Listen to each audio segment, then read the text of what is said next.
This is the moment we've all been waiting for the thousands in attendance and the millions watching around the world.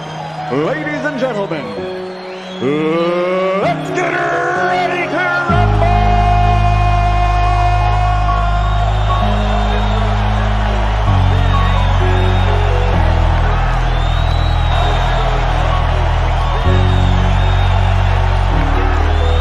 All your feelings hurt when it get real. All of them fakes, so they ain't ready now.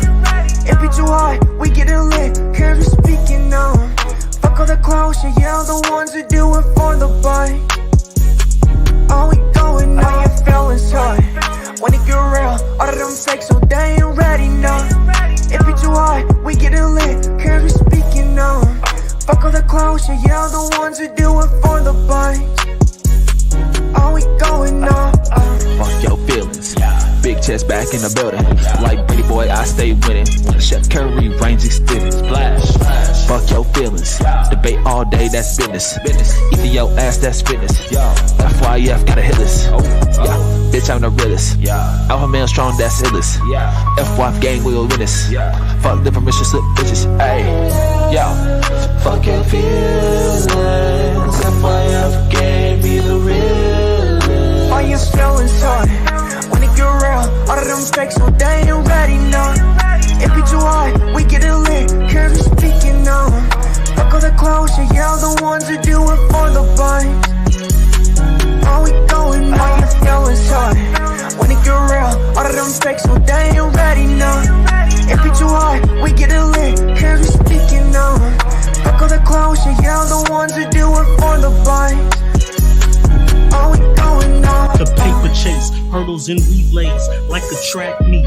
Drug fiends, bitches, foreign whips. Now that's my back street, stay humble. Be most hated is the consequence of success. Fast money always slows up. Gotta learn to invest. My flow, mastered. Money, I stacked it. Enemies, caskets to women. I'm attractive to my haters, outlast them. Passport stamped it. Getting funny work on consignment. Come on, now that's a backflip. Principles you stand on. Wasted talent, sad song. Beach house 1.5, but the car dad said 260. God, obedience, Jesus, repentance. The marathon continues, and I'm strong to the finish. All your feelings hurt when it get real. All of them fakes, so they ain't ready now. It be too hard, we get it lit, cause we speaking now. Fuck all the clowns, yeah, the ones who do it for the bite. All we going now. All your feelings hurt when it get real. All of them fakes, so they ain't ready now. It be too hard, we get it lit, cause we speaking now. Fuck all the clowns, yeah, the ones who do it for the bite. All we going now. FYF, okay. Know what measure, remember them 3 letters come with pressure. Okay. We be steppers, man, can't stop, won't let up. Real debates, the haters gon' hate. That's what makes it special, it come with level. Yeah, this shit get better, no cap, new era. We got ammunition for the opposition and plenty witness, killing competition. Catch us late night on the panel cooking, but don't be fooled. This ain't your mama's kitchen. They say they don't, but they watch and listen. Typing in the chat, you ain't got a lot to kick it. If you click the link, make sure you got permission, and don't forget, nigga, fuck your feelings. All your feelings hurt when it get real. All of them fakes, so they ain't ready now. It be too hard, we get it lit, cause we speaking now. Fuck all the clowns, yeah, the ones who do it for the bite.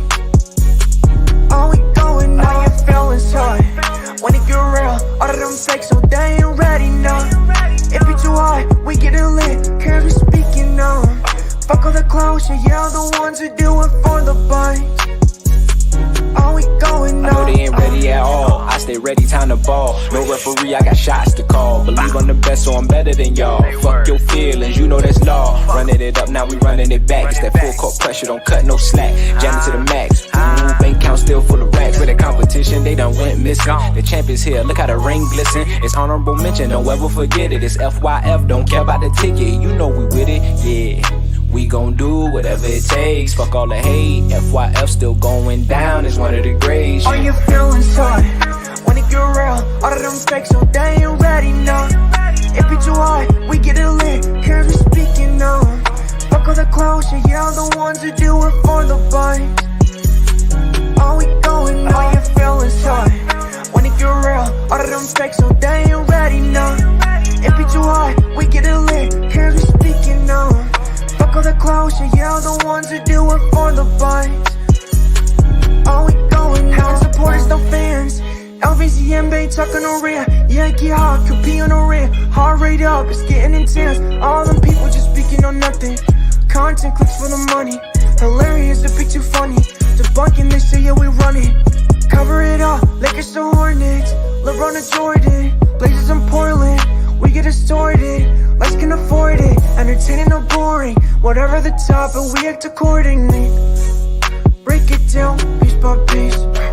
Been at this for too long. No elder but Rufus saying what he on.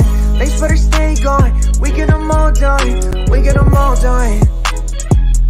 Yeah, we get them all done. All your feelings hurt when it get real. All of them fake, so they ain't ready, no. It be too hard, we get it lit, cause we speaking now. Fuck all the clowns, yeah, the ones who do it for the bite. All we going now, all your feelings hurt when it get real. All of them fake, so they ain't ready, no. It be too hard, we get it lit, cause we speaking now. Fuck all the clowns, yeah, the ones who do it for the bite. All we going now.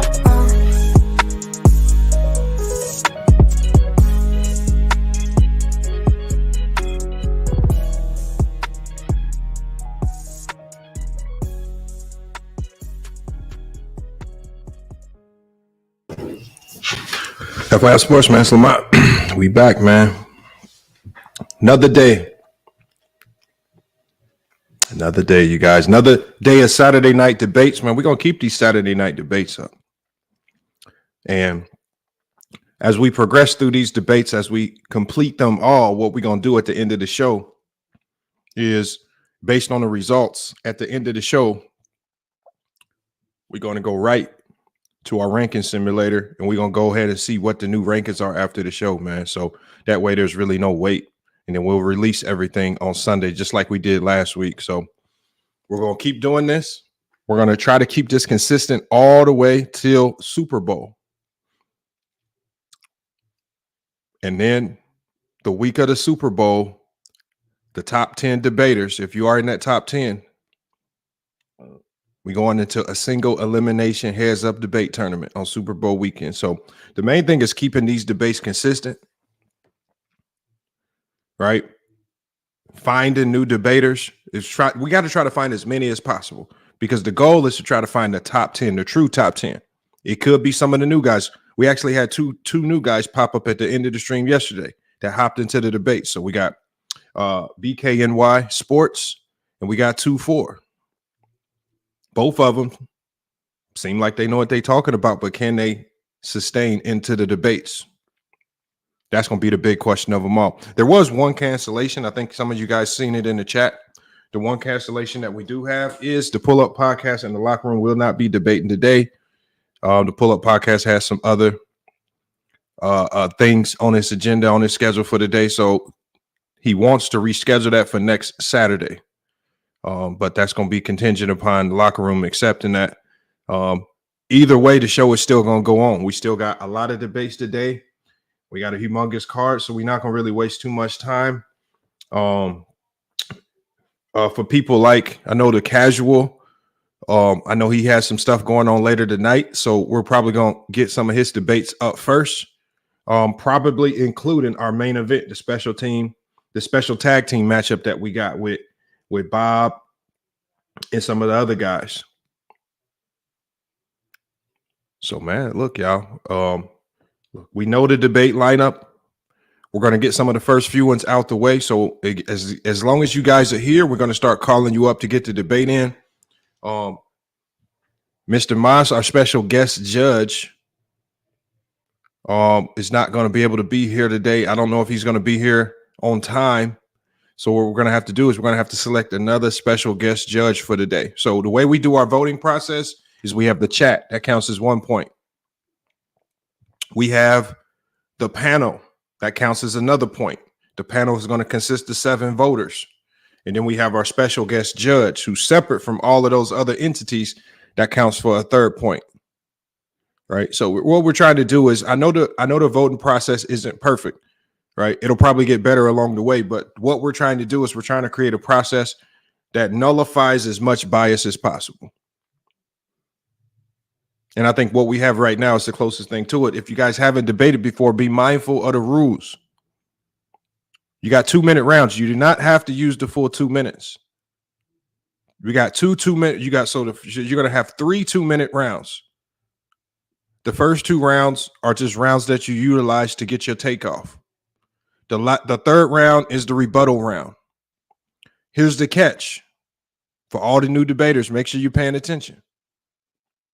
If you hear the other person say something that is factually incorrect, not opinion, but factually incorrect, if they misquote a college, a stat, a year, anything, if they slip up and misquote anything, what you could do is you can throw a challenge flag. If we go to ChatGPT and we find out that you are right, you automatically win that round.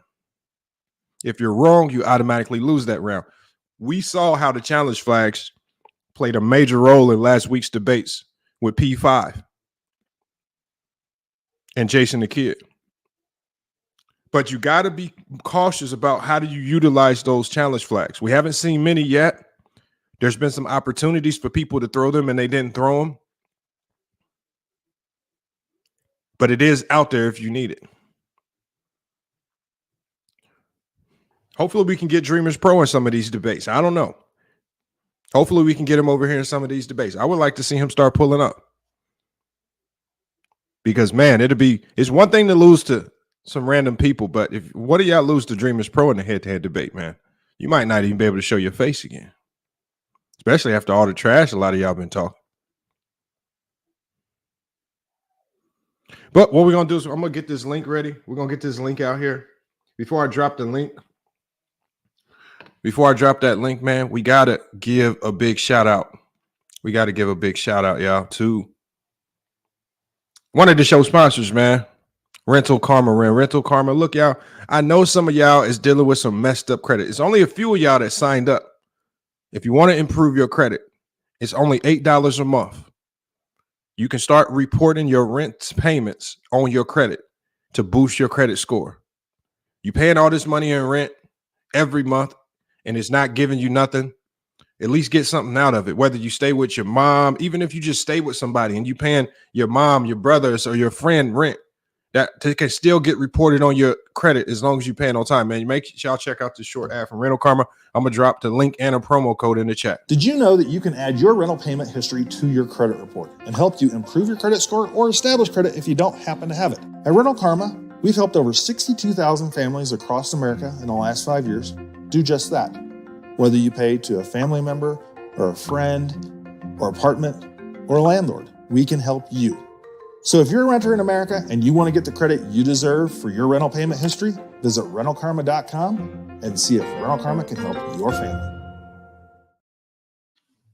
And salute to you guys, man. The link is in the chat. Rental Karma would use that promo code to get $25 off the registration fee, man. Sign up for Rental Karma today, man. Great app, great asset to have to improve your credit score. Also, as we get started today, I'm going to be dropping this link throughout the stream today. All you guys know that I coach, man. It's that time of year, man. If you guys can donate to support the GCU Men's Club basketball team, one of the team that I coach, man, on our journey to the 2023-24 NCBBA championship game, be much appreciated, man. We starting off the year ranked number 16 in the country. I think that's highly disrespectful, right? As that we are 8-0 right now, soon to be 9-0 coming this Monday after we blow out Justice College. So make sure y'all look. All y'all got to do, if y'all can give 50 cents, $1, $2, just hit that donation link. It's going to take you to the GCU Men's Club basketball donation page. Any support that you give is appreciated. But like I said, the main thing is just getting on there, showing your support for the team if you choose to do so. All right, but let me get this link ready, you guys. This link is going to allow people to come up. So our debates for today, let me get this link. Who do we got going today? All right, so the debates for the day. If y'all in the chat, feel free to hit the link. And remember, we're trying to do first come, first serve on these debates. But we got Herm and Jalen, H from the UK versus SB Talk Sports. We got Big Ock and Mack Def. Young Africa has 2 debates versus Mack Def and the Locker Room. We got Trudaking versus Mehari Nation Sports Podcast. Make sure y'all go check out his channel. We got Avion versus P5. We got BKNY Sports versus Ralph. 2-4 versus the Casual. And then we got obviously our main event, which is the tag team matchup with the 4 debaters. Remember, you got so we got a 2v2 style debate going on there with Big Ock, who is teaming up with Jalen versus Casual and SB, I believe. And that's going to be a really good one right there because we're going to switch the format up slightly to get that one accomplished. But let me go ahead and get this link in here.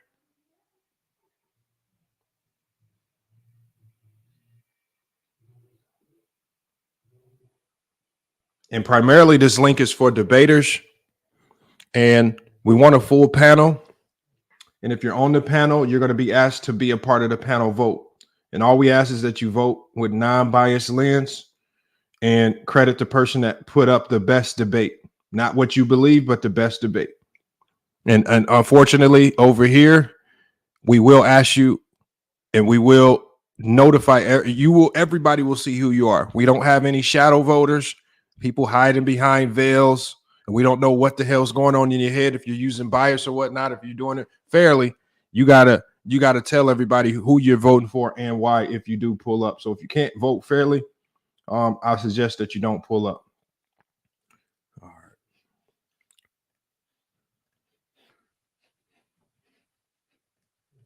All right, I'll hit this link. Hit this link to join the panel. Link is in the chat.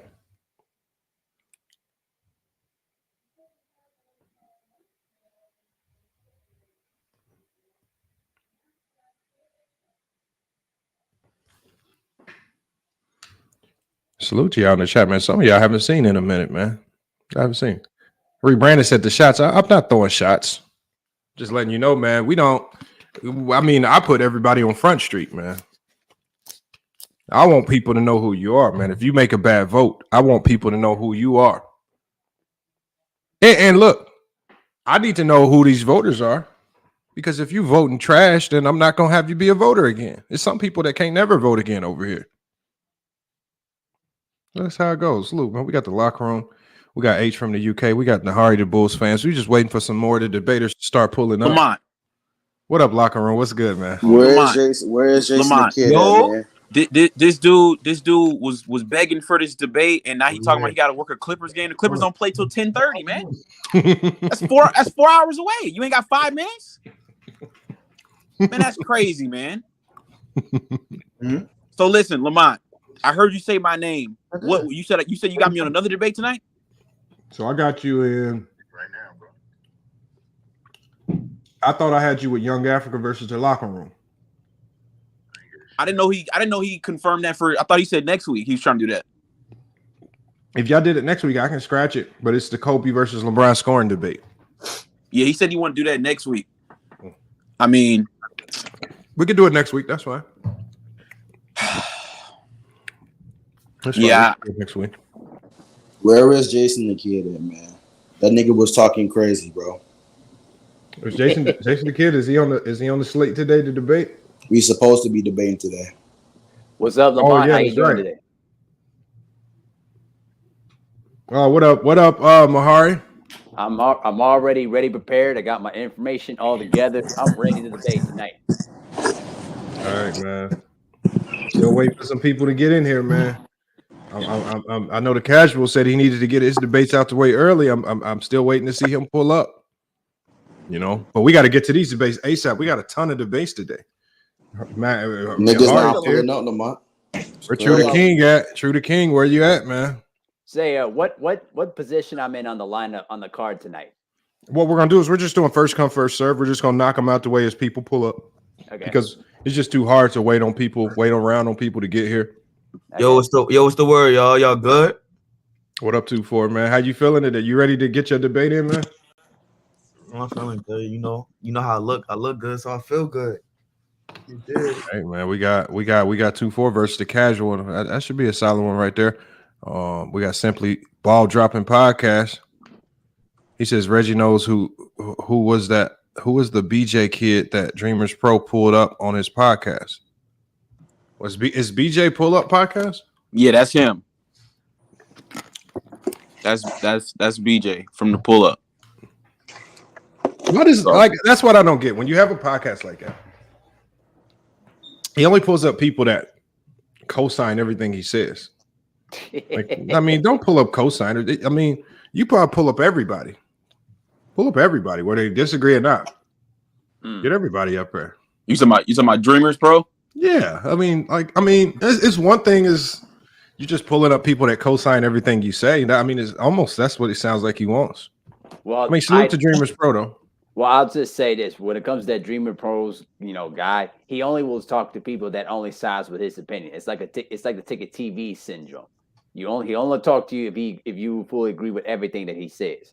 But if you have a different opinion or if you rebuttal to everything you say with facts, he's not going to talk to you. Now, Lamont, I see we got a few niggas in the chat talking spicy. Mm-hmm. I just got a simple question, man. Is one of these guys? I'm gonna just throw it out there. Now the debate between I'm not debating Pull Up no more. He wasting my time today. I'm not debating him no more. So that's out. I'll debate Young Africa though. That's fine. But with anybody in the chat, like I said, we got a lot of Kobe fans, Lamont. Now it's crazy, right? I said I'd take Shaq in the debate. Is anybody willing to step up and take the pull-up spot and take Kobe? Shaq over Kobe? I got Shaq. Somebody else can take Kobe. Is there anybody? I'll do it. Somebody with no research, bro, just freestyling out here, man. Yeah, just freestyle. I'll do that. Hey, you gonna get cooked, bro. Who was that? Hey, look, it's Cowboy Bob. Look, this is my first time up here. If I take an L, I take an L. But at least I'm up here trying. You know what I'm saying? Don't knock me for being up here. Nah, nigga, we knock you. Lamont. Hold on, Lamont. Cowboy Bob, Lamont.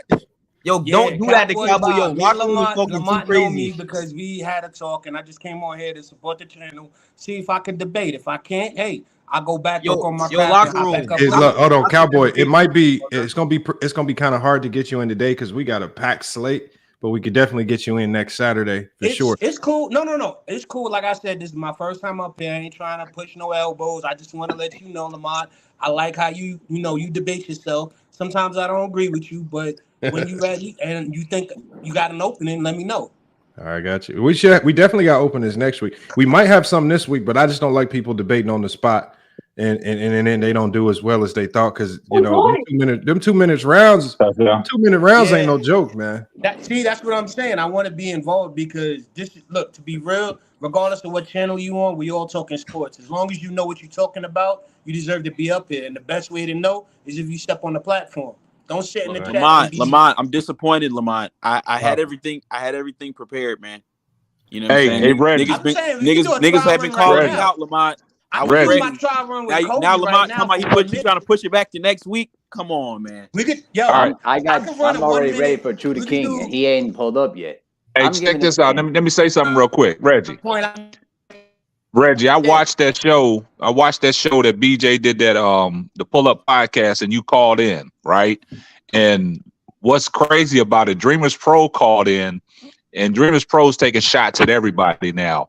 Talking about he's better than everybody else. And he asked you, Reggie, what kind of favor was you doing BJ for pulling up to his podcast?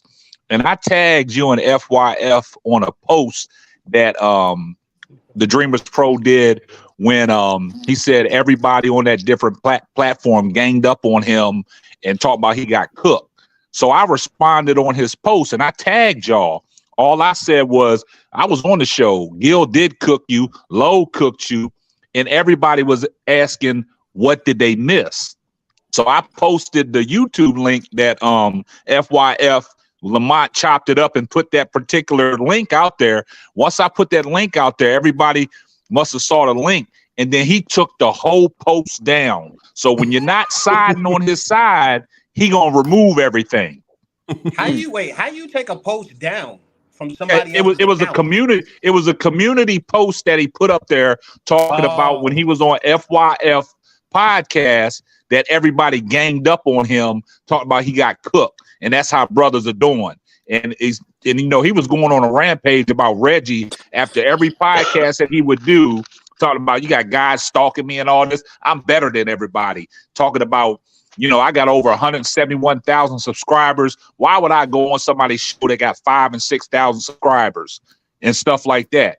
But if you look at it in the totality of it, yeah, he got 171,000 subscribers, but some of the shows that he do, he get like 15K views, 20K views. Where are the rest of your 150,000 subscribers?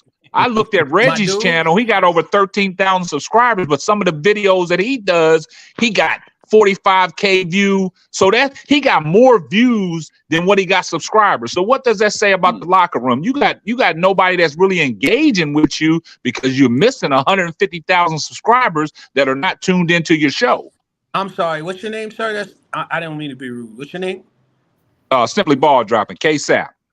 K-Sap. You know what? That sounds like you called him out right there, yo. Check ball, my dude. You just called him out.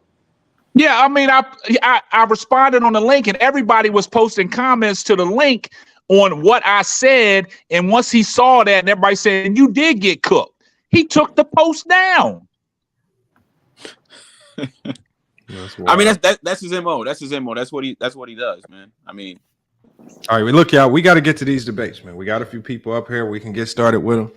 I'm gonna keep waiting for Drew. I'll be waiting for Trudaking to pull up and show up to the debate. If he don't pull up, you know what's gonna happen. Well, if you don't pull up, it's gonna be an automatic L if you just do a complete no show. So you got to pull up, or you at least got to let us know what's going on. But hold on, we got the casual up here. And we got 2-4 up here, I believe. I thought 2-4. Yeah. So we got the casual and 2-4. We can go ahead and jump it off with day debate because we know casual has a few debates on the slate, and we need to go ahead and get his debates out the way. Trudaking said he is here, so Trudaking, I'm gonna be getting you up here in a minute as well. I might have you and Mehari go next as well. Niggas out here ducking smoke, talking crazy. Nah, we don't think they ducking. We got a lot of people here. So, True, I'm talking about the guy I'm supposed to debate. As soon as this debate's over, True, I'm gonna be bringing you up here on the panel. For right now, though, I'm gonna leave the casual up here. I'm gonna put everybody else in the backstage, and but you guys on the panel, I need y'all to stick around because I'm gonna pull you guys up. You guys are gonna be the panel vote. So let me drop y'all down. Locker room H from the UK, Mehari, Mehari Nation, Cowboy Bob, Simply Ball Dropping. I'm gonna keep y'all in the backstage while we got these two up here doing a debate. As y'all know, we're gonna have our timer up on the screen. You got 2 minutes per round. Use each round as you see fit, but that last round is the rebuttal round. The timer will be on the screen, so that way you see how much time you got. There's the timer right there. And so what we got to do is we just gonna cook. So we got we got casual and we got 2-4. They're going to be debating, is Russell Westbrook a high IQ player? In their debate right there. Is Russell Westbrook a high IQ player? This is going to be, like I said, this is going to be an interesting one because you're going to have to find some unique talking points to come from to utilize your time. Because casual is ranked slightly higher than you, 2-4, that means you got to go first in each round. And what we're going to do is you see the timer on the clock. Hopefully you got your thoughts in order. I'm going to be I already got the clock on the big screen. Yeah. Okay. Are you ready? Are you ready, 2-4? Yeah. So the first round. So the second round is. So the first 2 rounds, you're going to have each round. You're going to have 3 rounds, all 2 minutes. The last round is just kind of a rebuttal round. You kind of use that round to rebuttal some of the casuals points that he might have put out there. But you're going to use the first 2 rounds to get your point across. So you are debating. You're going to be debating that Russ is a high IQ player. I think casual is going to be debating that he is not a high IQ player. So we're going to start off with 2-4. 2-4, man. Go ahead and cook your time. It starts now, man. Bet. So in order to have this conversation, we must dissect what IQ is first. IQ is like, I feel like it's like understanding, knowing the game, and just understanding basketball. Like The reason why I believe Russell Westbrook has a high IQ, because coming into the league, he was actually a shooting guard coming into the league from UCLA. He played off the ball a lot at UCLA, and that kind of hurt him coming into the league because he had to transition to being a point guard. So learning the point guard position was a learning curve he had to overcome. And it's not easy to learn the point guard position. You have to have a certain IQ to learn that position at the NBA level and playing with certain people. I like playing with Kevin Durant, James Harden, Ibaka, Perkins, defenders like Roberson, and shit like that. He has to understand that he had to learn the position. So in him learning the position, he got better learning the game too, because he started using his athleticism to get a mid-range pull-up jump shot. That is one of the best shots in the game that he utilized over the years, and having the IQ to understand that's a shot that he could lean on in his early days was showing he has high IQ. Understanding that, damn, being a point guard, I have to get my teammates involved. As in the years progressed, he got better learning the game, getting his assist up, learning that rebounding position, playing harder than everyone, helps his team get wins and advantages, because without him doing all of that, he wouldn't be Russell Westbrook. He wouldn't be the player he is. Like, he had to use his brain and utilize his God-given ability to make him get to a certain level. And with a low IQ, you cannot do that. You have to have a high IQ to get to that level. And he was on a superstar level. Coming into the league, not even being a point guard, end up being a superstar point guard.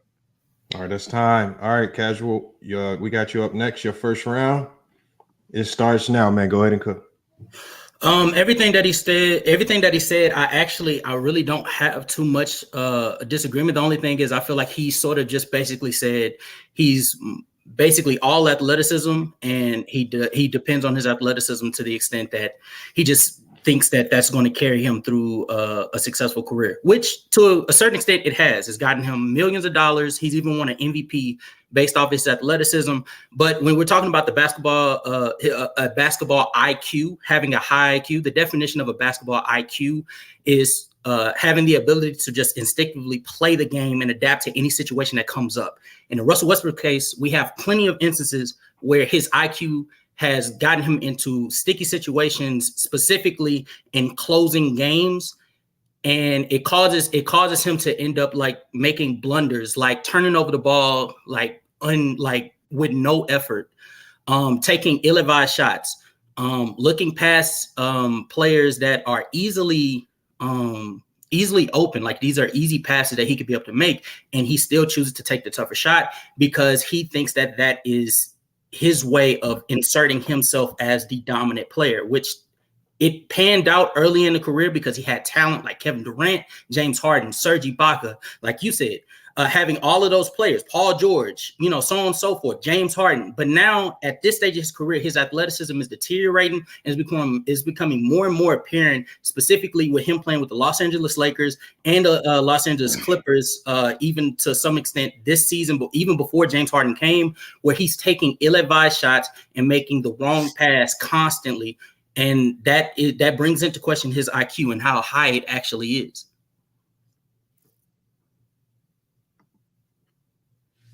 All right, that's time. We got your second round coming up. 2-4. I'm gonna turn my camera on because they think I'm like stuttering shit, but it's probably the top. That's fine. That's fine. But look, your second round starts now. You heard what he had to say. Yeah. Go ahead and cook, man. Yeah. So back to what I was saying about him. Russell Westbrook ended up averaging a triple-double, 30, 10, and 10. He's probably the best rebounding point guard in NBA history. In order to be a great rebounding guard, you have to have a high IQ, understand ball placement, where it's at when it comes off the rim, understand who your teammates are, who you're playing with. He has an IQ because the passes that you say he doesn't make, he made Steven Adams get easy layups. I've seen him hit Serge Ibaka from them mid-range jump shots in OKC. KD had his best scoring years playing with Westbrook. Paul George's best years playing with Westbrook because he has a high IQ to understand superstars and where they get the ball at, scoring ability. He understands how to win the game. He's been to the finals. He's been to the Western Conference Finals. So he's not necessarily a championship player, like whatever, but he's a winner. He wins games. When he gets these triple doubles, they win more than they lose. his IQ is high because he used his athleticism to create these advantages. A lot of point guards don't always use their athleticism. He always does. He rebounds at a high level. Like I said, which you need a high IQ. Averaging 10 assists in the league is not easy. You need a high IQ to average 10 assists because you need to know where, as a point guard, where your teammates are, where it's best fitted. How can I create these advantages on offense? He has a very high IQ because he understands stuff like that. That's it, really. All right, that's his time for the second round. You heard what he had to say, Casual. We're gonna reset this timer, man. Your second round, it starts now, man. Go ahead and cook. Russell Westbrook against the Boston Celtics in 2019, with 16 seconds left, chooses to abruptly tackle into the lane with Jason Tatum, Al Horford, and Jaylen Brown all sitting in the paint. Dennis Schroeder's wide open in the corner. He decides to still drive into the paint. He loses the ball. Al Horford seals the steal. That's the end of the game. Then we go to the Golden State Warriors game, his MVP season, actually, and he notoriously takes a walk 6 steps all the way to the half court without taking the dribble. Against the Charlotte Hornets, that same MVP season, he decides to take a half court shot with 3 minutes left in the quarter. That same MVP season, he goes up against Portland, and he ends up taking a terrible, ill-advised shot with 3 seconds left while Victor Oladipo's wide open in the corner. Fast forward 2 years later, the Paul George season, where Paul George is playing like an MVP, Russell Westbrook being so into the feud with Damian Lillard, he refuses to pass Paul George the ball, takes an ill-advised shot, which goes into the iconic half-court 3 that Damian Lillard took. There was a game against the Denver Nuggets that same season. He ends up fighting with Nikola Jokic while they're down 2 points with 14 seconds left, and it's a technical on him, which ultimately causes them to lose the game. These are the flaws in Russell Westbrook's game, where Russell Westbrook has made ill-advised decisions in the clutch. So how is that not questioning his IQ? He feeds him being a great rebounder has not much to do with his IQ, but his uber athleticism. His passing to Steven Adams has a little to do with his IQ, but again, is it really that much IQ if you're just basically throwing it to the rim for Steven Adams to be able to dunk? Like, what are we talking about there? Time right there. All right, we're going into our last round. These are rebuttal rounds. You got to bring your home points, your main points full circle here, or rebuttal what you heard. 2-4, man. You back up. Your time starts now, man. Go ahead and cook. All right, so he keeps mentioning like shots and like the shots he takes. When you're a superstar, you take certain shots in games. All the game winners he hit that are crazy shots are those low IQ shots. Those are great shots because more than likely he was the best player on the team taking those shots. He's the man on the team. When you're the man on the team, you must take these type of shots. That doesn't mean you have low IQ. That means you're trying to make a play. When you're trying to make plays, that does not mean you have a low IQ. And that's what y'all fail to realize. Him trying to make plays does not mean he has a low IQ. He has a high IQ. Yo, you talking about him just running, dumping off to Steven Adams. It's not that simple. If basketball is that simple, everyone would do it. You talking about uber athleticism? Oh, he just grabs rebounds because he's athletic. So every athletic guard would grab 10 rebounds. You have to use your brain in order to understand that. But people don't understand that all the time. So when I'm saying like he has a high IQ, this really comes from a place of him understanding his spots. He knows his strengths and weaknesses. He understands the game. He might turn the ball over trying to make a play. That doesn't mean he has a low IQ. He's trying to make a play. Every great player has low IQ plays if that's the case. LeBron's take bad shots in the clutch. Kobe's taking bad shots in the clutch. Curry's taking bad shots in the clutch. Everyone turned the ball over in the clutch before. Are they low IQ or are they just great players that just happen to it didn't work at that time for that play? I'm not saying he's the most clutch player. He might not be clutch, but being clutch and having low IQ are two different things. He might not be clutch, but he definitely has a high IQ. And that's why I feel like you're misconstruing the two things. Him taking bad shots in the clutch does not mean he has a low IQ. And him getting a lot of assists means he has a high IQ because he's aware of his teammates. Y'all not understanding that because y'all keep looking at it as, damn, he's using athleticism. Yes, he's using athleticism because he has his brain to use it.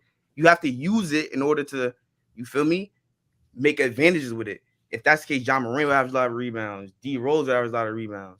But they never did what Westbrook did because he's one-on-one. High IQ. Time. All right, that's time. That's his last round. Is back on the casual. You're gonna bring it home. You're gonna close it out. Your time starts now, man. Go ahead and cook. I find it interesting that you keep on saying that just because he's a star, it justifies him taking these ill-advised shots. I want to remind everybody that Russell Westbrook, for his career, has been far renowned for his inability to shoot the three-pointer. And so when we get into the clutch, and Russell Westbrook is playing with not just great three-point shooters like Kevin Durant, Paul George, James Harden. You guys in the chat, tell me why Russell Westbrook, since his rookie season, has always been the main one out of the three between Harden and KD, leading the league in clutch shot attempts. But yet he's always towards the bottom when it comes to clutch shot efficiency.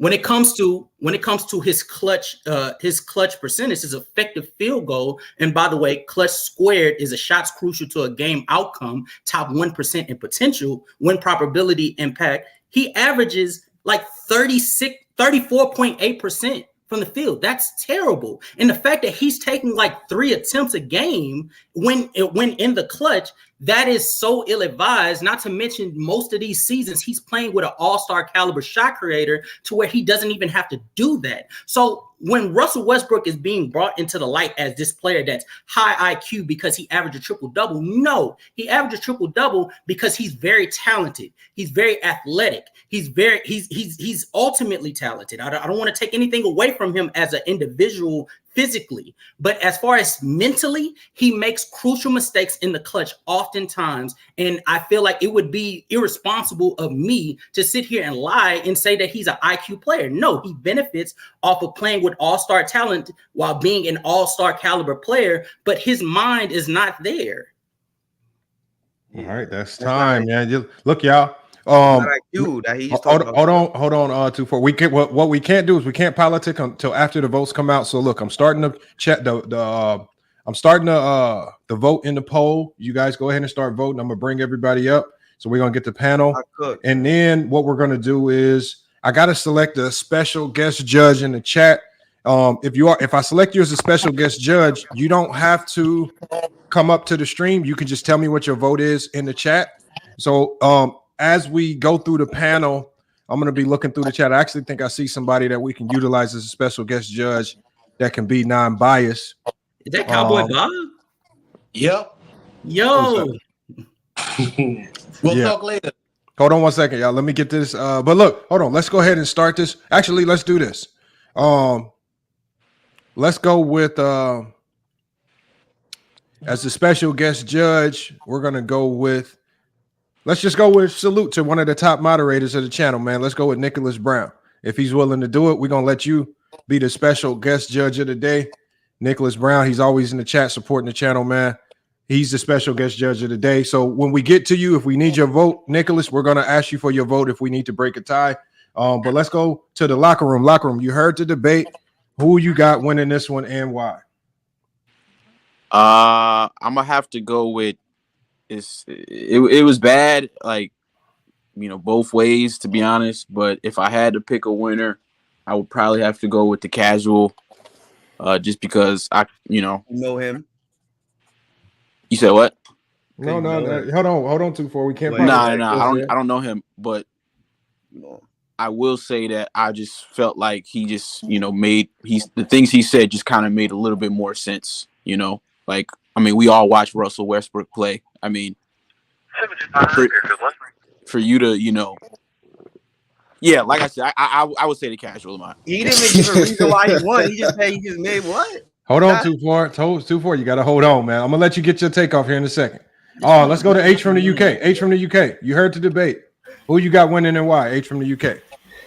Yeah, it was a very, very good debate, but I'd say the Hoopsters Podcast edged it out for me. By edge it out, I mean a 3-0. Just for the fact that the Hoopsters Podcast actually gave me exact dates and times and evidence behind what he said. 2-4, you done well, but you generalized a lot of what you said. So a lot of the rounds you said, for instance, he uses his athleticism, he play makes for Steven Adams, giving the lob. But you said that every single round. You didn't give me other times where, for instance, a specific time, against OKC or against this team or against that team, where I think Hoopsters Podcast did that for me. And I think that's what won him the debate. But good work, man. Is this your first time? Yeah, facts. Yeah, man. Good work, man. Good work, man. All right, let's go to Mehari, the Bulls fan. Mehari, man, who you got winning this debate and why? I have the casual winning. The casual, his points was just better. I feel like, what's his name, 2-4? He kind of harped on 1 point, the Steven Adams point. He had a couple. I think he had like maybe 2 points when Russ came from a shooting guard to a point guard and the Steven Adams point. But the casual just had more better points. He brought up the multiple situations of Russ taking horrible shots, the turnovers. He brought up facts and stats. He just had the more compelling argument. All right, man. That's another vote for the casual. Let's go to Cowboy Bob. Cowboy Bob, who you got winning this one and why? I'm gonna say real quick what each round was. First round, y'all both defined what IQ was as far as rating and how both of them were like y'all both made it to where how Russ was using his IQ, but then when you went into the second round, you left 32 seconds on the clock, my dude. You're trying to defend him. You can't leave time on the clock. You got to break down more. And I needed more scenarios of where Russ played well. Oh, you generalized like old dude said, that second round, he got you because he went with his facts. The third round was tied because both of y'all rebutted each fact, but you lost to me because that second round, you didn't use it to go ahead and start naming your facts, and you left 32 seconds on the clock. But it was tight for me. It was 1 in the first round, second round, he won it, and then that last round, it was tied. You would have, if you put up more of a fight, you would have got it. That's all I gotta say. I give it to the casual. All right, let's go with we got if he dies, man. What you got on this and why? Surprisingly, I got a 2-1 for 2-4. I thought he won the first round clearly. Discussing about Russell Westbrook, how he came from college as a 2-guard to a point guard, and how he lasted in the league so long. Casual the first round, he just gave a dissection in a dictionary, Oxford's dictionary of inefficient and high in IQ, but he didn't really talk about Westbrook. Round 2, I gave it to Casual. He had dates and games and everything, and 2-4 left time on the clock. The third round, I give it to 2-4. He rebutted what Casual said as far as his IQ having to play with his athleticism and other guards who are athletic but don't get the rebounds that he does, and how Kevin Durant had his best scoring season, Paul George had his best season. So I got a 2-1, 2-4. All right, let's go to SB Talk Sports. You heard the debate. Who you got winning and why? I will prefer to decline my vote because 1, my vote is not needed, and 2, I feel like I'm a casualty in war because Casual is going to be my partner coming up in the debate. My vote is not needed, so I'll pass. All right, let's go to Mehari, man. Mehari, who you got winning and why? I'm gonna go with. I'm actually going with the casual in this situation. I felt that as the rounds progress, his points become much more concrete, and he was doing a good job of fine detailing his points a little bit better. I mean, early on, he was kind of casualing it a little bit, but then as he was going on, he used better talking points than what the Hoopsters Podcast did. So I'm going with 2-4 for the win. So hold on, you got 2-4 for the win, not the casual. My bad. I thought you said casual. I'm sorry, Yeah. I get that shit confused. My bad. So you got 2-4 winning, right? They said my boy Happy. Yeah. 2-4 winning, not the casual. So it's 4-2. Well, either way, been at 4-2. There's only one more vote to get on the panel, and even if 2-4 gets that vote, he can't catch up. Casual has 4 votes on the panel, so he wins the panel vote. I'm gonna go ahead and end the chat poll. When I end the chat poll has the casual winning 59% to 40%. And so therefore, because casual won on the panel in the chat, we don't need the special guest judge to vote. GG. So that that was a solid one right there. My thoughts was, man, I don't know. That was a tough one right there. I'm just gonna give my thoughts real quick. But look, I just thought that I think the casual. I don't know. I almost felt like casual was debating for 2-4. I mean, I just think there's no player in NBA league history that's ever won an MVP off athleticism. I mean, To me, I can't put those two and two together. I mean, there's a lot of talent in the league. You don't just be athletic and walk into an MVP. But I mean, I made that point. Yeah, you did. I think you could have did a better job of kind of organizing your thoughts. So you weren't. I think it was more so your. I think it's my delivery. Presentation. Your presentation killed you more than the quality. So if you would have had a better presentation and you laid out your rounds a little bit better, I think you would have won. But I think Casual's presentation was just more organized, and he was able to just put his facts out there. I mean, again, he was fighting from an advantage. Remember, he was at a disadvantage. I don't think a lot of people think Russ is low IQ. It was an uphill battle. Yeah, he did a good job of convincing people otherwise. So wait, no, I think Casual got Russ is low IQ. I think more people think he's low IQ. I was just gonna say 2-4. Had you brought up that the fact that not only with the triple doubles that he did it for 4 seasons and he's the only guy to have the most. Like if you went down that road and explained more about it, you would have got it in the second round. I feel like stats aren't IQ. No, but it is because you know what? First of all, he did it. No, I'm gonna explain it to you real quick. It's not the stats, but I'm talking about the fact that he consistently got his players involved for 4 seasons. For 4 seasons, an average of a triple double with a bunch of players who weren't top-notch superstars. Most of them weren't even all-stars, and he still was doing his job. Yes, he had high turnovers, but sometimes you're gonna make a good pass, and a lot of times he made a lot of hard passes too. That's what I'm talking about. If you expressed more into that time period when he was that dominant, it would have helped you out. And that's what I mean by using the 32 seconds. You did good, my dude, for a first time. But that's what I'm saying. I still don't believe that you should use that point. I feel like you should use the point guard point because that really doesn't have anything to do with it. But that helps. Hold on, y'all. We gotta move on to the next debate, y'all. We got a lot. GG's. We got a lot. Look, when all the debates are over, we can come back and hash it up and chop it up of what we thought about it. But we got so many debates on the slate today. Man, all these old heads, man, they don't understand the game. But look, that's your first debate. I'm an old head and I voted for you. Calm that down. I think that you did for your first debate. You did better than most. I just think, like I said, once you adapt to them 2-minute rounds, you get better. So I predict that your next one. Any stats, these fake stats, he just made up shit. I was about to put a challenge flag the second round. I mean, in the third round, he didn't bring up IQ. He's talking about clutch. If you go to stats, hold on, y'all. Look, 2-4 and Cowboy Bob. Can I just say this? Hold on, I gotta keep moving on. Talking to back. No, I mean, hold on. Hold on. I'm gonna let you go. Hold on 1 second. 2-4 Cowboy Bob. I gotta drop you guys out because I gotta bring up 2 more debaters. I'm gonna bring you guys back up as panel voters though. Because I got to get Avion and Trudaking on the panel. Said average IQ. So salute to 2-4. Stick around in the chat. I'm gonna be bringing you back up here in a right? Salute to 2-4. I voted for you, pimp. You good? You good money. Hey man, right, hold on. 2-4. Hey, yeah, H for the UK. Hold on, and Cowboy Bob, I'm gonna be bringing you back up as a panel voter as well. So stick around in the chat, man. But appreciate you chiming in on this. Go ahead, shout out, Cowboy Bob. Good night. Go New York. Go New York. Go. See you wilding, man. Go on with that shit. All right, Casual. What's your thoughts on it, real quick, as we get our next debaters up here? Trudaking and Avion, hit that link. Shout out to 2-4. I never met him before last night, and he came off the rip wanting to challenge me. I don't believe that Russell Westbrook is a low IQ player, which is why the first round, as you can see, like I was sort of like a little like uncomfortable because Russell Westbrook, I was a huge fan of Russell Westbrook growing up. So talking about him in that manner, I sort of had to sell something that I didn't believe. Other than that, clutch percentage is actually a thing. Yeah, if you didn't know, now you know. And shout out to 2-4. All right, man. Salute. So hold on. We got is Avion up here? Avion's not here yet.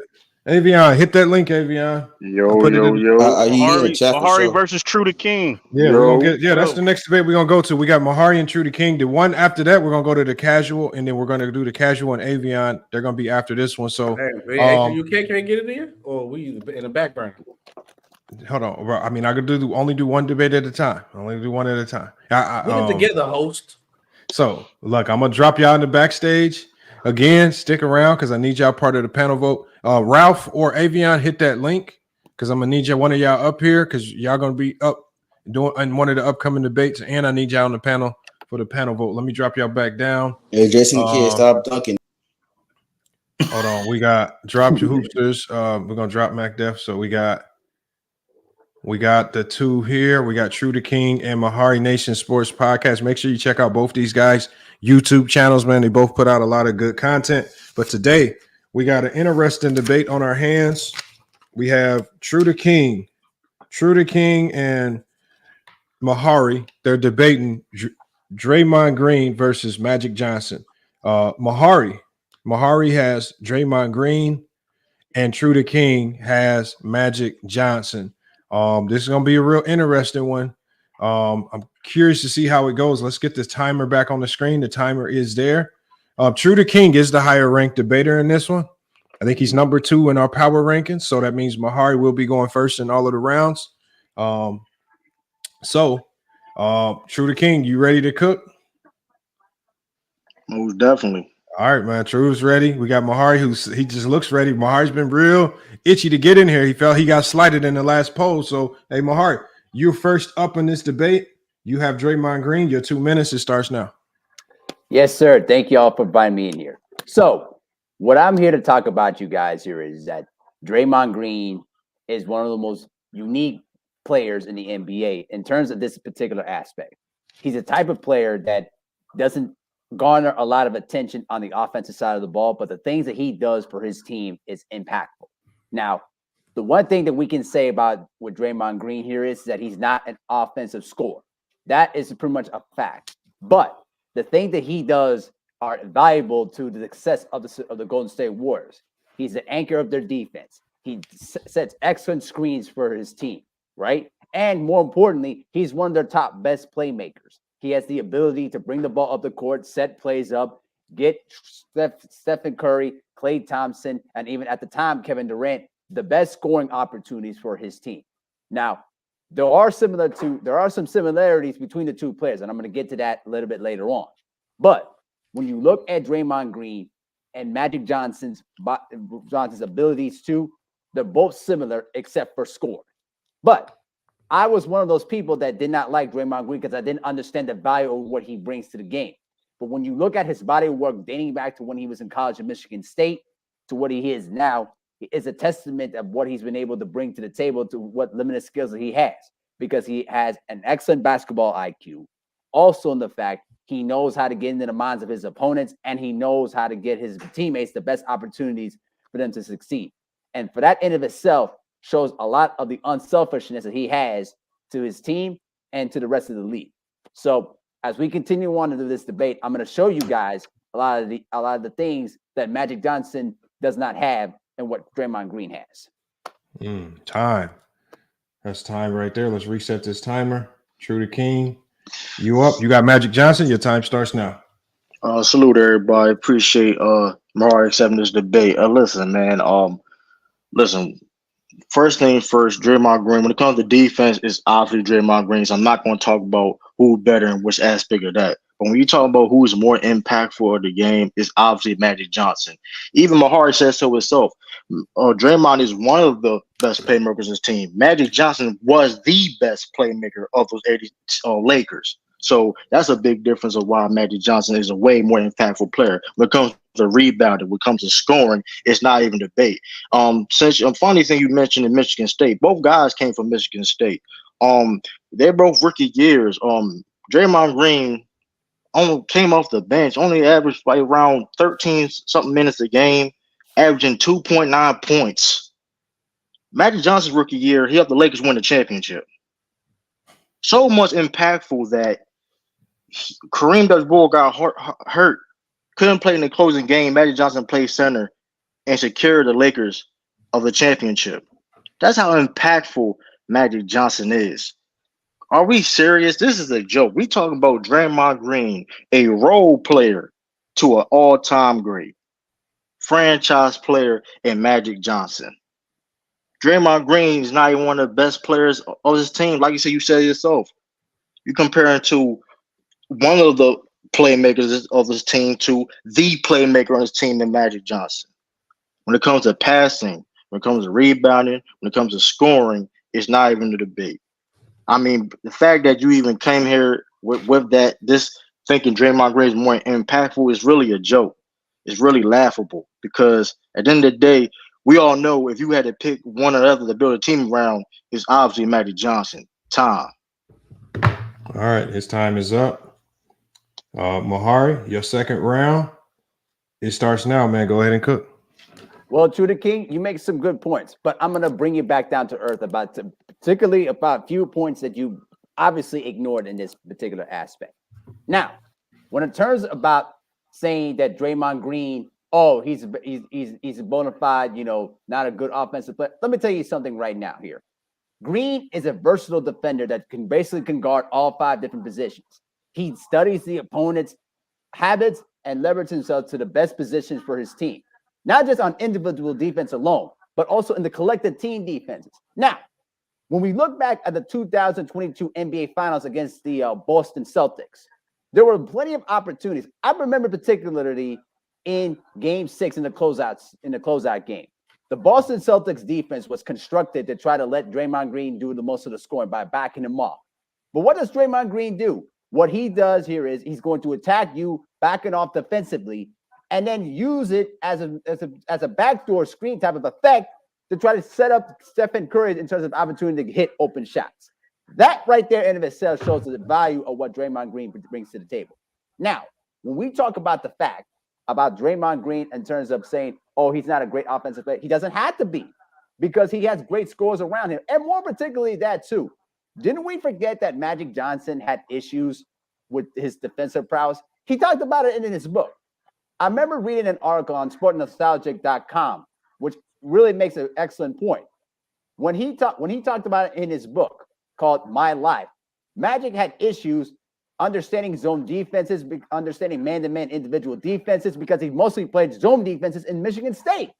So we have to understand here, Magic Johnson was excellent in terms of steals, right? But in terms of individual defenses, he can't guard anybody. And I'm going to explain that in the rebuttal round. So I'm going to land my plane on that. Time. All right. That was Mehari. Trudaking, your second round. It starts now, man. Go ahead and cook.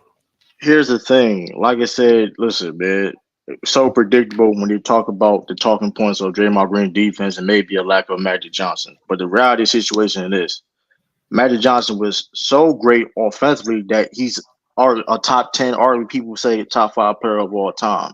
And Draymond Green, yes, he's a great defender, but he's not even a top 75 player of all time. So when you talk about defense between the two, listen, we get it. Draymond is player, but it doesn't matter when it comes to impact. Because it doesn't matter what you do as a skill-wise, impact on the game, that's what really matters. To a point of, like I said before, Draymond never led a team to a championship. Magic Johnson did that multiple times. To a point where even when Kareem Abdul-Jabbar retired, he led a team to a finals. Draymond Green would never lead a team to a final appearance ever. So when it comes to impact and stuff like that, we talking about impact. Yes, we understand what Draymond Green. Draymond is not a bump. We're talking about all-time great. We're talking about one of the greatest players of all time. Draymond Green doesn't even have. It's not even that conversation. So it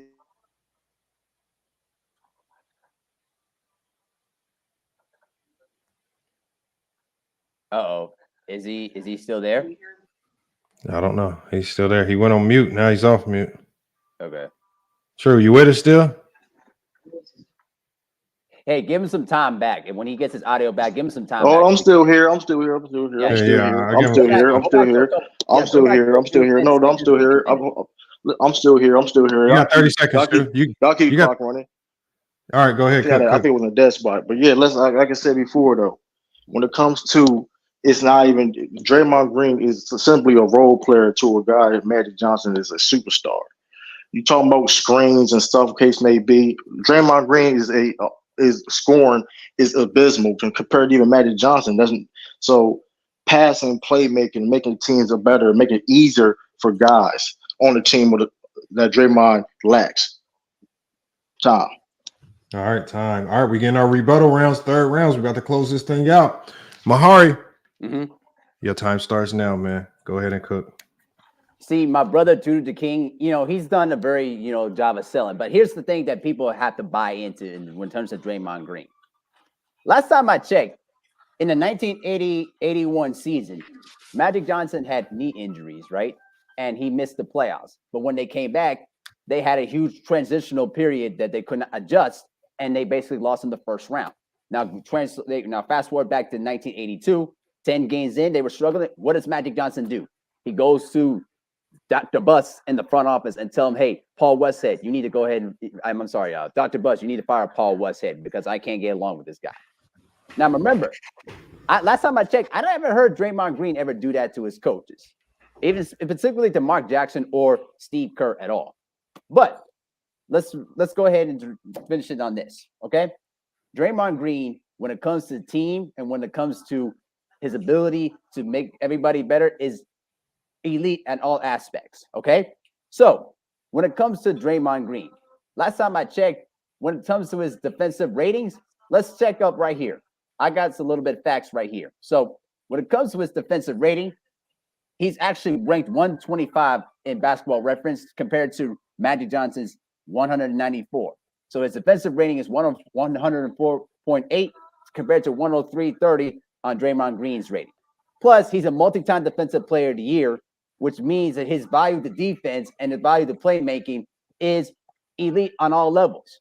Now, and I'm going to give you the one killer thing too, and I think people tend to forget about this.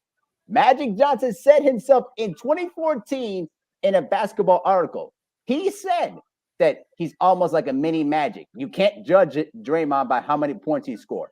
He said that himself.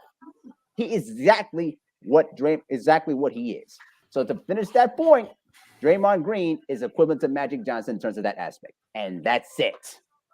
All right, time. Trudaking is on you, man. Your last round, it starts now, man. Go ahead and cook, Trudaking. When you talk about numbers of the defense, wherever the case may be, like I said, it really doesn't matter. We all know who's better defensively, but when it comes to all-around player of the game, it's clearly Magic Johnson.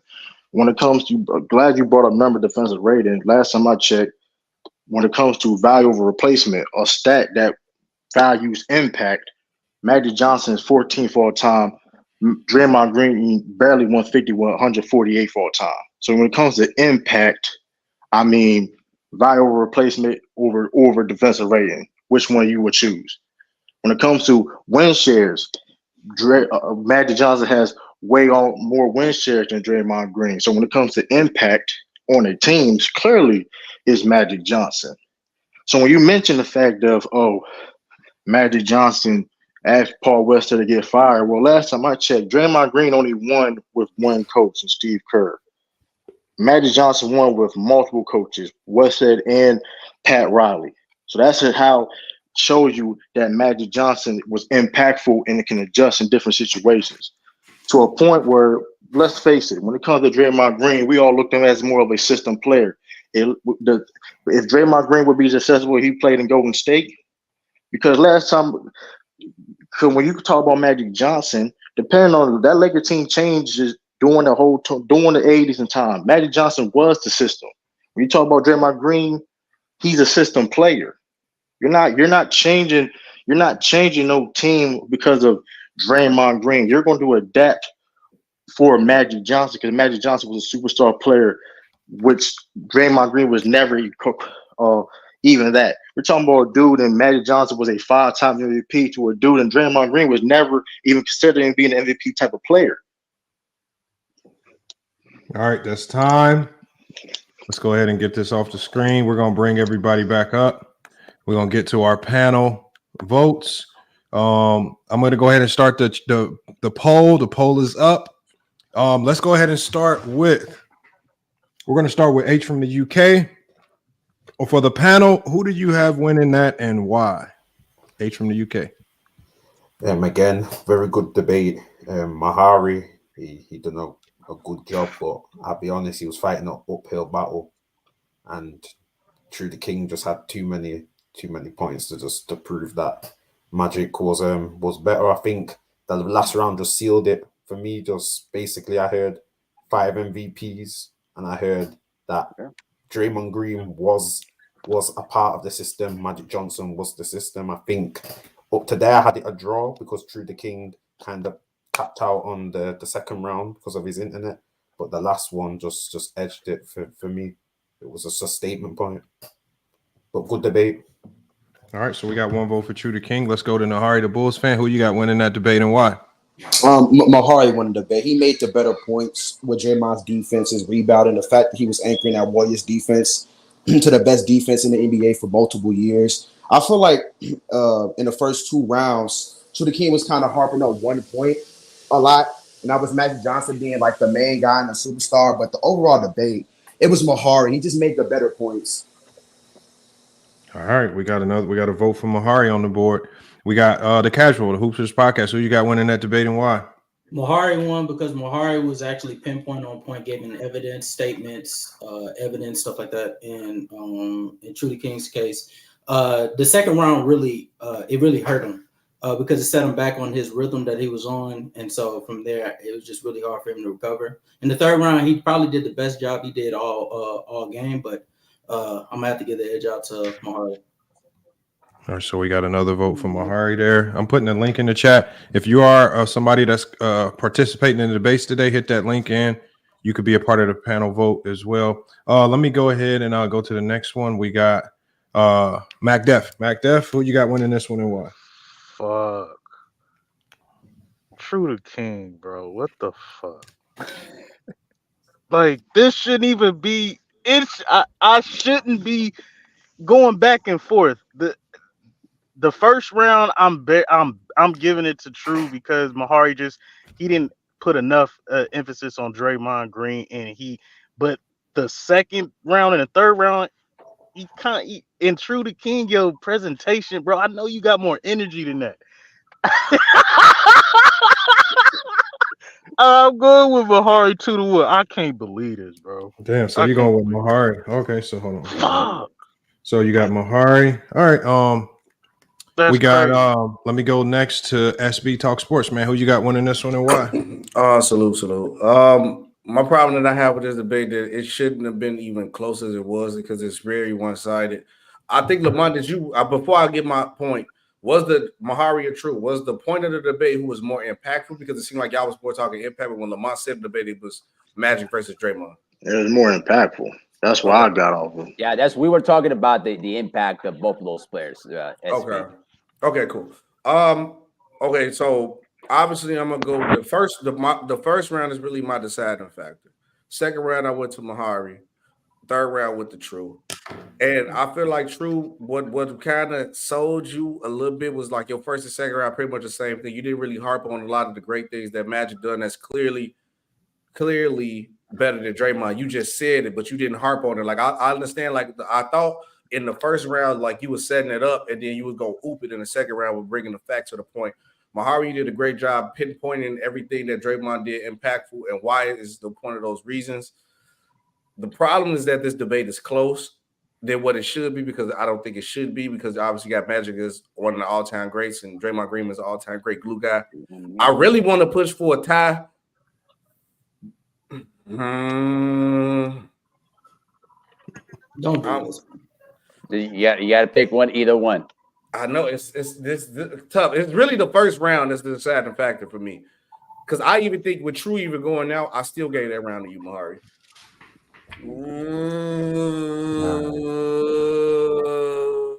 Just pick my guy. I'm a go. So SB, you said he won the third in the first round. I can't hear him. I had Mehari winning the second, True winning the third. The first one is close. I really had the first round a tie. That's why I'm saying I'm stuck. Okay. So what's your vote? I really want to say a tie, bro. I mean, what's your vote, man? Come on, man. You gotta pick one, bro. I'm gonna say True barely. Okay, you got True. Yeah. All right, so it's 3-2 on the panel right now. Mehari has the edge. Let's go to the locker room. The locker room. Who you got winning this debate and why? Yo, can you hear me? Yes, I hear you. All right, yeah. I gotta go with Trudaking, man.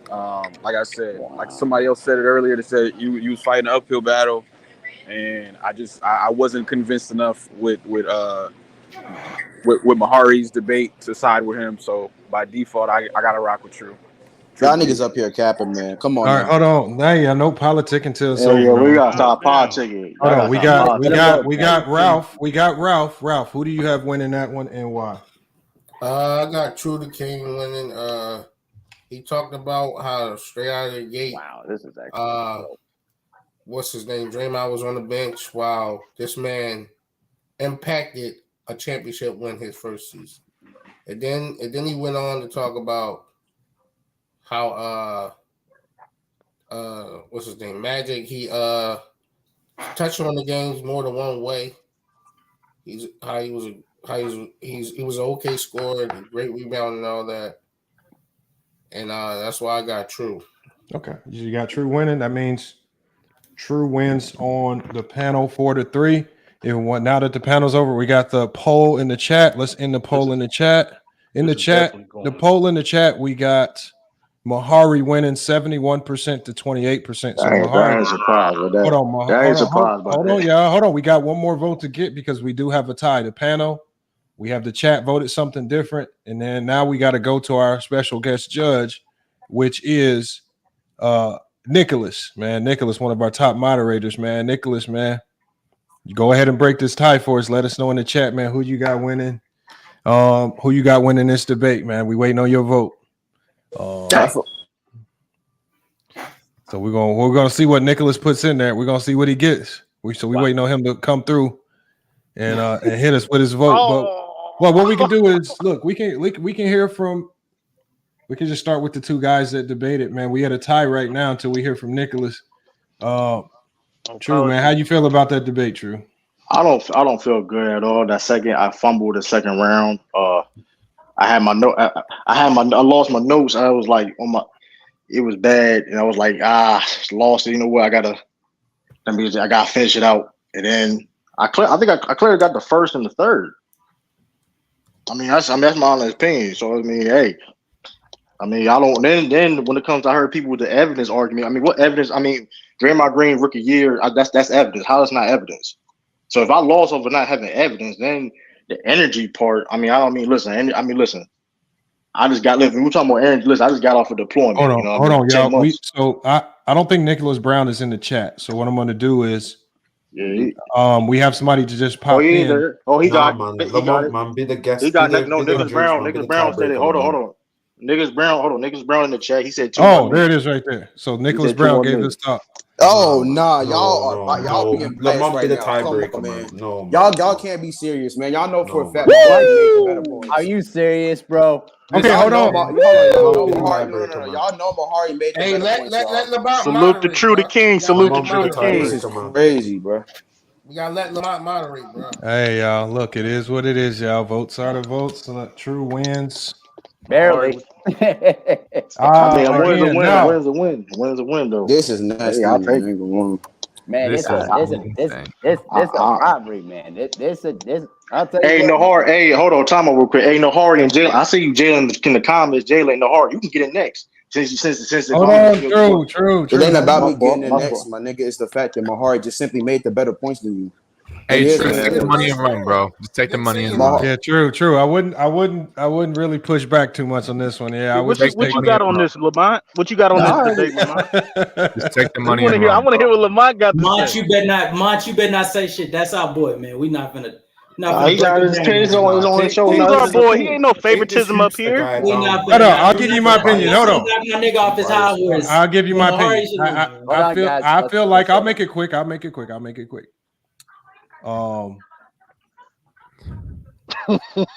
This ain't feeling quick, man. Hold on, y'all. I gotta gather my thoughts on this one, man. He's falling asleep. Hey, look, hold on. Look. I feel like.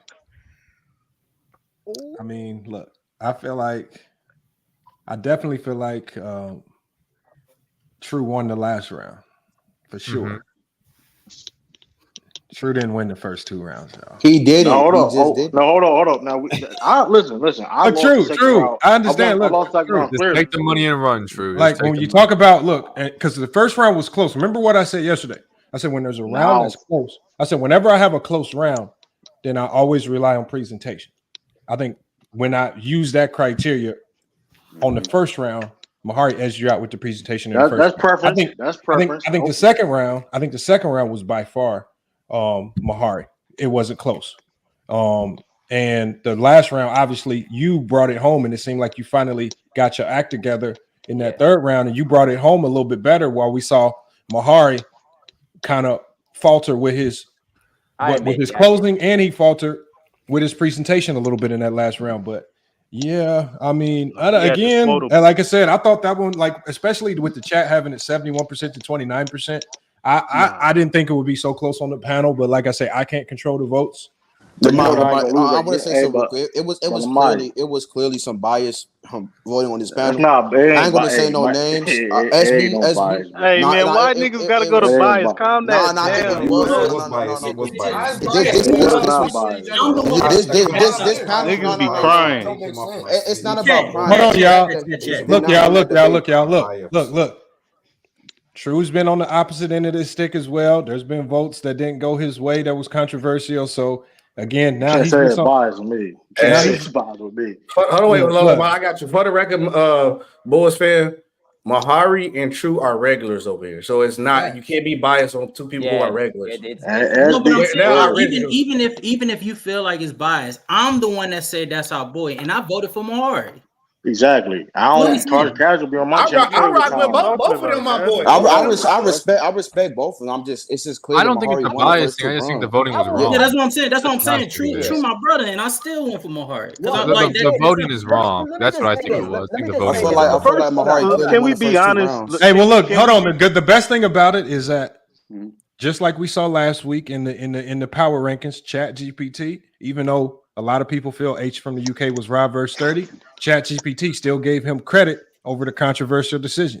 So I would expect Mehari gets the same thing there when ChatGPT factors in the controversial decision and you know, again, I think True got away with one there, but he won. Well, I'll say this. Moderate that. Shout out to Mehari. Hold on, we got to get to the next debate though. Let me let Mehari cook though. Go ahead, Mehari. Well, I will say that it was a really good debate, and you know, my criteria is to making sure that you present the argument as best you can. Now, I did falter kind of a little bit because I kind of left some stuff off the table, but at the same time, I'll tell you, I will admit, if I had to lose, at least it was close enough to where people had to decide.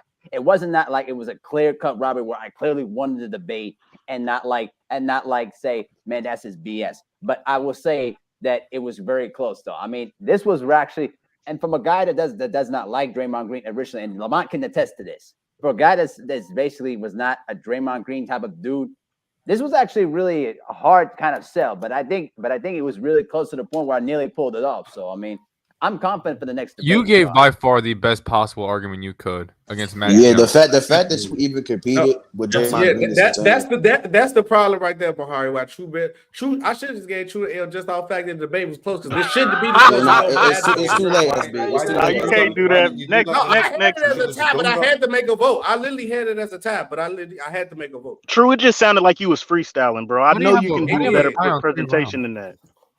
I really wasn't free. Hey, y'all, hold on. Let's get to the next debate. We're gonna get to the next debate. Who did I say was next? Avion next time. Okay, so we got me. He said no. me. Hold on. It was casual Avion. And Oxygen. Yo, Zeno was good with you, Zeno. Casual. What time you got to leave, Casual? Probably to be honest with you, after I knock out eyes, I'm just go ahead and dip out. Because I'm gonna say Oxygen Jalen in the chat if you wanna. I don't know if you wanna go back to back unless you want to do your debate. I'll do back. No, I'll do back to back. Okay, so look, so let's just do that. So I'm gonna need to knock some people out so we can get the people up here. So is Oxygen? If Oxygen in the chat, Oxygen Jalen. We need Oxygen Jalen in the chat, and we need Avion in the chat. So I'm gonna need a few people to drop out while we bring these guys in. Yes, AO 2 times. Hold on, let me drop some guys out. Who's done? Who's done debating for today? I can stick around. I was supposed to debate, but my man is ducking, so I'm gonna just drop out, man. All right, so let me drop. Jason the Kid, man, I don't got respect for you, my nigga. Don't ever talk crazy. Don't talk crazy and don't pull up, man. All right, Mehari, salute, man. Mehari, hope you stick around in the chat to vote. Hell of a job, Mehari. Hold up. Hold on. I got to keep it going, man. We on the time constraints, man. We on time constraints. Yeah, I got two battles coming up. That nigga Zeno pop up, Hey, man. hit that cash app and that like button. Hold on. Who's Zeno? Damn, man. Zeno, he's cool as hell. I know him from Discord. Zeno, my bro on the podcast. No, but the thing is, he can pull up the things. We got very limited space because we need. Oh no. I told no. Don't let that nigga pull up because he gonna troll me. Zeno? Zeno. Yeah, he gonna troll me. Hold on. I'm gonna drop Zeno back down. Zeno, I'm gonna bring you back up. He dies. Hold on, yeah. We need Big Ock up here. We need Jalen and Big Ock to hit the link. Jalen and Big Ock. I think they're trying to get in. Hold on. Yo, Lamar, Lamar, There needs to be one more. Lamar, I thought you said 2 p.m. Eastern time, bro. 2. I know. I always said 7 p.m. Eastern. I don't know what you're talking about, my guy. He said Jalen, you just got from the gym. Jalen, you just got from the gym. El casual, he says. Honestly, though, y'all voting. Y'all some clowns. Hey, Jalen, let's move on from it. Let's move on, Jalen. We know what happened, Jalen. The first 2 rounds had no points, and y'all judging. Hey, Herm, I see you in the chat. Herm, I see you. Hold on. When judging debates, it's not about how you feel. It's about who made the better points. It could be a debate of Michael Jordan versus Latrell Sprewell. Nobody said that. Latrell Sprewell was better. Then that guy's gonna win. I'm not taking that over a text message. Hold on. I gotta drop somebody. Hold on. Who's about? I need her. I'm gonna just drop Ralph. Then hold on. Let's go. I gotta get Big Ock up here. All right, Ralph. I'm gonna bring you back up for your debate here in a second. I agree. Big Ock, hit the link. Hit the link, Big Ock. And true, I've seen you do better. I know you didn't prepare for this. Jason the Kid is here. I did prepare though. Last round you did your thing. Last round you came with some stuff. I gave you the last round. Mehari, I hope you're still listening, or you know seeing this. Because I've seen you do better. Big Ock, hit the link. Hey, don't be calling my government out in chat. Fuck you mean? Fuck you mean? It be like that. Nah, Jalen, we know what happened. We can move on. I got you. All right, so yeah, look, we're gonna go ahead and do casual versus Avion. No, Avion's not here.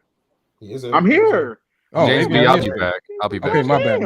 Oh man. James B, I will return at some point. All right, so what I'm gonna do is we got Avion and casual right here. Let me get them down. Avion and casual. All right. Where we got Mack you guys Def here. It's the after because casual's on a time constraint. He dies. Mack Def is right here. He right here. He dies. So what we're gonna do is don't go nowhere. We're gonna do Avion and casual.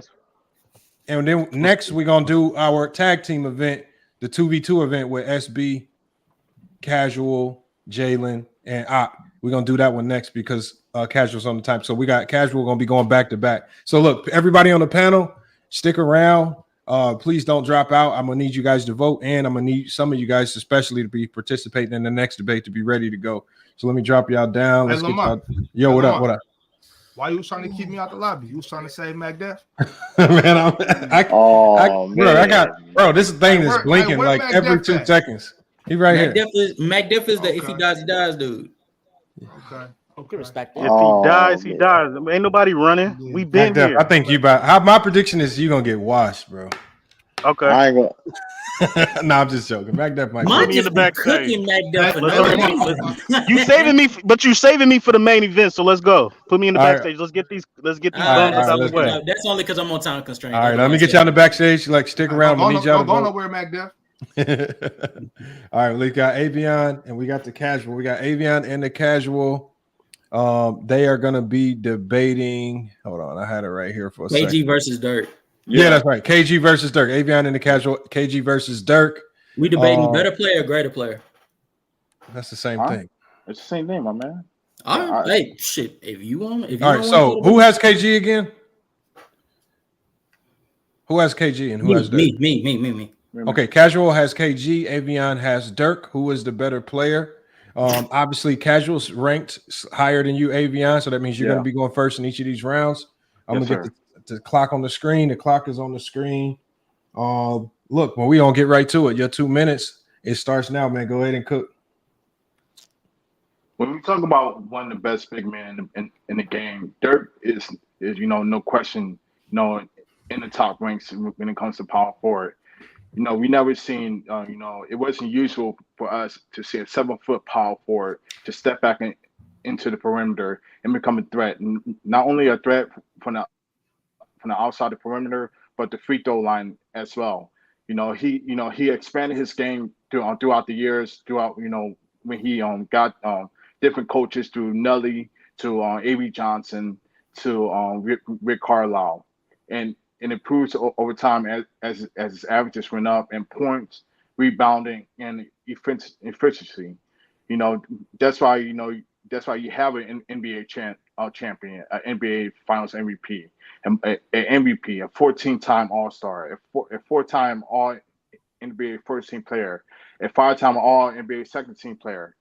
He even beat out Ray Allen at the 3-point competition, which sent shockwaves throughout the NBA.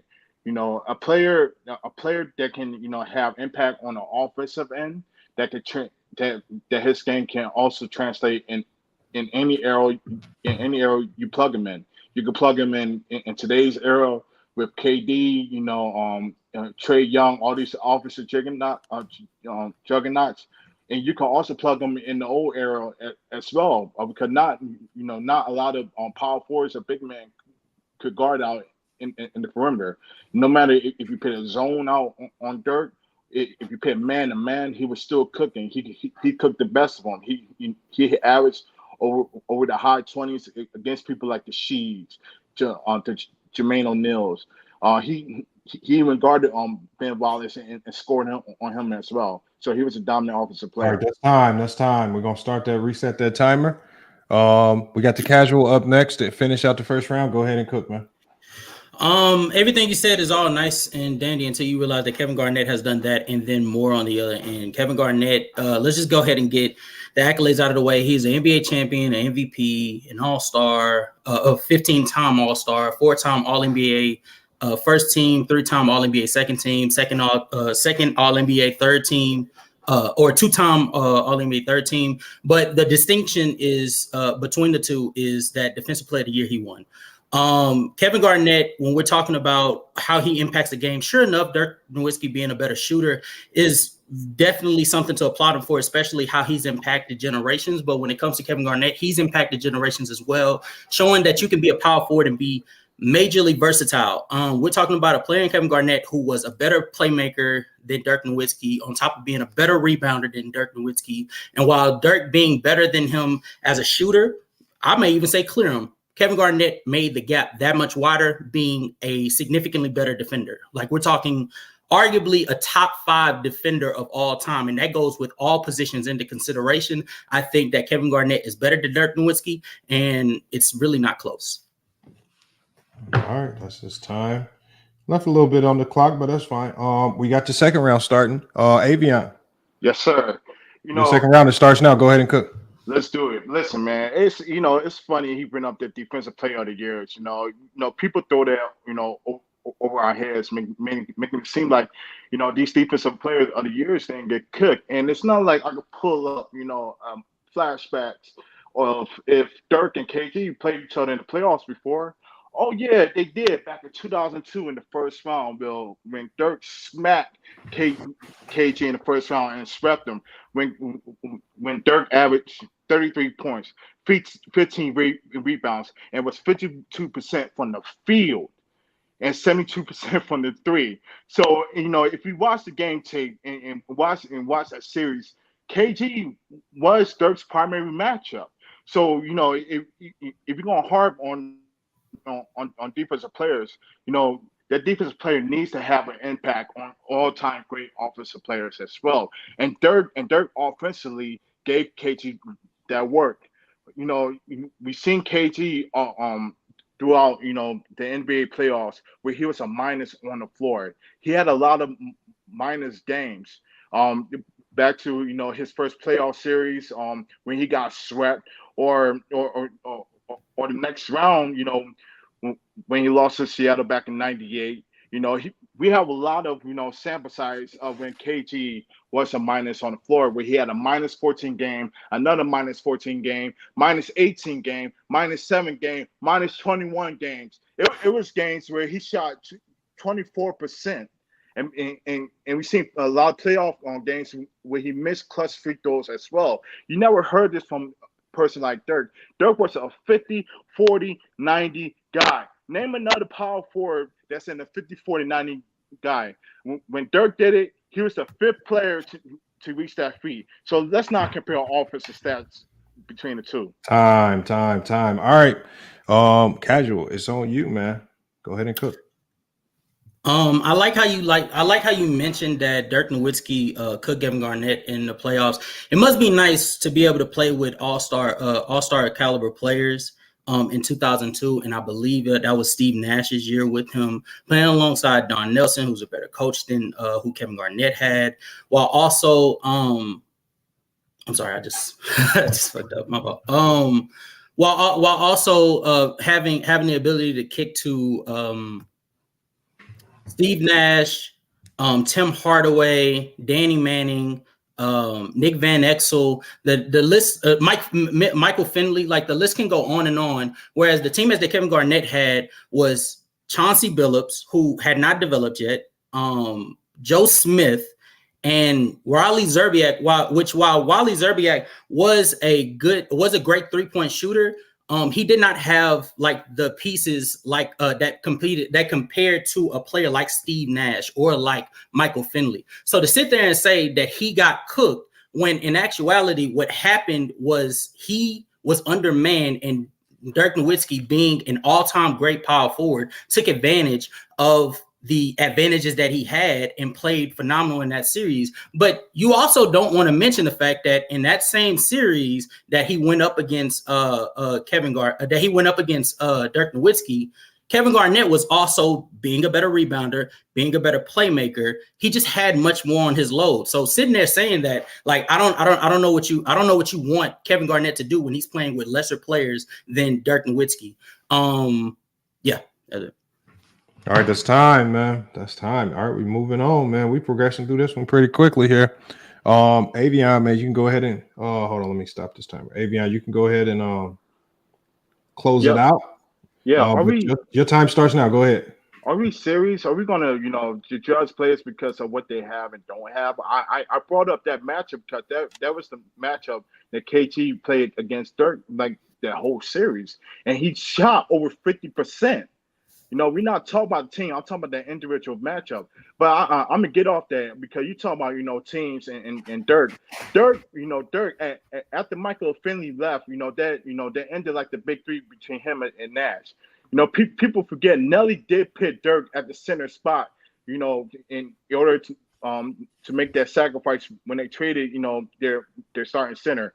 Even though his number went down, he showed that he was versatile. Where he still led the team and points and blocks and rebounds, and then I can't believe you're going to tell my team, Chauncey Billups that year when he was on the Timberwolves in the playoffs, he averaged 21 points throughout that series, and then a couple years later, Chauncey Billups went to the Pistons and won Finals MVP. KG had players as well. He had Gary Trent, he had Latrell Sprewell. There was multiple years where the Timberwolves was a top 6 or top 5 team in offensive rating. So to use that as an excuse to say that he didn't have a team where we see multiple teams throughout the years when they did make the playoffs, they hold a lot of water. But I want to bring back to Dirk. Dirk, that 2011 season when he lost his second best option in Caron Butler, he took on the load to go through one of the most historic playoff ones when he beat the 2-time defending champion Lakers, when he beat the OKC Thunder in 5. Kevin Durant said, playing Dirk, it felt like a 7-game series instead of a 5-game series. That's how special he was. Quote, great players said that. Oh, that's time. That is time. All right, Casual, it's on you to close it out, man. Your time starts now, man. And while I like how you mentioned that Chauncey Billups in that series against the Dallas Mavericks averaged 22 points on solid efficiency, while Steve Nash on higher volume, lesser volume because he was playing with better players around him, including Dirk Nowitzki, was able to give you 21 points on 38 4400 splits while averaging while averaging 9 assists a game on minimal turnovers. Like, I don't like John C. Billups just wasn't on Steve Nash's level. Mix that in with the fact tell me who's the player that's impacting the game the same way as Michael Finley. Tell me who's impacting the game the same way as tell me the coach that Kevin Garnett had. Because I could tell you who Dirk Nowitzki had that year. I can tell you that.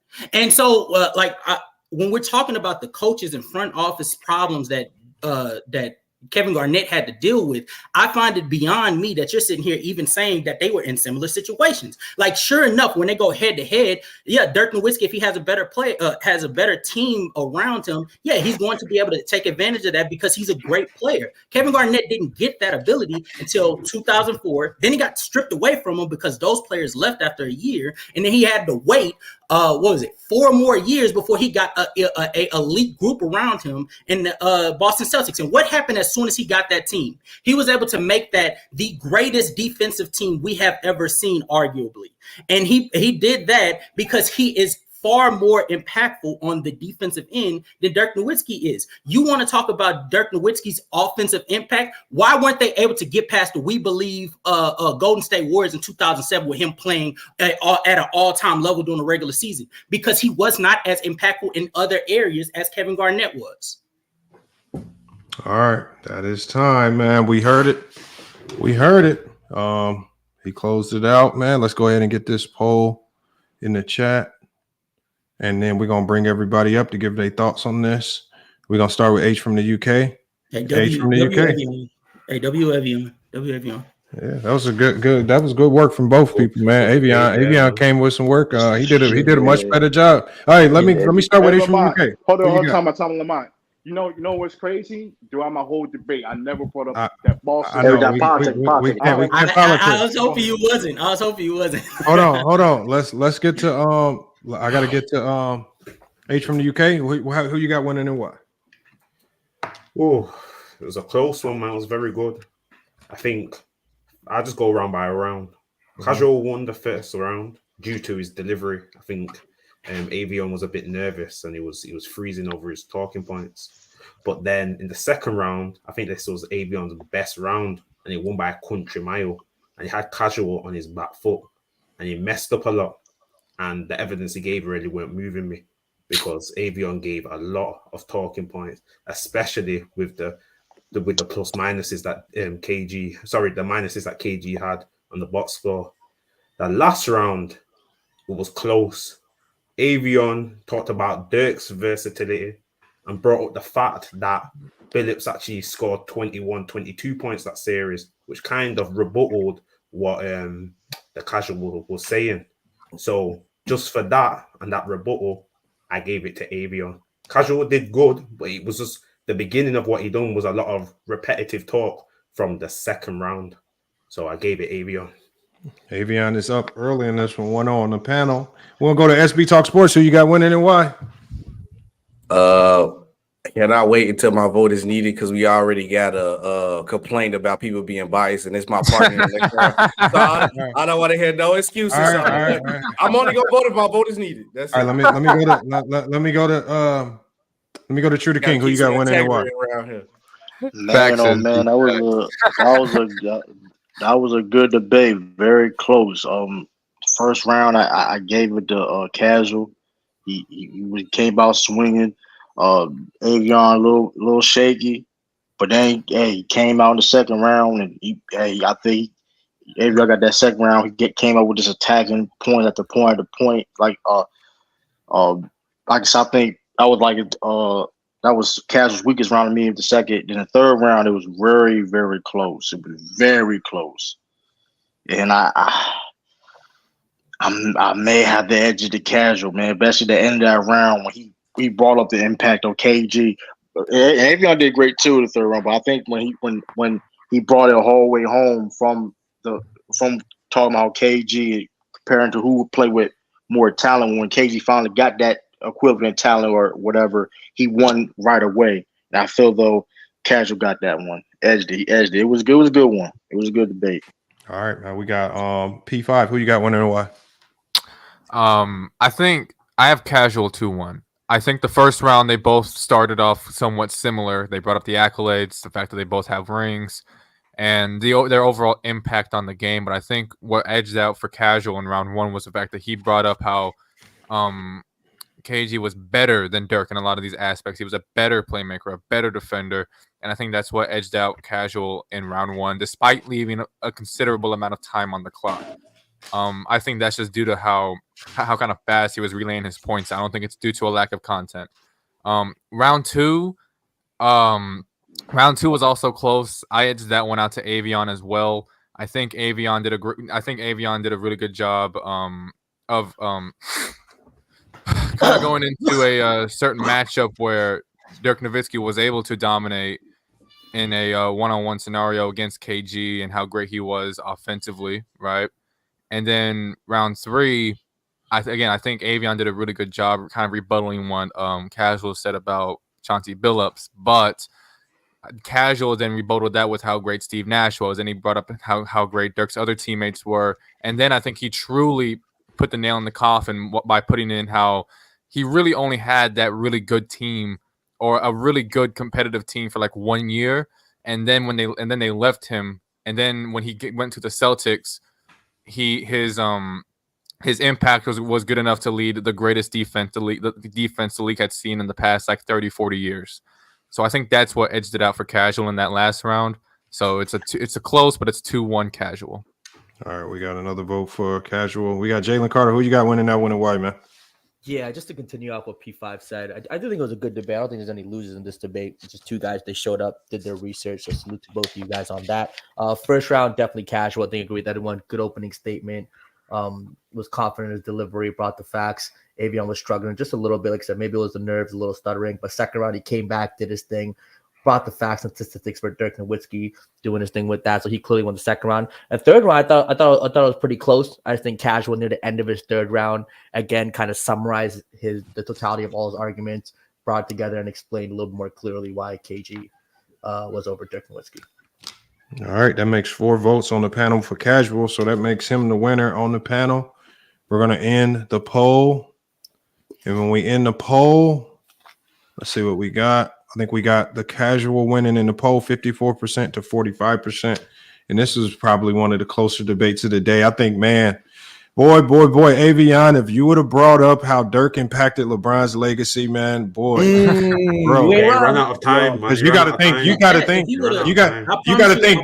think Dirk might be one of the single-hand reasons as to why a lot of people say LeBron can't be the GOAT. I mean, Dirk, like if you'd have brought up how I think obviously you gotta find things that can galvanize the voters and kind of be like have shock factor when you put them out there, but. I mean, for your first debate, man, I ain't gonna lie, you did a hell of a job, man. That was tough. Can I say something? Casual. Go ahead. I just got to rebuttal. Some people say, they brought up the Steve Nash and how Dirk can't wait more. That's why I brought up the scenario where Steve Nash left and Michael Finn left, and Dirk had to be the primary focus of that offense by playing the center spot, and he still led like the team in every offensive, No, but remember that's when I brought up the. But remember, that's when I brought up the 2007 one. That brought up the 2007 argument. But to say what really killed me, like what you said, like KG had more to work with throughout his career, and you said naming the coach. I mean, he had a Boston team as well where he was stacked, bro. I mean, no, I'm talking player. I'm talking about Paul Pierce. I'm talking about Ray Allen, bro. Yeah, but what about before that? No, we're talking about like all of KG's career, bro. Yeah, all of his career. Outside of the Boston Celtics in 2008, who else did he have? Yeah, we can politic. We can go to back and forth when the debate's over. I just say this real quick. We got to keep it moving, y'all. We got a lot of debates. I know. I'm gonna be quick. Shout out to Avion. This was one hell of a matchup. I'm not gonna lie to you. That second round is typically what got me off guard, because I expected him bringing up Dirk's dominant offensive performance against KG in 2002. I for some reason I just forgot my words and sort of lost myself. That sort of would ruin me for the second round. So I understand why it was 2-1. But yeah, no, shout out to Avion. All right, yeah. Appreciate y'all pulling up. Look, we got the main event coming up here. This is going to be a little bit different. The format's going to be different. So I'm going to explain the format. We're going to give everybody 2 3-minute rounds, and then the last round is going to be the panel essentially playing the role of the media, asking some of the toughest questions about what this GM and coach pairing is going to do to improve whatever team they select. Drop a super chat for questions. And so what we're going to do is we're going to use the people on the panel that aren't a part of this as the voters for the panel. Obviously, we got our special guest judge voter who can break any ties, and then we're going to have the chat that can decide as well. Remember, this is going to be a tough one, but I'm going to drop the people down so you know who's participating. This is going to be the main event. So I'm dropping H from the UK, Trudaking. I'm going to drop UP5, Avion, salute, great job. We got BKNY Hoops. I'm going to drop you. So we got our 4 contestants up here. Are we going right now? Yeah. Well, so what we're gonna do is hold on. GMSB in the building, man. GMSB in the building. What's going on? All right. If you got background noise, make sure you mute it because I hear a little background noise. Just make sure you mute it. So SB, don't let me go 3-0 by the end of the night. Don't get nervous. You see, I'm suited. All right, hold on 1 second, y'all. Please hold on 1 second. Let's go. First, let's get to so we can tell the people. First, let's start off by obviously we got Casual and SB as one of the groups. We got Bob, man, coming over there. Make sure y'all check out his channel, Big Axe Bob, and then we got Jalen as well. So Jalen and Bob, what team did y'all select? We have who's the GM and the coach? So it's Jalen Carter is the GM, and my coach is Coach Bob, Big Ox in the building. So we have selected a team that we feel that we can make them into championship contenders off of one offseason alone because that's how great we are. That team is the Dallas Mavericks. Okay, Dallas Mavericks it is. They didn't make the playoff. And then so now we're going with SB and the Casual. You guys let me know what team you selected. What team did y'all select and who's the GM and the coach? So far, obviously, you see me suited up. We are representing the Orlando Magics. We're gonna talk about this great young team who is already ahead of schedule. And I told y'all taking a bait already. Did I tell you this yesterday? They think they're gonna take the easy way out. Who's the GM and the coach? Who's the GM and the guy coach? with the suit on is the GM. I'm representing the team, Lamont. And that means the Casual is the coach. All right, so when based on ranking, SB and the Casual are slightly higher ranked. So what we're gonna do is we're gonna allow Bob and Jalen to go first. Again, what we're gonna do is remember you guys got 3 minutes, so you're gonna see a 2-minute timer. When the 2-minute timer expires, I'm gonna put 1 minute back on. Okay. And so when you see that 1 minute counting down, that's when you know. So we got 2 rounds, and then we got the media coverage round. So let's you guys. Hopefully you have it pieced up together. This is something. This is something new. So what I'm gonna do is, I'm just gonna put Jalen and Bob on the screen for the 3 minutes, and I'm gonna drop everybody else down so they can go ahead and cook for the full 3 minutes. So let me get the timer up here. So we got the timer up here. Our rounds back to back. I do 1 round, then SB goes, then Ox goes. Yeah, so you as a group, y'all go for the first 3 minutes. Y'all can hand it off to each other as you see fit. Okay. Then the other group's going to go for 3 minutes, and then you guys going to swap that way before we go into the media round. So let me go ahead and drop SB and Hoopsters Podcast down. I'm actually even going to drop myself down. But hey, y'all time starts now, man. Go ahead and cook. All right. So wait. Lamont, don't start the shit. My bad, Jalen. What's up, man? So my bad. He goes. SB goes. I go. No. You and Jalen are a team. Yeah. So we're getting everything off in this first round. No, y'all got 3 minutes right now. Mm-hmm. The other group is going to go for their first round.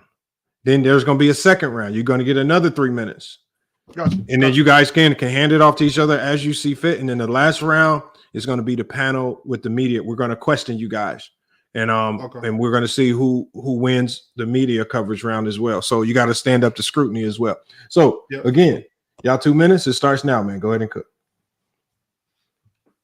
All right, let's go. So we're going to start off with the Dallas Mavericks. We're going to get these players on point, get them right. So first off, the first big move of the season is we'll be signing Naz Reid to a 3-year, $42 million deal, which averages out to $14 million a season. The Grant Williams trade that occurred, we'll be redoing that trade once again. It'll be a 3-team trade, traded from Dallas to Boston. We'll be giving up a 2024 second round draft pick, 2025 second round draft pick. And then Boston, they'll be giving Reggie Bullock up and a 2030 first round draft pick to the San Antonio Spurs. And the Spurs, they'll be giving up a second round draft pick to us. So we'll get Grant Williams there, and we'll be signing Grant Williams in a sign and trade that was. And the deal is 4 years, $53 million, averaging out to $13.33 million. Now, the trade we're going to do to boost up some wing defense and offense is we'll be trading Tim Hardaway Jr. and Maxi Kleber and a 2025 first round draft pick to the Portland Trailblazers for Jeremy Grant. Both these salaries equate to $28 million, so the salaries do be matching up. After that, just to post up our defense even more, add a guy off the bench, we'll be trading Josh Green, our guy, a young player who's great, but we'll be trading him and a 2025 second round draft pick for Alex Caruso, and get Alex Caruso there at a $9 million deal. All these trades will continue to get Derek Lively as a rookie that we traded for in the Carson Wallace and David Bertans trade to OKC. And with that gives us Luka Doncic at $40 million, $64,000, Kyrie Irving at $37 million, Grant Williams at 12, Naz Reid at 12 million, Jeremy Grant at 27 million. Off the bench, we'll be using our mid-level exception to sign Seth Curry to a $4 million deal, along with Dante Exum to a $3 million deal. We'll be using $7 million of our $3.5 million mid-level exceptions to sign those guys. And to fill out the team, we'll have Jaden Hardy signing for $1.71 million, who's on the team. And we'll have Derek Jones Jr. at $2.709 million. The total cap situation for us will be $158 million, $756,000. The luxury tax threshold is $165,294,000, which gives us $6,537,000 under the luxury tax. So if we do need to make a trade midseason, we have the ability to do that. And other than that, our whole team ready to go. That's enough time for us for that. All right, that's time right there. They left a little bit on the board. Let's bring up the Hoopster Podcast, and we got SB. Lamont, I thought we agreed on that. We were talking about we taking the team from the point right now, which is fine. No. The team was how the team ended last season. Do your research. No, you wasn't here. You wasn't here. Yes, you wasn't here. All right, SB, just go. No. No, it's perfectly fine. All right, let's just look. Y'all 2 minutes. Yeah, look, we got the gist of what y'all trying to do. As long as you stay within the base of those parameters. I don't like how Mon is just acting irritated with you, man. I don't know. I'm not acting irritated. Look, y'all, you see, y'all complaining. Look, get to y'all playing. Come on, y'all crying. Come on, y'all, let's get the cooking. Hold on, y'all sounding nervous. Are y'all nervous? Nervous. No, they don't got those stats like that. Y'all done heard Jalen cooking with them numbers. Now y'all nervous. They ain't know what's coming like this. Hold on, how about this, y'all? No, we fine. We fine. I'm just saying. Hold on. Let me drop them down because them being on the screen is making y'all nervous. So let me drop them down. So y'all time, it starts now, man. Go ahead and cook. Yeah, it's because that nigga ain't got no shirt on. Put his ass on. Right. Your time starts, man. First of all, y'all left too much time on the clock. Thank you, everybody, and fans of the Magic's organization. I want to acknowledge the fact that at this point of the season, we are ahead of schedule with everything that we wanted to do. Obviously, when it comes to the fans, we are as high as we've been since 2010. That's when around the Dwight Howard was here. So we got a young up-and-coming star in Paolo Banchero. He's been looking great. He's leading the team in three-point shooting at 45%. And right now, we still looking great under the cap space. Right now, we still got $30 million to work with. Also, I'm looking at this team right now. We are second in the Eastern Conference. Well, we're coming from a team where we did not be in the situation where we're at today. Paulo and Franz Wagner is looking ahead of schedule. Is looking like young up-and-coming stars in the duo. And I know it's early in the season to praise on being the second seed in the conference, but we got the in-season tournament right now, and we are 3-1 in the E-season tournament. We scored the most points in Group C with a team like Boston Celtics in that same group as us with Jason Tatum and Jaylen Brown, who are definitely high, capable scorers. Also, they added a great scorer, Kristaps Porzingis, to that situation, and we are 3-1 leading that group right now. Also, like I said, we are the number 2 seed in the Eastern Conference, and I'm very happy about that because on our list of teams that we beat the Boston Celtics, the Lakers, the Nuggets, and the Milwaukee Bucks, who are all championship contending team. I'm going to head it over to the coach, Casual, to let you know what he thinks, pros and cons of the team so far. But so far, Imagination, I'm very happy about what we're seeing from our team right now. To be quite honest with you, I'm tremendously pleased with the progress of some of the players. Like Jalen Suggs, we weren't necessarily expecting him to have such a come out season, specifically on the defensive end, but even on the offensive end, he's showing to be a little more efficient, or tremendously more efficient all around, shooting around 42, 35, 83 splits. And the main difference between what we're running this year versus what we ran last year, offensively, is minuscule. Defensively, though, is truly where everybody is coming back. Now having Jonathan Isaac back, we can run the switching defense that we mastered, that we want to master. We've been wanting to master for the last 2 years, but now having Jonathan Isaac back, having Anthony Black, who as a rookie is looking like a fine defensive piece. That's why we have him at the starting lineup. He started 13 games for us so far. And then Jalen Suggs, once again, coming out defensively. Even with Wendell Carter Jr. not playing but 5 games, we're looking way more ahead of schedule than I thought we were. So tremendous props to our roster for showing development. Now, as far as the trades that we're going to make, and we're going to speak about it a little later, I'm very pleased because the main con that we have is offensively, we don't have enough shooting. We need more shooting, and specifically, we need shot creation. So when we go into the second round, we're going to speak about the trades that we're going to make to adjust those problems. Defensively, we do not need extra help. Offensively is where we lack. All right, that's time. All right, man, we're going to bring Bob and Jalen back up, man, for their second round. Let us know what they're going to do with the Dallas Mavericks, how they're going to bring it all together. Remember, they got 3 minutes, y'all. So when your time runs out, I'm going to give you an extra minute. Hey, your time starts now, man. Y'all go ahead and cook. Coach Bob, talk to the people. Right on. Y'all can hear me, right? Yeah, we're good. Okay, cool. So, what Jalen didn't mention is that, per my request, we did acquire Coach Budenholzer after he lost the job in Milwaukee, just to shore up our defense. As far as offense goes, we will be starting Luka at the 1, Kyrie at the 2, Grant Williams at the 3. Jeremy Grant and Grant Williams will be sharing the responsibilities at the forward position. We'll also have Naz Reid starting as the big man. We'll be coming off the bench with Alex Caruso, Seth Curry to extend the defense out, his shooting abilities. We also have the young man Derek Lively, Derek Jones bringing the energy. We have Dwight Powell as well. I believe I said Jane Hardy, and then don't forget Dante Exum. So with that being said, the style of offense we want to push the pace. We're looking for Kyrie as an outlet pass to push the break up the floor so we can speed up the defense on the other end. If we don't have that, what we are prepared to do is, if Kyrie can't push the break and get an easy bucket in transition or a secondary transition, he will have this dribble handoff to Luka Doncic from here. Luka will take the ball here. If you can see, dribble handoff here to Kyrie, from Kyrie to Luka. That'll put Kyrie in this position over here so that we can go back to him in ISO situation if our offense isn't working out. Luka will then dribble the ball here. We have a high pick and roll with Jeremy Grant. Jeremy Grant is a pick and pop threat. So Jeremy Grant pick and pop back to the middle. Luka has isolation here in this section of the floor. He has isolation. He's deadly in his elbows where he likes to shoot that step back 3 ball. That's pretty much automatic. If he doesn't have any action there, Naz Reid is in this dunker spot. So that's it. That's a lob threat. Naz Reid will be playing that position a lot, as well as Derek Lively. As you know, Derek Lively is a lob threat. I'll clean this up a bit just in case I don't want to confuse anybody. So what our offense looks like is a lot of action here in the ISO from Luka. Kyrie is a skip ball threat over there, where he will be in isolation on the island. You haven't seen anybody be able to stay in front of Kyrie since he's got to the NBA.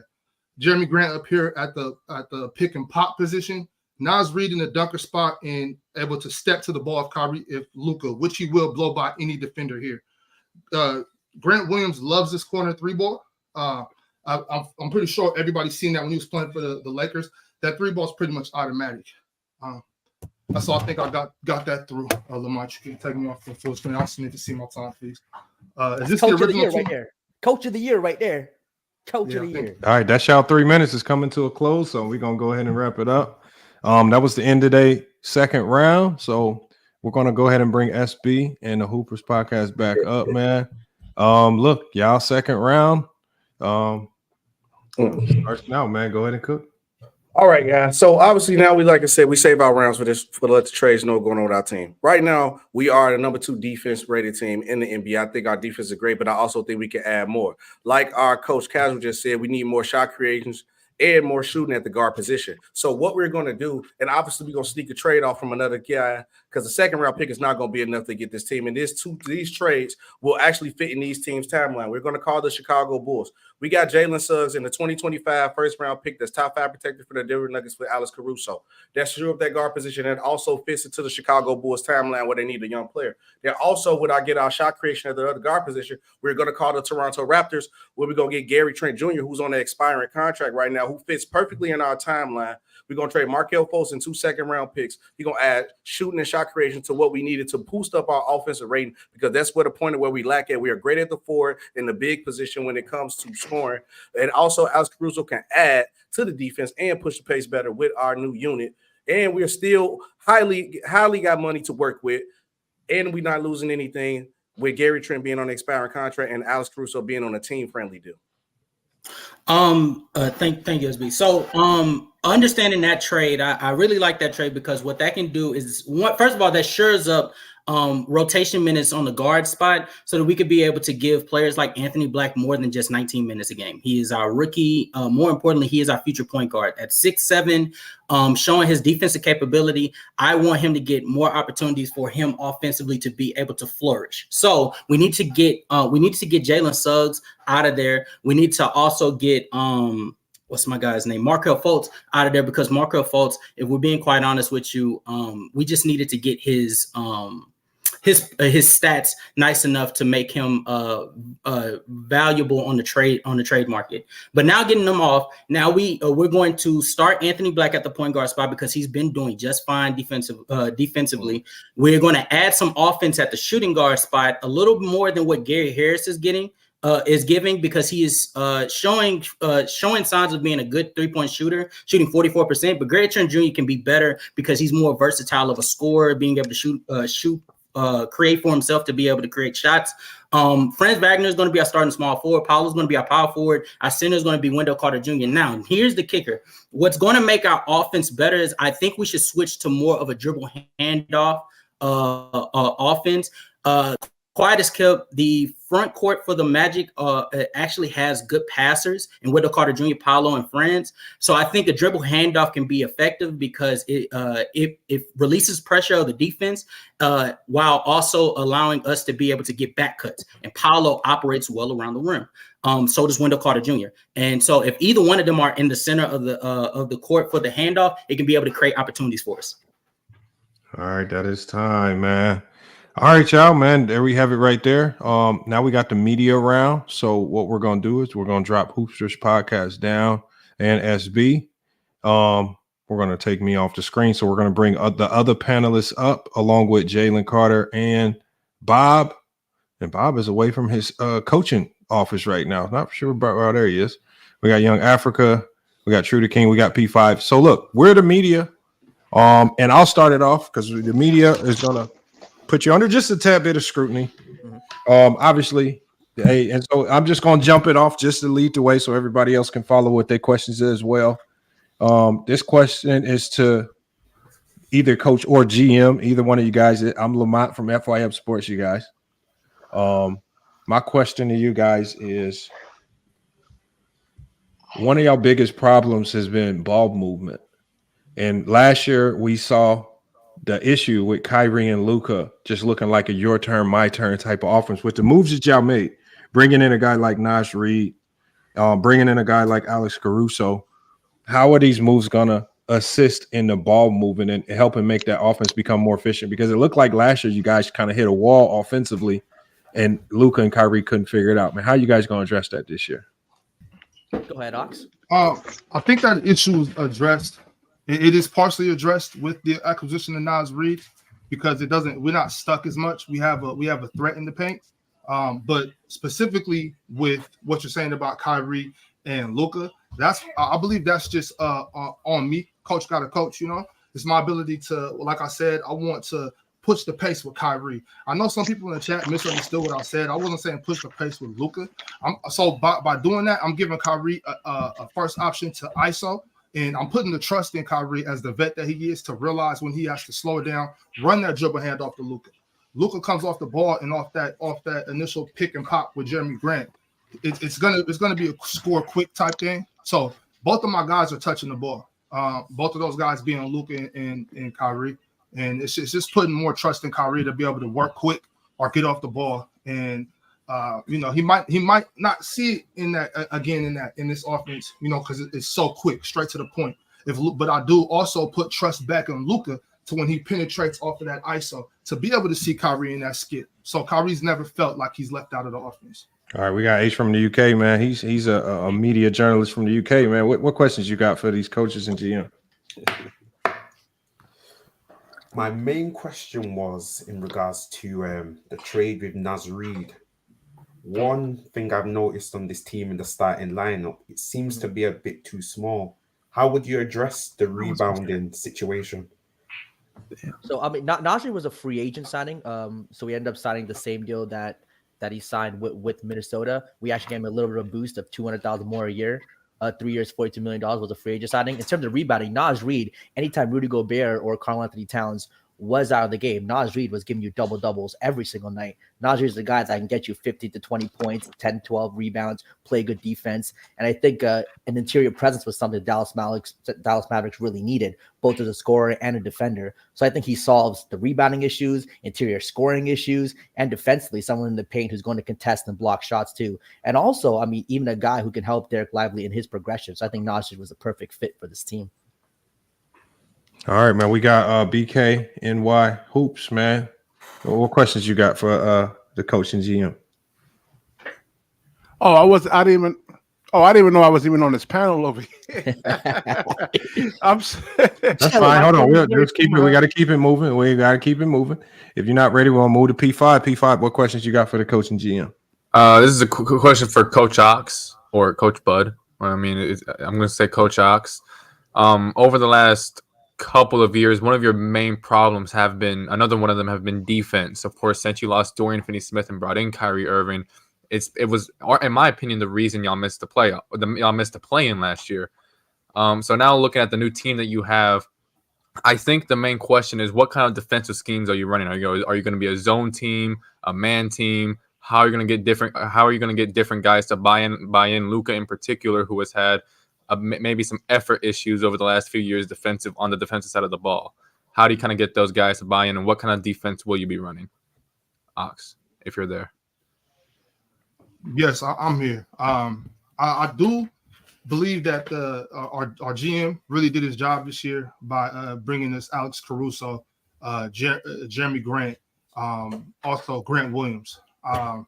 Off the bench, Alex Caruso is going to get a lot of playing time, ton of playing time to kind of drill into the guys' heads that defense is going to keep you on the floor. I don't know if you guys have been in the practice facility watching the practices lately, but it looks like this year coming up, Luka's bought in. He might not be the defender that we want him to be, but I can see a change, a shift this summer in his actually trying to play defense, making it a point. So I don't think I have any problem getting the guys bought in. But as far as schemes go, we will match up. Probably put Jeremy on some of the quicker guards and allow Luka to play defend more of the forwards. We'll try going that scheme and kind of putting the defensive load more on Grant Williams and Jeremy Grant, as well as Alex Caruso. Okay. All right, let's get one more question. We're gonna get one more question. Let me get from Trudaking. Trudaking from Trudaking Sports, man. Which questions you got for the coach and GM? My question is though, how are you going to utilize Jeremy Grant in the scheme? Or because clearly he'd be the third guy, but I'm curious on what exactly you're going to be doing with him on the team with the Mavericks playing next to Luka and Kyrie. Deal thing, Ox. I'm looking at Jeremy Grant to stretch the floor, to be aggressive with that three ball, which we've seen throughout his career that he has no problem firing that three ball up. Also, he has to come and be a defender. He has to come be a rebounder. He has to help Nas on the glass. He has to help Derek on the glass. So those are pretty much the things that we're looking for him to do: shoot open shots, catch and go, swing the ball out of the offense. It's either shoot it or swing it. We don't really need him holding the ball. I know Kyrie and Luka already do enough dribbling. So for our other guys, especially, I know you're talking about Jeremy Grant, but all of our guys, Grant Williams, Jeremy Grant, Seth Curry, we're not looking for them to put the ball on the ground much. We're looking to get quick shots or quick moves of movement of the ball. We're looking for ball movement, quick shots, and for you to compete on the defensive end. So we're drilling that into Jeremy's head at all times. As soon as he came off the plane, that was the first thing me and Jeremy talked about was how I need him to play defense. Let me ask you, this is how you cook. Yeah. Let me ask you a question real quick. Hold on, let young guy forget the last question and go ahead, young guy. This is real good. Yeah, y'all breaking it down. I gotta say, but hey, so the GM, you did a great job. You somehow got Jeremy Grant and Caruso and still stayed under the salary cap, like you said, right? Which is an amazing job. And so let me ask you, because Ox said he's going to run a fast tempo offense and he's going to be up tempo. Do you think you have enough depth on the bench to truly be a championship contender? I mean, Ox, you can talk about the players, how you're going to use the bench guys. No. It ain't about the bench guys. It's about do you think you have created a roster to have enough depth on the bench with an up-tempo offense, and you need essentially a lot of players in the up-tempo offense. Sure. So I think off the bench, we got Seth Curry, incredible 3-point shooter, can get you buckets any given night. And after that, you got Alex Caruso, who not only defensively, I think can run it up and out the door, can finish in transition, can get hot from three and get you buckets as well. Derek Lively, young kid coming out of Duke, he's going to run up and down the door, finish his lobs, play hard, finish at the rim. So 100%, I do think we have the guys needed to play up and down. And in the playoffs, it really becomes an 8-9 man rotation. So Seth Curry, Derek Lively, Caruso, and then if you want to go to the 9th man and Jaden Hardy, a young guy who can get hot on occasion, not going to be a big rotational piece. He's not going to play 30 minutes, 25 minutes a night for us, but get you 10, 12 minutes in a good night. Same with Dwight Powell. But in terms of our starters, having Luka, Kyrie, Grant Williams, Nasri, Jeremy Grant, I mean, that's just arguably one of the best starting fives in the league. There's not a single weakness in that starting lineup. Every player brings something to the table. Offensively, Luka and Kyrie, two of the best offensive players in the league. Defensively, we know what Grant can do. We know what Jeremy Grant can do. We can put these guys on the other team's best players any given night. And if we need a guy to guard the other team's guards, you throw in Alex Caruso. He's giving fits all day to every guard he's playing against. All right, man. Look, that's it, man, for the questions, man. So we're going to drop these two down, man. Make sure y'all kind of take notes on some of this because this is a more extensive debate. But we're going to drop Bob and Jalen down. They are done. We got to bring up Hoopsters Podcast, and we got to bring up SB. And so what we're going to do is we got to start with some questions. I'll start with the first questions, man. Oh my God. All right. I'll start with the first question. And this is going to be for the GM. My question is, I see you guys made some moves in the offseason. Obviously, I think a lot of people are excited about the Alex Caruso trade. But the trade for Gary Trent for Fultz, it almost from a outside looking in, it almost looks like a lateral move that doesn't kill you, but it doesn't make you that much better. So why did you guys choose to kind of make more lateral trades as opposed to really looking to bring in one of the heavy hitters that were available on the market? You know, we had get guys like Damian Lillard out there on the market, guards out there that could really be impactful and completely change the dynamic of this team. Why did you guys choose to be more lateral and kind of stay consistent as opposed to really go find a vet or a star that could change the direction of the Orlando Magic team? For the record, LeBron, we are at the point of the season where we are the number 2 seed. This is not the off season. We are making moves from what we see going on with our team. But I got you, no problem. The reason why we went for a Gary Trent Jr. and a Alex Caruso is the possibility that we got 2 teams in the market that want to make moves. The Raptors right now need better play at the guard position, and that's an expiring contract in Montreal, folks. And they love to have a couple second-round picks. We went to go get Gary Trent Jr. to add more shooting depth to the backcourt and shot creation. That's what we need. We are right now the number 1 rated defense in the NBA as the young Orlando Magic team. We are looking great at our 4 position with Paolo and Franz. They're also Moore Wagner is looking great, and Gogan looked good without Wendell Carter in the situation. We have already been using Anthony Black, a great young point guard, 6'7", looked great and added to the defense, not really a liability. So bringing in a guy like Gary Trent who can add shooting, who's shooting 50% of true shooting percentage, and is great in transition, which that will add to our defense. So I think it's not really necessarily a lateral move because we got Anthony Black, who is going to be our leading guard, and Gary Trent will come into the 2. And with him and Alex Caruso, that add great to our guard rotation to help out Paolo, who's great in the mid-range, Wendell Carter, who's great in the mid-range and under the rim, and then also with Franz. So this trade is going to make you the trade makes you good, but when we talk about getting through the gauntlet in the East, when dealing with teams like Miami, dealing with teams like Milwaukee and the Celtics and things of that nature, what I'm saying is, where do you find this? Where do you find this? And we're talking about playoff basketball, not regular season. Where do you find? Where do you find this? Hold on, let me finish my question. It's the media talking. Hold on, we're gonna get your question. Where do y'all find the star power? Right, we seen Paolo, as good of a young player as he is, he disappears on a lot of nights. Right, Wagner still has his own struggles as well. Yes, to this point in the season, they've been great. But when I look at this roster, me and many of the other Orlando Magic fans, we just don't see the star power necessary to win in the playoffs. Do you have that much trust in a guy like Gary Trent to be that third star? Like, who is when we looked at this roster, who is the go-to player? Who's the star that you're going to rely on if you're looking to have success in the playoffs? I think it's for me, right? Either one can answer. I'm going to say it's obviously Paolo Banchero. Obviously he's one of the great young rookies. Him as far as Wagner is looking like a great dynamic duo. The forward position is not our problem when it comes to the offensive side of the ball, but that's why you bring a guy in like Gary Trent, who will not be a liability on defense, but add a plus to the shooting, because also you didn't acknowledge the fact that Paolo Banchero right now is leading the team to 3-point percentage at 45% from the field, and he's one of the best mid-range shooters right now for a young guy. So we have to play the course with the young talent that we have, and because all the moves that we made, we still have money to make moves, and also the fans are happy because once again, I acknowledge the fact that we are at the highest fan ratio since the 2010 era. And the reason why I brought that up, because now teams will see that we are closer to competing and the fans are buying into the project, and we have to stay the course because we are a team in Orlando Magic where we are not necessarily a free agent destination. So we build through the players that we drafted, and we add talent and pieces from realistic destinations like the Chicago Bulls, who are trying to rebuild, and the Toronto Raptors, who are trying to rebuild. And Gary Trent Jr. is not a minus or plus because he's on an expiring deal. So if he does not work out, he can walk, and we still have money to work with. But if he does work out, which we believe he can fit into the system, we're going to be perfectly fine. All right, let's go to P5 from the Asian Sports Network in China, man. Apparently, I'm from the shadow realm of Yu-Gi-Oh, I guess. Oh my god. Or P5 Snape, whichever one. Whatever. My main question is defensively. Oh Jesus.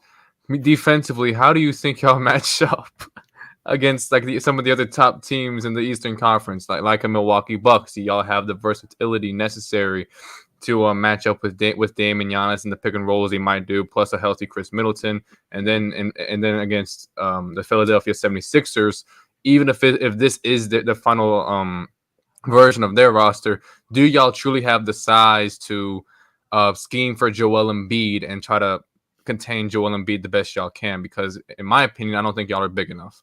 But well, to be quite honest with you, we have to be honest about the progression of certain teams. So in the Dallas Mavericks case, for our opponents, they already have a superstar that's well developed and is already on their way to progression. They just needed to make certain steps to make them further more competitive in the playoffs. In our case, we're dealing with the team that was arguably the worst team in the Eastern Conference for most of the decade.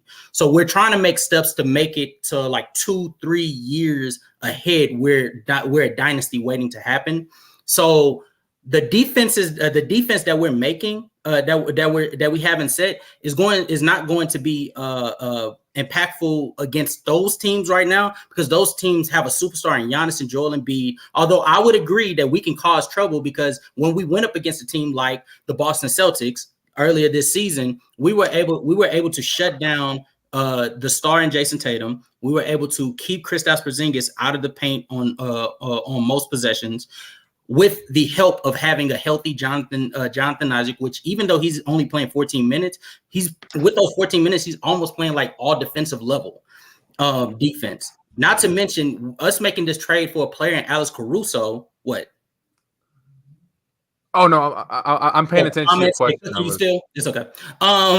Having a player Alex Caruso that gives us that point of attack defender that we desperately needed. Gary Trent Jr.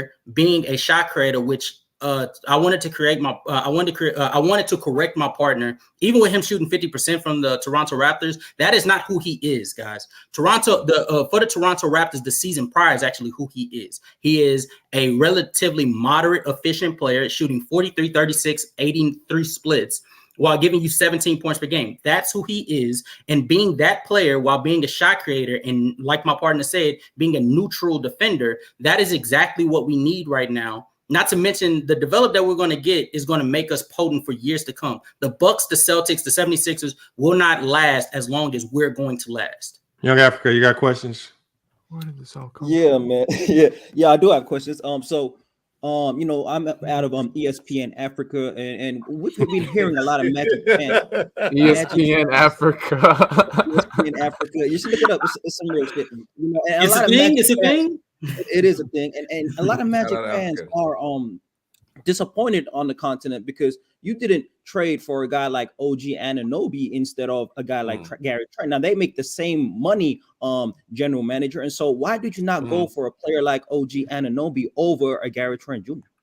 When we had talked to the Toronto Raptors, it was pretty much a little bit high of an asking price of what they asking for. Because if you notice, when we did the Alex Caruso trade, we got rid of the Denver first round pick. We still keep our draft capital, which we still think is very high. We had a great relationship with the Chicago Bulls. So when we got on the phone with the Toronto Raptors, we think that Gary Trent actually fits more in our logic of what we need from the guard position to make us better. With Jonathan Isaac coming back, as the coach explained a second ago, he's already shown that he's still at an all defensive caliber level. And then also we still want to keep some type of cap space at this point, because obviously with him on the expiring deal, it will probably cost more to get OG in a long haul than a Gary Trent. And Gary Trent still fits the cycle of what we need. And we still also have those wing defenders in wing players with Franz and Paolo, because then now it's like, are you going to overpay for a guy to come off the bench? Because as we're going to put him at the 2, are we going to put him at the 3? That's Franz spot. We got Paolo with the 4.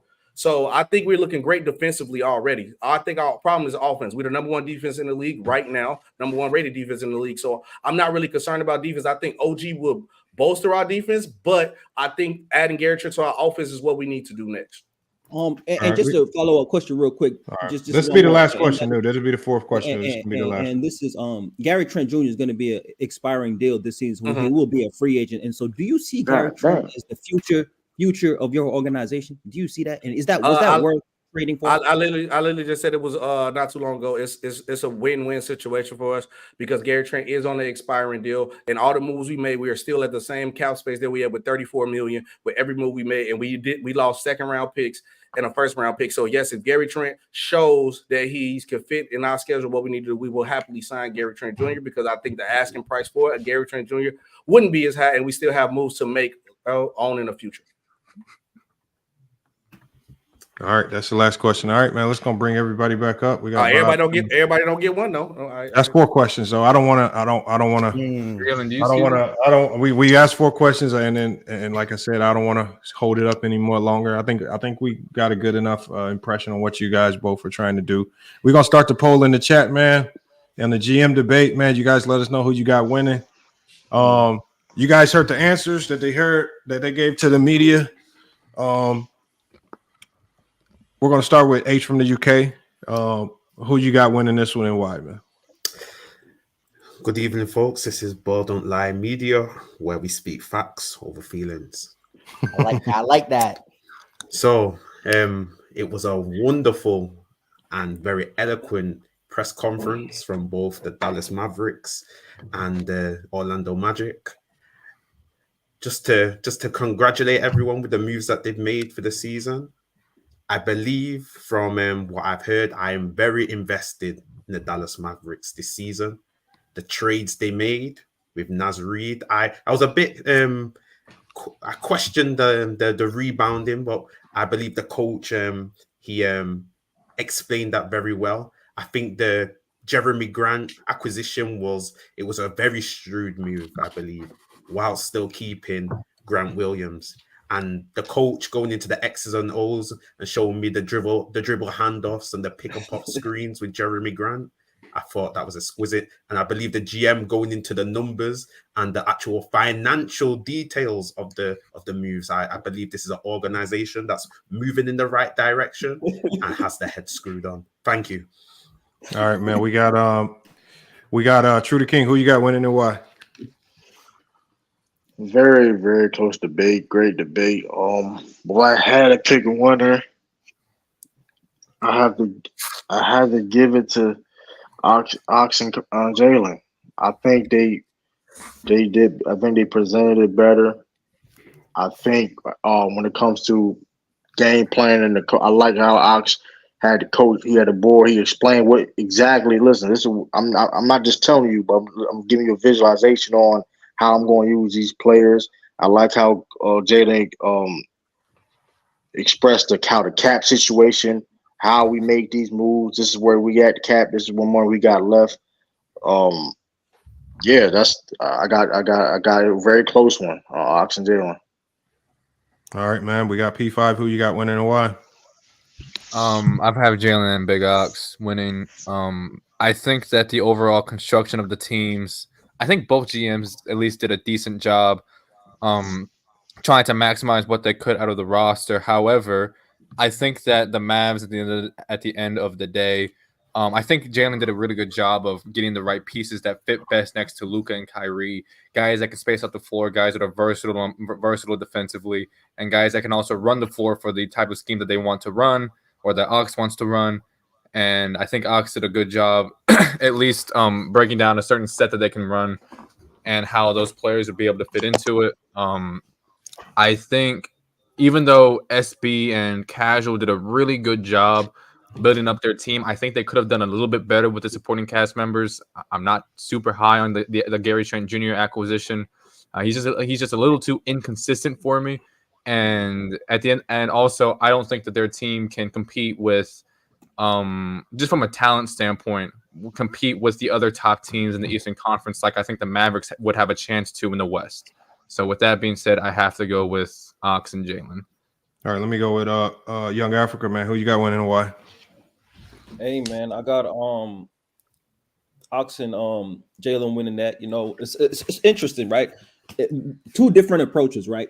Win now mentality with Ox and Jalen, and a long-term perspective of Casual and SB, right? And I think the easiest thing you can do as a GM in the NBA is stay where you at, right? Just do what you've been doing and look to the future and not really make a splash. Now you could have still made a splash without selling out the future, and that's the kind of the disappointing thing for me is like y'all could have really did something to actually make this team a dark horse in the East, and all you really did is add a Gary Trent Jr. who ain't no shot creator like that, who's actually a high volume, low efficiency shooter and offensive player. And then you added Caruso, who has defense, but you're adding him to a team that is already a great defensive team. You should have really added much more shot creating, much more playmaking, much more ball handling. And you had that in Markelle Fultz. I actually like Markelle Fultz on that team better than Gary Trent Jr., to be honest. And so what they did in terms of Jeremy Grant, what they did in terms of to be able to do those moves, what really sold me to be able to do those moves, Jalen, and still stay under the luxury, still stay on the salary cap. I don't know how you got Jeremy Grant, Caruso, Nas Reed, and you're still under the cap with two max players in Luka and Kyrie. Great job, man. Straight up. That's great. Shout out mid-level exceptions, and you signed Kyrie late so you can go tap to sign him. All right, well, that gives them 4 votes. Obviously, they win on the panel right there. But Lamont, we want to hear everybody. Okay, go ahead, BK, go ahead. Give your thoughts, BK, while we close out the poll. BK, you with us? Go ahead, BK. Kick him out there down, BK. Add insult to injury. BK, you was on mute. You with us? Yeah. I'm with you. I was just in and out, so I can't really give a good objective opinion or anything like that. P5, they don't like you. Oh, he wasn't even listening, man. Pack him up, man. Pack him up. up. We got to keep him around because he's in one of the upcoming debates, so we still got to keep him around. But all right, but either way, good debate. Big Ock and them, they won this one in the poll. Big Ock and Jalen also won the poll, 83% to 16% as well. So they dominated there. No need to go to the voter there. So Big Ock. I just want to get Jalen fired for fraternizing on the chat, bro. I just want to. We showing love to the people. I just want to.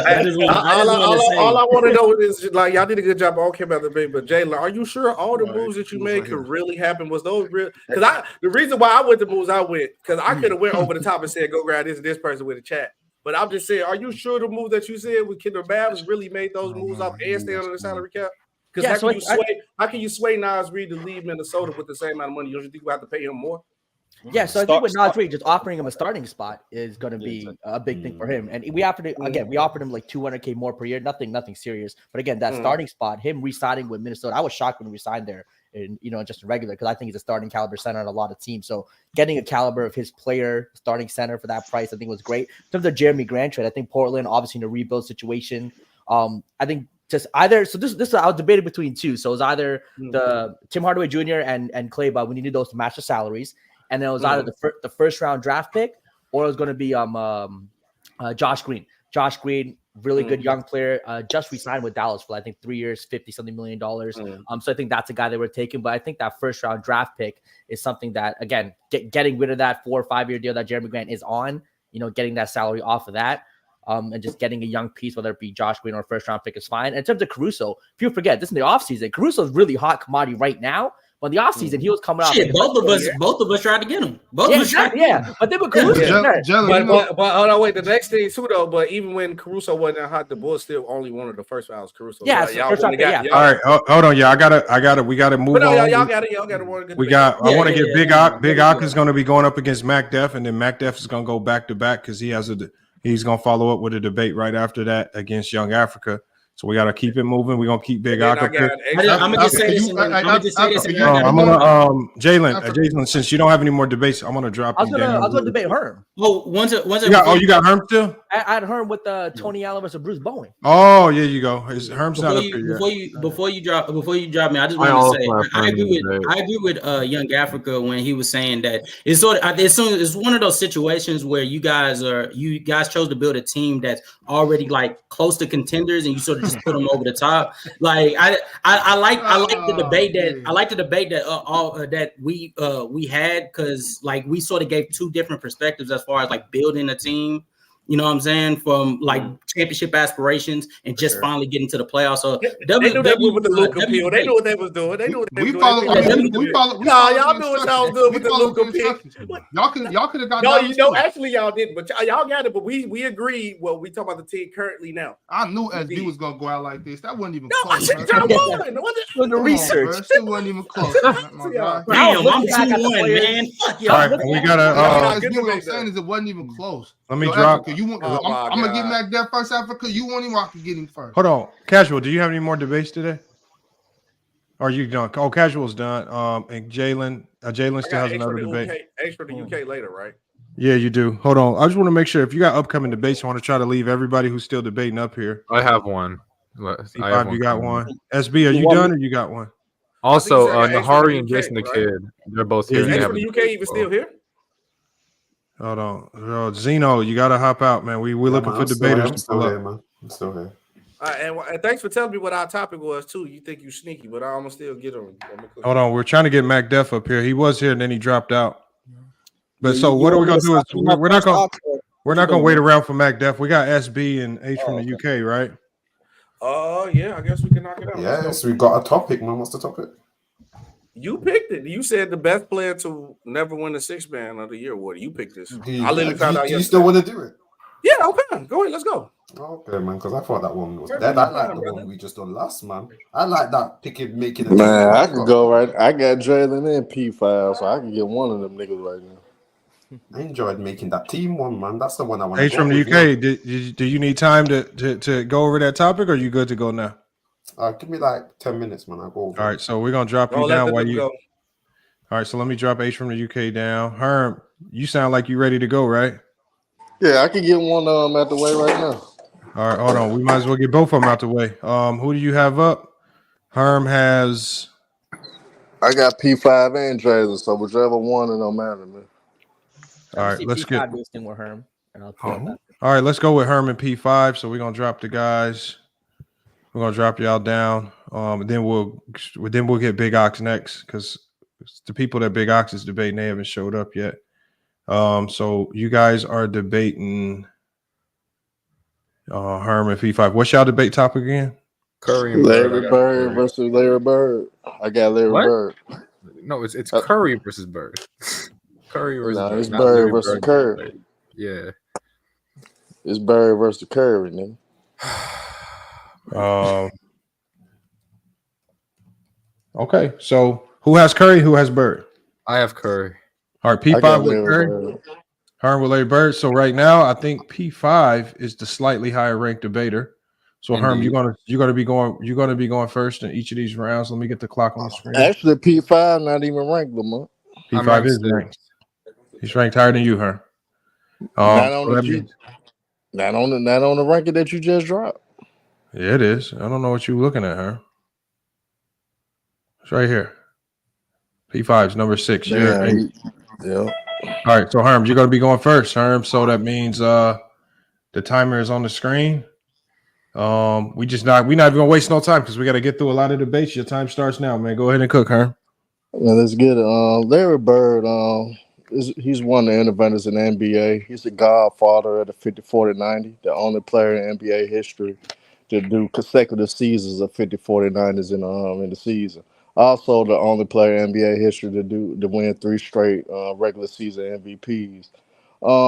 He was the innovator of saving. Him and Magic Johnson had one of the greatest rivalries of all time, which instilled in saving the NBA basically. Because we gotta remember, before Magic and Larry entered the league, it was on tape delay. So with that rivalry alone, it helped save the league. They played for Larry Bird played for some of the greatest teams in NBA history, which was the '86 Celtics. One of the best teams that probably ever came into the league, and also the impact that Larry Bird had on the team was great. Larry Bird, before Larry Bird came to the Boston Celtics, they was a 29 win team. They was 29-53. I was one of the bottom feeder teams in the league. The year that Larry Bird came his rookie season, they was a 60+ win team. That's unprecedented from a rookie to turn around a team that much and make them a contender and make them a contender right away just off his presence alone and what he brought to that team. With Steph Curry into the league, the Warriors had the same record, but with Steph Curry's rookie year, the Warriors was 26-56. So they actually decreased and got worse when Curry came into the league his rookie year. When it comes to PER, they are about the same. Steph Curry 23.8 for his career, and Larry Bird 23.5, so they're basically even there. But Larry Bird, he just meant so much to the game because he saved the whole league just with that impact alone. I don't think Steph Curry had the type of impact on just basketball itself like Larry Bird had. If it wasn't for Larry Bird and Magic Johnson rivalry, Yeah, that's Steph time. Curry wouldn't be around. That's time. All right, P5, you up next. Your Real time. quick, Lamont. Herm said Larry Bird was the only player in NBA history to win 3 straight MVPs. That's not true. That's not true. All right, so let's see. We got to pull up ChatGPT then. Let's do it. You say that Herm is capping there. Larry Bird is not the only player to win 3 straight MVPs. Okay. Regular season MVPs, by the way, P5. Hold on, we got to ask ChatGPT. Was Larry Bird the only player in NBA history to win 3 straight MVPs? All right, let's find out. I'll zoom on this so people can see the answer.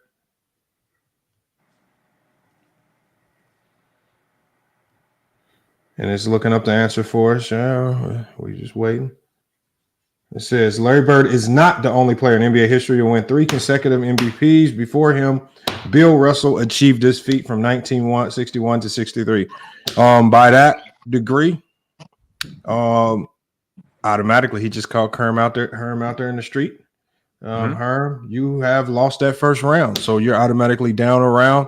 P5, you can choose to proceed with the first round, or we can go straight into the second round since you've automatically won the first. I want to go straight to second round. All right, let's just go ahead and straight to the second round. That means if we bypass in the first round, Herm, you got another shot at it. You already down 1-0 in these rounds. Your second round, it starts now. I should have highly preferenced the modern era that everybody's the only player in the modern era to win 3 straight MVPs. That's what I meant, but I forgot to leave that detail out. But Larry Bird has more All NBAs than Steph Curry so far, despite of Steph Curry still playing. Even though Steph Curry played more years than Larry Bird already. Larry Bird's been All NBA 10 times. Steph Curry's 8. Larry Bird's been a 12-time All-Star. Steph Curry's 9. Larry Bird been on 3 defensive teams. Steph Curry 0. When it comes to win shares, Larry Bird is at a 145.8. Steph Curry is at a 120.2 overall in their career. Also, when it comes to win shares per 48, Bird got the slightly edge for his point 203 and Curry a 0.02, which is close, which is a toss-up. When it comes to value over replacement, that's when Larry Bird has the edge to really show how valuable he was to the Celtics, like Steph Curry with the Warriors. Value over replacement in the regular season, Larry Bird is at a 77.2, Steph Curry is at a 66.9. In the postseason, Larry Bird is at a 15.4 value over replacement to Steph Curry's 12.5. So basically, and then also just the win shares, just regular win shares alone, they really about even postseason wise. Larry Bird got them at a 24.8 and Steph Curry at a 21.7. So when it comes down to it, Larry Bird really was just very instrumental in the fact that he just was the instant impact on the Celtics. Created one of the best dynasties in the 80s. He was part of one of the best rivalries in NBA history. And on top of that, he just was a better overall player, was a better passer than Steph Curry, was a better post player than Steph Curry, just as good as a shooter, even though true shooting edge go to Steph Curry. And plus Steph Curry, shot more threes because the era was different. But besides that, Larry Bird was considered one of the best shooters in NBA history. All right, that's time. Real quick, Lamont, real quick. Yeah. Do I retain the challenge? Because he lied again. I forgot what we said on this.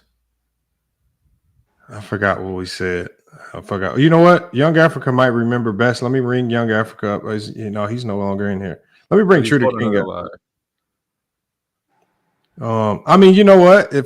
I guess if you win the challenge, you can retain it. Go ahead, man. Go ahead. Herm said that Stephen Curry has he said that Stephen Curry has 8 All-NBA teams. He has 9. Okay. All right. All right. Let's see what we got. 9 All-Stars. I said All-NBA teams. You said he had 8. He has 9. So you gotta be petty on that. Boy. Okay, so how many? So what's the question? How many All-NBA teams does Steph Curry have? Yes, and it's not just 8. That's petty, though. That's petty. It's a fact, though. He got it. Does Steph Curry have 2 dates? That let you know that nigga ain't trying to debate, man. What? I can't. Look. It is what it is. All right, this is Steph. Then Trudaking say it's only one challenge, by the way. Trudaking hey, hold on, y'all. Look. All right, P5. You can either go with your second round, or you could just skip to the third.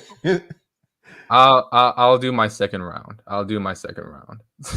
Hold on, but you already, I know, but I want to at least. All right, let's go. Go ahead. Even though I already won, I want to say something.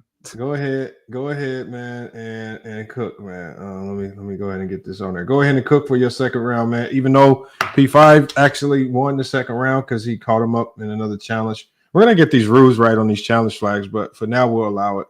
P5, your second round starts now. Okay, so let's break down a little bit of what Stephen Curry does best. First off, Stephen Curry, of course, the greatest shooter of all time. I don't know where Herm got that. He's just as good of a shooter as Stephen Curry is.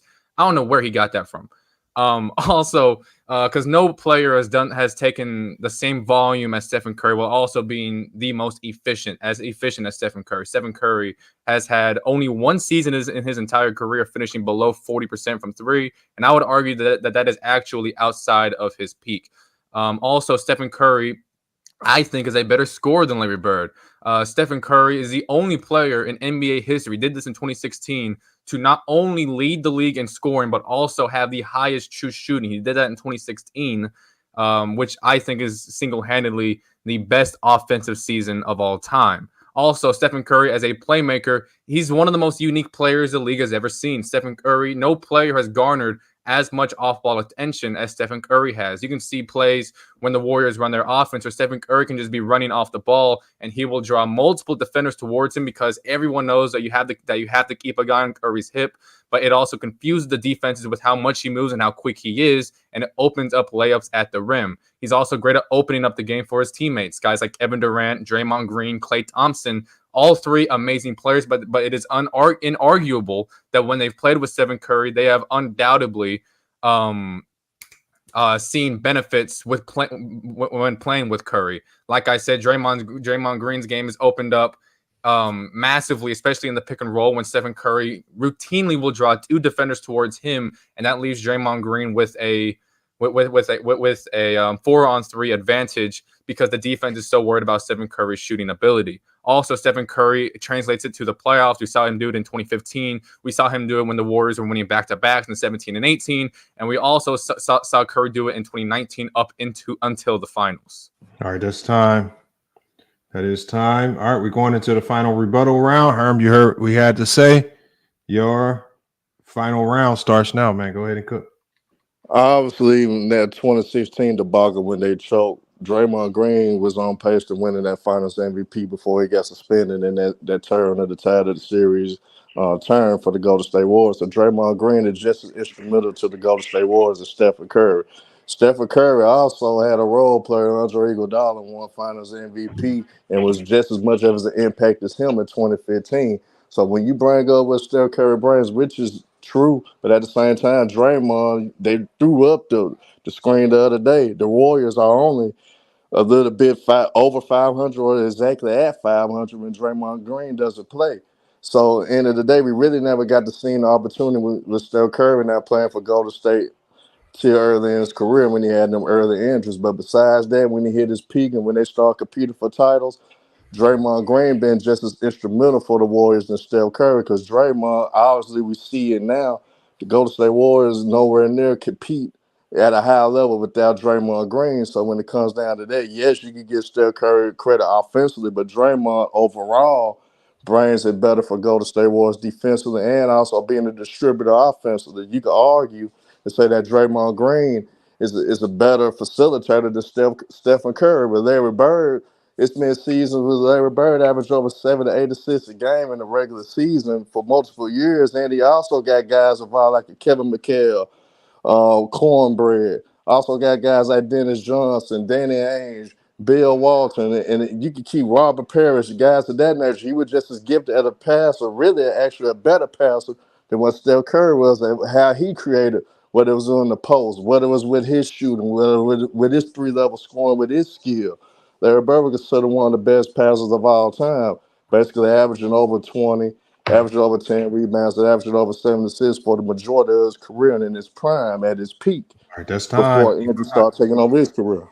That's time. P5.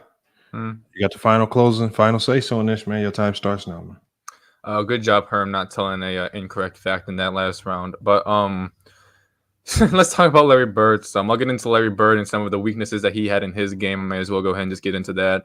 Larry Bird, if you actually look at the early part of his career, especially in the playoffs, in I believe 82 and 83, he is shooting sub 40% from the field and is like right at or below 20 points per game in a season. And those struggles in the playoffs really didn't stop until they added Dennis Johnson to the roster in 1984. Conveniently, from 1984 onwards into the next few years, that's when Larry Bird started to have his best offensive seasons, especially in the playoffs when he had another good enough creator who was a former Finals MVP with him. Also a multiple-time All-Star, All-Defensive Team member as well. Also, another thing that you said about Stephen Curry and the Andre Iguodala Finals MVP, we all know that is probably one of the most bogus Finals MVPs that the league has ever seen. Where the Warriors' defensive scheme, it's a narrative-based MVP because conveniently when Andre Iguodala entered the starting lineup, That is when the Warriors started winning, when that is actually not the case. If you actually watch the series, the first 3 games, the Warriors were shooting terribly from the field. And conveniently in the next few games, I would argue that LeBron James has his best games towards the tail end of that series. And of course, unfortunately for him, that's when the Warriors and Stephen Curry finally started to go off. Stephen Curry was averaging close to like 30 points per game in that series on really good efficiency. There's efficiency, and they gave it to Iguodala because it was a narrative. And I would argue actually that Draymond Green, watching the series, had a better impact on guarding Draymond Green than Andre Iguodala had.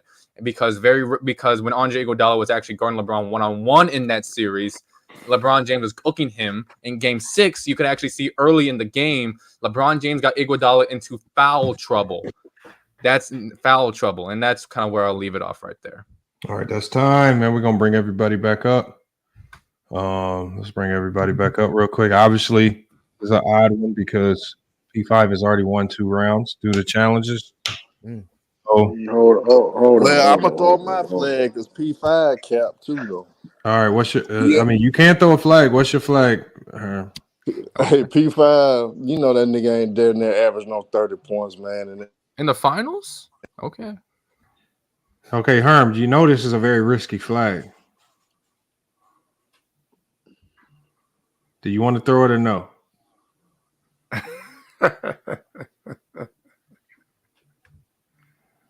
They disappear? It doesn't really matter to me much, but Oh, Herm's here. He dropped out. Herm, do you want to throw this flag? Yes or no? Yeah, might as well throw it because he ain't nowhere near close to average 30. He averaged 26 for the series. Hey, that's the same logic I got. Okay, so remember we had this similar thing last week where we said damn near.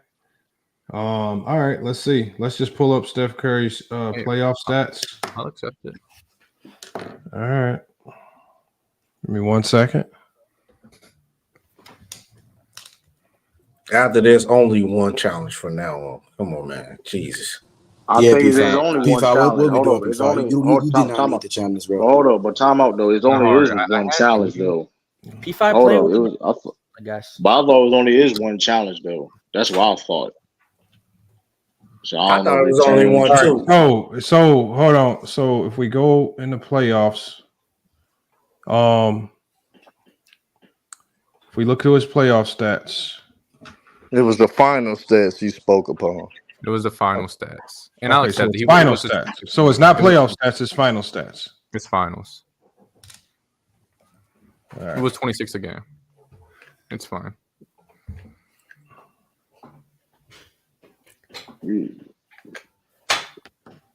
Hold on, averages. Jesus Christ. Hey, I'll take it. I mean, it is what it is. Hey, P5, 26 is not close to 30, by the way. Like, at all. Mehari, I just said I'll accept that because I used the same thing on Jason the Kid last week. So, I mean, that's fine. Okay, so his final stats. Here it is right here. Oh, that's his stats. I need his averages per year.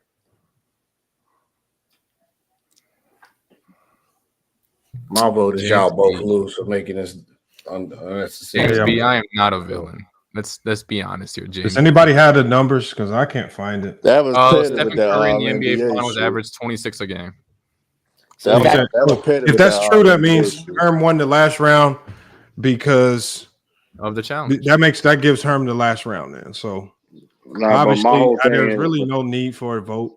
Obviously. But time out though. What's the timeout?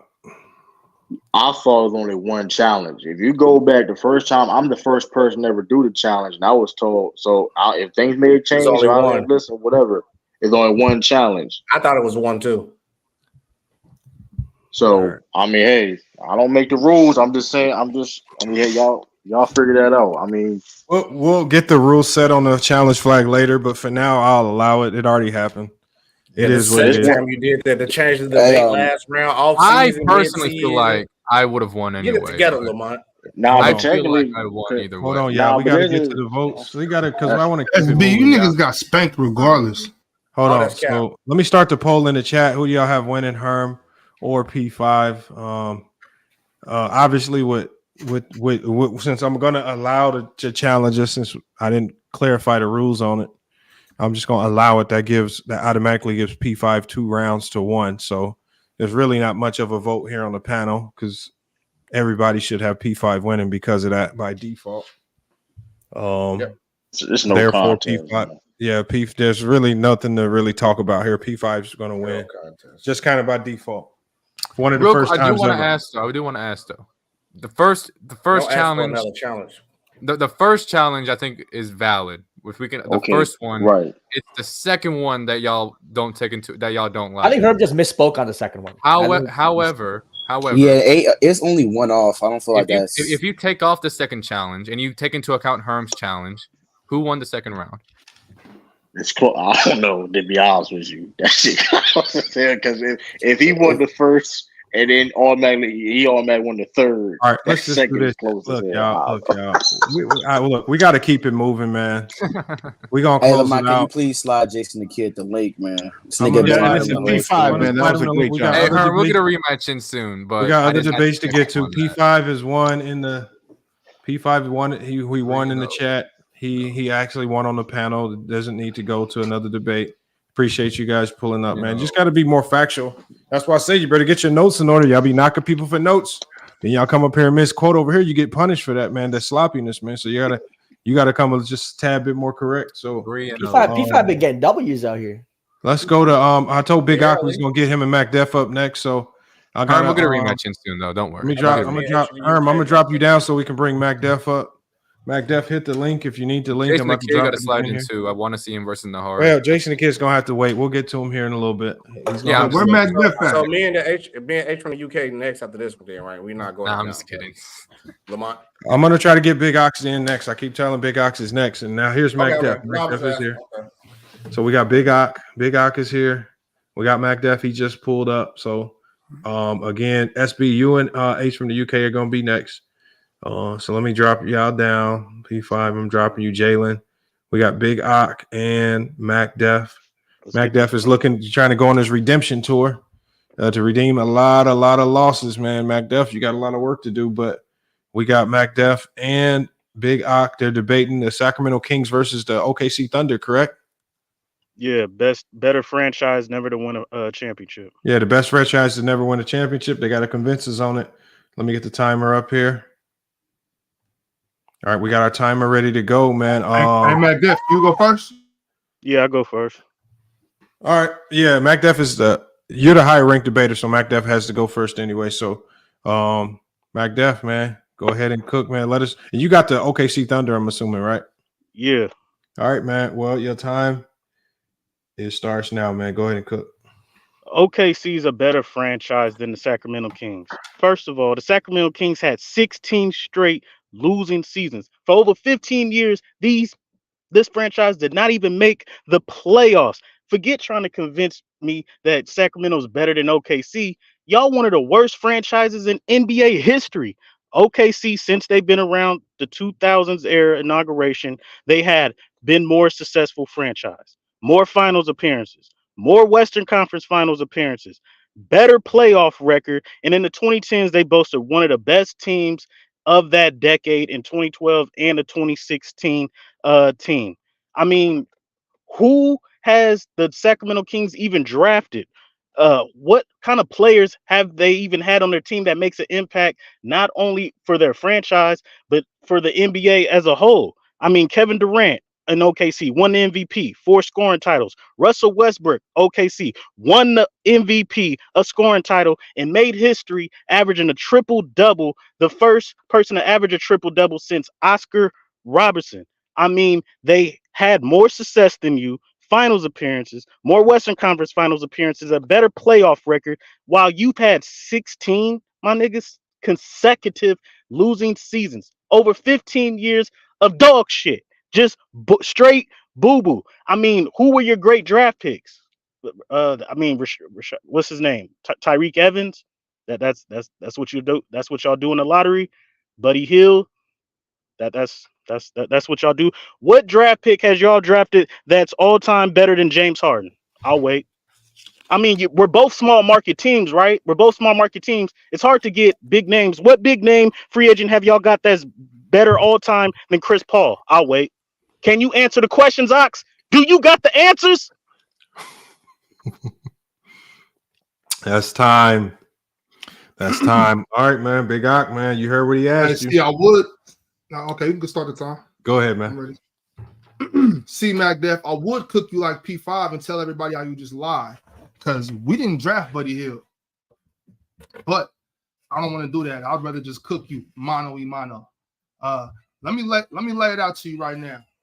The 99, we have a concentrated time of being one of the top teams.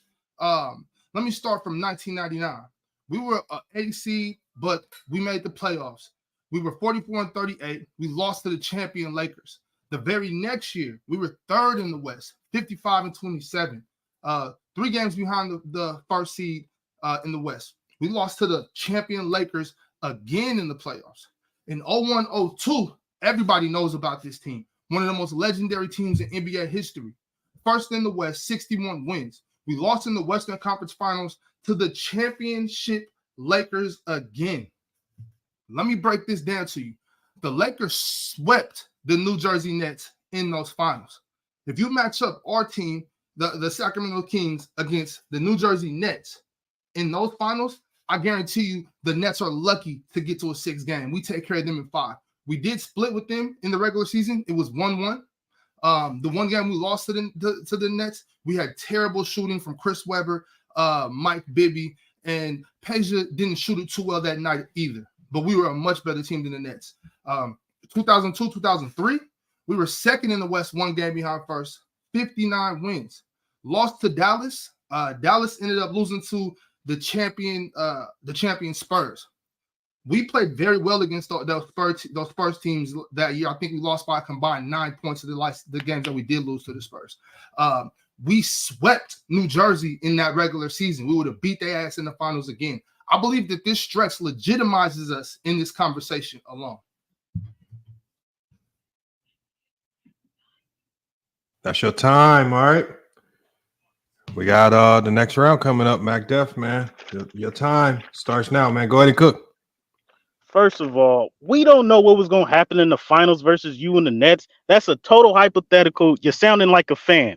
But here's some facts for you. Sam Presti has been one of the best GMs in the league. He got to start with the San Antonio Spurs, with one of his big talent acquisitions was Tony Parker, who the Spurs drafted. Tony Parker thanked Sam Presti in his Hall of Fame speech. Sam Presti has drafted for the OKC Thunder, not the Supersonics, but the OKC Thunder, Russell Westbrook, James Harden, Steve Adams, Josh Giddey, Chet Holmgren, Domantas Sabonis, that name should sound familiar, Ox, and Serge Ibaka.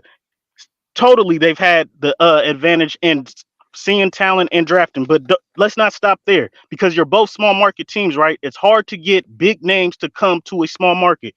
How about Carmelo Anthony, key acquisition, big name, Chris Paul, Paul George, Shai Gilgeous Alexander.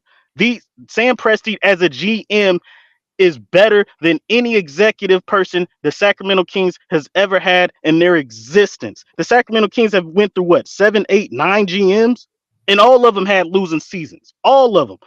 It's not even a debate what franchise is better. I would rather hear, you know what I want to see? I want to see Big Ox GM the Kings. That's what I want to see. Big Ox, what key trades would you do for the Sacramento Kings? What key acquisitions through the trade deadline or off season would you do for your Sacramento Kings to even come close to Sam Presti? That's what I want to know. All them losing seasons you had, all the coaches that got fired or resigned, all the GMs who had losing seasons, and you're trying to say that you're better than OKC, who has more finals appearances, Western Conference Finals appearance, and better playoffs record. I mean, tell me what would you do, Ox? What would you do as a GM? Do you got the answers? Big Ock, man. He challenges you, my guy, man. Your second round, it starts now. I appreciate the challenge, Mac Def. I'm not here to play those games with you, though, brother. You see, if y'all realize what Mac Def is doing is he's just trying to low rate the Sacramento Kings instead of telling us all the great things besides the one time when they got spanked by Miami or the scoring titles from Kevin Durant and Russell Westbrook. That's not moving me. In fact, I don't even respect the Oklahoma City Thunder in this debate. The only team other team that I'm willing to talk about is the Utah Jazz. So instead of talking about what we would do, because I don't need to talk about what we would do, our GM back in those days legitimized this enough in this conversation, Mac. Let's stick to the points, brother. Once again, I repeat, I don't respect Oklahoma City Thunder's. I don't respect them making a claim for this position. I would respect the Utah Jazz though, but I will also break down to you how we're better than them. In our best team, the 02 team, compared to their best team, their 97 team, it might have been a battle. When I say a battle, I mean maybe 6 games. Mike Bibby and Bobby Jackson, they're giving this version of John Stockton, they're giving him hell. Doug Christie takes Jeff Hornacek completely out the game. On top of that, our guards are too fast. We're running them into the mud. Jeff Hornacek and John Stockton will be slumped over by halftime. Let's not mention what Pedro Stojakovic is going to do to Brian Russell. He's too big. You can't effectively close out on him. Brian Russell and Karl Malone, they can't dig down on the big man Vlade Divac, who's going to be down there terrorizing Greg Ostertag. And the minute that Karl Malone does try to help Greg Ostertag, boom, it's a dump down to Chris Webber. Chris Webber, who's going to be running Karl Malone out the gym. We're coming off the bench with Bobby Jackson, Hedo Turkoglu, Scott Pollard, big bodies off the bench that play defense. They rebound, and we're running the floor against the only other team I respect in this conversation, the 97 Utah Jazz. That's time. Let's go ahead and get Mac Def up for the final rebuttal round. Yeah. Mac Def, your time starts now, man, for your final round. Big Ox, I'm disappointed. What the hell was you talking about? I said be a GM. You started being a coach in the year 2000s. What the hell was you talking about, bro? Like the players, Mike Bibby with Page. What are you doing? As far as player, I'll play this game with you. As far as players go, the Sacramento Kings, name me a better player on their team that they have better than Kevin Durant, Russell Westbrook, James Harden. I mean, no key acquisitions. We're both small market teams, right? This is where it hit home for you. We're both small market teams. OKC is worth over $3 billion. Sacramento is only worth over $2 billion. I gave you a chance to be a GM and come up with $1 billion game plan, and you started commentating, acting like Marv Albert about some 2000 series that the Utah Jazz. You're talking about a 38-year-old Karl. How old were they in the 2000s, bro? I'm highly disappointed in you, Big Ox. The fact of the matter is, the Sacramento Kings, didn't even go to the playoffs for 15, 16 consecutive seasons. That's one of the worst playoff droughts in NBA history. You don't have any GM that is on Sam Presti's level. You didn't talk about anything about your executive. Did you even name a GM? You just said they messed up, so you actually agree with me that y'all was shit in the executive. How many coaches did y'all run through? What great draft picks did you actually make? You're not worth more than OKC. You don't have the players that they drafted. You don't have the executive in the front office to even make a plan. People in the chat. I'm killing this guy. Just let me know who had. As a matter of fact, OKC has a better record than Sacramento Kings right now. Everybody in the chat, let me know who has a better future, OKC or the Sacramento Kings. Do you trust Sam Presti or Big Ox? Do you got the answers?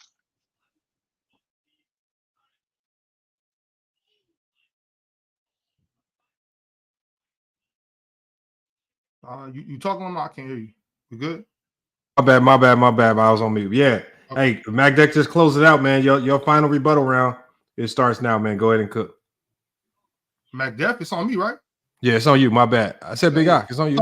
Okay, so Mac Def, you want me to be a GM and all this and all that. You want to keep talking about these narratives instead of talking facts. Yeah, we had some very bad years, but we had better years than you guys could ever dream of. You guys did go to the finals, but the team, I'm talking about these teams that we had, were far better than yours. You talk about your executives and coaches and all that. We had Rick Adelman. You've never had a coach as good as Rick Adelman. Jeff Petrie was doing his thing. You talk about these new guys, Sam Presti and these guys, which it's impressive. It's impressive. But I want to explain to you how good of a franchise we were. How good of these teams we were. Let me take y'all back. to May 31st of 2002. Game 6 of the Western Conference Finals. The Kings are up against the Los Angeles Lakers 3-2. These Lakers benefited from crazy calls, questionable calls by the refs. These calls led to the Los Angeles Lakers taking 18 more free throws than the Kings did in the fourth quarter alone. In one quarter, 18 more free throws. There's an ex-NBA ref by the name of Tim Donaghy. I don't know if you know him, but he admitted to this game being fixed by the NBA. The NBA told the refs to make sure the Lakers were victorious. This is all documented stuff by the FBI, not by me. He said he knew two of the refs on that crew that night, and this is not the first time that they cheated in fixed games for the NBA. This shows you how good this franchise was, how good this franchise is, how great those teams were, that the NBA had to intervene and not allow the Sacramento Kings to beat the Lakers and then go on to beat the hell out of the New Jersey Nets. The NBA had to intervene. The NBA never had to intervene with the OKC dust storms or whatever you call that team out there. This is shows. The FBI is documented this.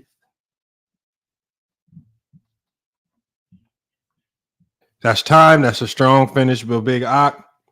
I'm gonna bring the panelists up, man. We're gonna allow y'all to cook and give y'all thoughts on it, man. I think that was a really good one right there. Damn. But we're gonna go ahead and start off the panel, man. We're gonna start off the panel. SB, man, who you got winning that one and why? Good debate, fellas. Sorry to say this, but I think Mack Def won 3-0. It was the reason why Mack Def mad at me. See, that's why I didn't want to. That's why I don't want to say a vote. I'm gonna explain to you why it's not even the case, bro. The problem is, right? Mack Def did a good point of explaining all the type of players that the OKC Thunder did. He explained the accomplishment of what they did. He proved it with facts of why they did better than the Sacramento Kings. Then you also acknowledge the fact, which I wish this is what you would have did, and you would have probably got a round off of them. When you said they didn't make a lot of moves and the Sacramento Kings did better, why didn't you bring up the fact they lost 3? If Sam Presti as a GM, why didn't you bring up the fact he lost 3 MVP caliber players? I think that's what the point you could have hit on. You just said they did a bad job, but didn't go into detail to explain. That's the only real problem that I had. I think Mack Def kind of just stayed on point with the task. And then Ox, you kind of lost me when you bring up the Utah Jazz. Like I'm not hating. Everybody said that's why I didn't want to get my opinion. But I just think Mack Def stayed on point of the task and brought his facts with the point. And I think like the only problem you had, Ox, you had good points of bringing out what the Kings did in the early points, but you didn't do a good job rebuttaling and countering his points because he did a better job countering your points. That's why I got Mack Def. All right, we got BKNY Hoops, man. Who you got winning and why? I got Mack. Was it Mack Def over there? I believe that's his name. And yeah, Mack Def. Yeah, he was able to articulate just all his points and really kind of stay current pretty much and not really kind of go in the past like for 25 years ago or something like that, you know? Mm-hmm. All right, we got Jalen, man. You heard it. Who you got winning and why? I heard it. You know, Ox, my guy, man. It's my partner. Did his thing. I'm gonna have to. I just went to Mack. That 2-1. Other than 2-1, I think Mack did a good job bringing up the players, the drafting of these players. Even though, hey, Ox, if you called that flag, you could have won. But you were a real one for not calling it. And you let it rock. Should have called it. You could have won if you got that flag. I ain't here. I'm not no referee. I ain't here to call no flags. I'm here to debate. You want to actual dub, not a default dub. You know, I think Mack. I think they both can prepare. Mack had newest stuff, newest facts with OKC Thunder, and then Big Ox did his thing too, breaking down the games of how they could have beat the Lakers, the situation with the referee, how they're losing to the Lakers and Spurs early in the 2000s, losing to great teams. I just think Mack just brought a little more in terms of what the GMs are doing, what the organization did, while Ox, I think, focused on the gameplay and kind of what the Sacramento did on the court a lot more. So I'll just edge it to Mack Def 2-1. All right, man. We got P5. Who you got winning? Short and sweet. Mack Def brought up how both teams are drafted, the executives that the Kings ran through, the coaches, the playoff drought. Brought up the great job that Sam Presti has done at identifying talent. And I think Ox, he lost me when he brought up the Jazz. And I think Ox harped a little bit too much on the early 2000s Kings. I would have loved if he brought up how the Kings have certainly rebounded from a very terrible era of basketball for the Kings. But with that being said, I'll go with Mack Def. All right, Mack Def wins there. We got hold on. We got Mehari, Bulls fan, man. Who you got winning and why? Man, no, Ox is my guy, but I gotta keep it real. Mac Def won 2-1. I thought Ox won the last round, and the other 2 rounds I thought Mac Def won. He brought up drafting, he brought up playoff success. They made more conference finals, GMs. He just brought more to the argument than Ox. He kind of harped on the 2000s a little bit too much. Wish he would have brought up the Kings. Now they're playing great and how they bounced back. But I got Mac Def winning 2-1. It was very close though, very close. Okay, well, it's tough right there. Let's hear from H from the UK. I know his vote right here really doesn't mean much, but I still want to hear from him. What you got on this one? No, I was in the court at the time, man. I was researching. So hey, hold on, wait. H from the UK. Hold on, wait. Are you sure that you're ready? Because I don't want to feel that you said you're not ready to debate. Are you sure you're ready? Man, hey, give him some more time to research, man. Let me and Jason the Kid get this debate. No. I'm talking about if we gonna postpone it because he holding back the Survivor Series on. So make up your mind. We debating or you want to postpone it to next week? Because it'll sound like you're ready. And I ain't ready. Depends. Finish the voting. Finish the voting. Y'all can talk about after the voting. Okay. No, I already said I went ready. I was researching, so I didn't really listen to it too. So Either way, Mac Def still won. Mac Def, you won on the panel. That means I'm gonna go ahead and I'm gonna end the poll. As I end the poll, let's see what we got. Mac Def wins the poll 54% to 45%. So we got Mac Def. Mac Def with the upset, man. Mac Def with the upset. This made me upset. I was fighting the uphill battle though. We get if you would have said Sam Presti's the only person lost 3 MVP talent players, you would have cooked it there. I thought you were going to say How was that relevant to basketball? Actually, Sean Marks also lost. If by me saying that makes me win the debate, how do you say you could have won? You could have won a round when he brought up how Sam Presti was a better GM than everybody. Where's Africa? Kings ever had. So that point of view, I ain't gonna lie. This is a big upset of the year though. If I make one point and that's that makes me not, you might would have won around. I will say this: I love how Ox sticks to his usual style of talking straight ball. I loved how that's what Ox said. He talked exactly. He talked exactly. But it's a franchise. You got to talk more than ball. You got to talk but SB, I understand what you're saying, but that's just not Ox's style. Hold on, where's Africa? SB, what are y'all doing? He said you're not debating. The debate is the best player to never win a season. No, I'm saying, are y'all delaying it to next week or y'all? It's up to H to UK. Are you sure you're ready? If not, you want to wait till next week? No, H, prepare more. Don't do it till next week. Yeah, I don't know where Young Africa is. Young Africa, if you're ready, hit the link. Where's Africa? Age is still researching, I think. How much research you gotta do if you want who had made the title? He the one picked the topic. Exactly. Put on the search committee for Young Africa. Now he in the chat. Hold on, y'all two was the only one that was kind of dicey with because I don't think both y'all had much communication about the topic. So we didn't. Yeah, but okay, we can. I'm going next. Nah, wait, calm down. If we postpone the next week, we can acknowledge what players we. I got two next week, but all I want to ask is, does it include people when the award didn't exist? I need Herm up here as well. I need Herm. You to take that chance on that. Nah, I just want it to be people who could have won it when the award existed. Oh yeah, no. If you would, I'm letting you know, if you would have picked John, y'all might as well just postpone next week. Y'all talking like this, yeah, bro. Y'all crazy. You can pick who you want to pick. I just think it would be in your best interest to pick somebody who was able to win the award. Because if you would have picked somebody who couldn't win, Young Africa, I got a spot for you, Young Africa. So we can postpone it next week. We can do that. I want you at your full power because you're a pretty good debater. I want a good, nice, clean debate. Okay, but we can acknowledge who we picking though. So who is the player that you picking? Michael Cooper. That's why I picked Michael Cooper too. Oh, see, that's how you know, man. That's how you know. Y'all win next week. Y'all win. That's how you know, man. That's how you know, bro. Yeah, you need to change the debate. Oh, we got Young Africa here though. Yeah.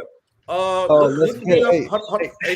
and Jalen have one too. What's up with Mac Def with all that bass in his voice now, man? What's up? Africa. H for the UK. Just look me up on IG SB Talk Sports. I'm trying to find Herm as well. Okay, say less, man. All right, I'm gonna go do what I need. Already beat Herm. Where's Africa? Herm has to go against Jalen. Herm and Jalen have a really good debate too. That's the one. Save them for the main event. Hold on, but you got to worry about Young Africa right now. Where's Africa right now? Start it now. Is what I'm saying. Hold on. No. Yeah. You know what? I don't like now. I like people to get their redemption off. Hold on. The Big Ock, you got another debate or you done for today? Mehari, you still in the I'm chat? done. You done for today? All right. For some reason, okay, I had that wrote down wrong. All right, so we got Mac Def coming off a win. We got Mac Def versus Young Africa, man. I mean, hey, Mike, check. Can you hear me, I've been waiting for this moment my whole life. Mac Def, this could be your redemption day, man. You've been on a tough stretch, man. This could be the day where you redeem yourself, man. I can feel it coming in the air. So that means we got Mac Def and Young Africa on the Hakeem versus Dennis Rodman debate. I ain't gonna lie, Mac did want to Who's the better defender, correct? Yeah. Okay, Dennis so Rodman or Hakeem Olajuwon, man. Put some bass in your voice, nigga. It's gonna be real quick. I don't want you at your work. I don't want you at your week. I want you at your You best. ain't like that. You ain't like that. Let's go. Don't take me lightly. Who you talking to? You ain't like that, man. Hey, you got one win and you turning up like this, Mac. What's up with you, man? What's up with you, man? All right, y'all. I'm about to kill you and your Nigerian dream. Mac Def, you Let's are go. the lower ranked debater. Been the you are forever lower taking ranked. Mac Def is taking Dennis Rodman. Young Africa has Hakeem Olajuwon under the debate. Who is the better defender? Hakeem Olajuwon or Dennis Rodman? Mac Def and Dennis Rodman. You guys go ahead and start now, man. Go ahead and cook. Is Hakeem Olajuwon even the best defender at the center position? I mean, sure, he has the all-time leader in blocks, but there's an asterisk next to that. Everybody knows Bill Russell and Wilt Chamberlain have more blocks and more steals at the center position if they were being recorded. What about Kareem Abdul-Jabbar? He's top 10 all time in blocks, but his first 3 to 4 years were not recorded. If you recorded Kareem Abdul-Jabbar's blocks his first 3 to 4 years on the average he had during the decade of the 70s, he would be the all-time leader in blocks. Mark Eaton is the all-time leader in blocks for a season. So the very thing that Hakeem Olajuwon is great at, there's an asterisk next to it from Bill Russell, Wilt Chamberlain, and Kareem Abdul-Jabbar. But let's look at Rodman at the small forward and power forward position. The versatility at the small forward position, he made first team all defense coming off the bench. Next, he wins 2 Defensive Player of the Year awards at the small forward position, being the only player in history to win the award, averaging less than a steal and a block a game. That doesn't do it for you? Okay, what about the power forward position?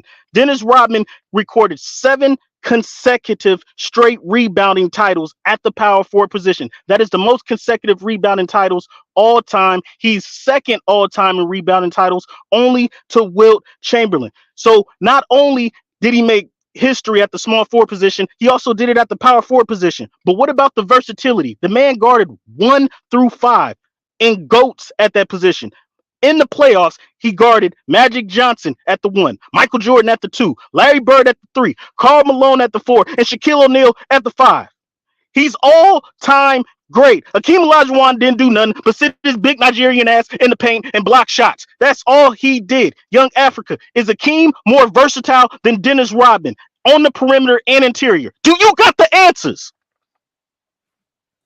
Oh, this bass in your voice. Young Africa. Hey, he's asking you questions again, man. Your time starts now, man. Go ahead and cook. Hey, look, man. Hakeem Olajuwon's defense is literally based off of his versatility, bro. His shot blocking, his steals. Hey, look, I could talk about his 2 Defensive Player of the Year awards. I could talk about his 9-time defensive selection. I could talk about how he's all-time leader in blocks and all that. But, yo, did you just know? What more do I need to say, man? They just changed the award, the Defensive Player of the Year award, and they call it now what, Lamont? They call it the Hakeem Olajuwon Trophy. That's what they define as the Defensive Player of the Year award. When you talk about the defensive greatness of Hakeem Olajuwon, you got to talk about his versatility guarding the post, blocking shots, leading the league in block 3 times, all-time leader in blocks. Hey, let's put in context how great of a shot blocker he was, right? If you combine Dennis Rodman with the second greatest blocker or all-time leader in terms of Dikembe Mutombo, in terms of career total blocks, you combine Dennis Rodman's and Mutombo's, it still don't even match up to Hakeem Olajuwon. It's how far he separated himself in his career, right? Then you go to his agility, his quick hands, enabling him to stop the opponents, initiate fast breaks. The average steals per game was 1.7. You know, Dennis Rodman never even averaged 1 steal or 1 block in any season of his career, bro. He don't even average 1 steal or 1 block his whole career. And so at the end of the day, when you talk about this, and then the context of Hakeem Olajuwon, when he's the only player in NBA history to have over 200 blocks and 200 steals in one individual season, you understand the impact of his greatness, right? Then you understand his team defenses when they were in his first 8-10 season in the NBA. 8 top 10 defenses 8 top 4 defenses and 9 top 10 defenses. Hey, look, this ain't even a competition. His size, his strength, his speed. When you talk about Dennis Rodman, he doesn't have the size of Hakeem Olajuwon. When you talk about paint protection and how he stood in the paint in the illegal defense era, right, where help defense is huge and you can't load up, Hakeem Olajuwon's greatest help side defense of all time aided the Houston Rockets without all-time great defenders to be able to be leading in the defensive ratings metrics all season, most of his career, bro. So, hey, don't talk to me about Dennis Rodman and his versatility, man. All right, that's time. We got the second round starting, man. Flag on the play. Flag on the play. This nigga said Hakeem Olajuwon was the first player with 200 blocks and 100 steals in a season. The only player in NBA history to have over 200 blocks and 200 steals in one season. You said go rewind the tape. You can rewind the tape.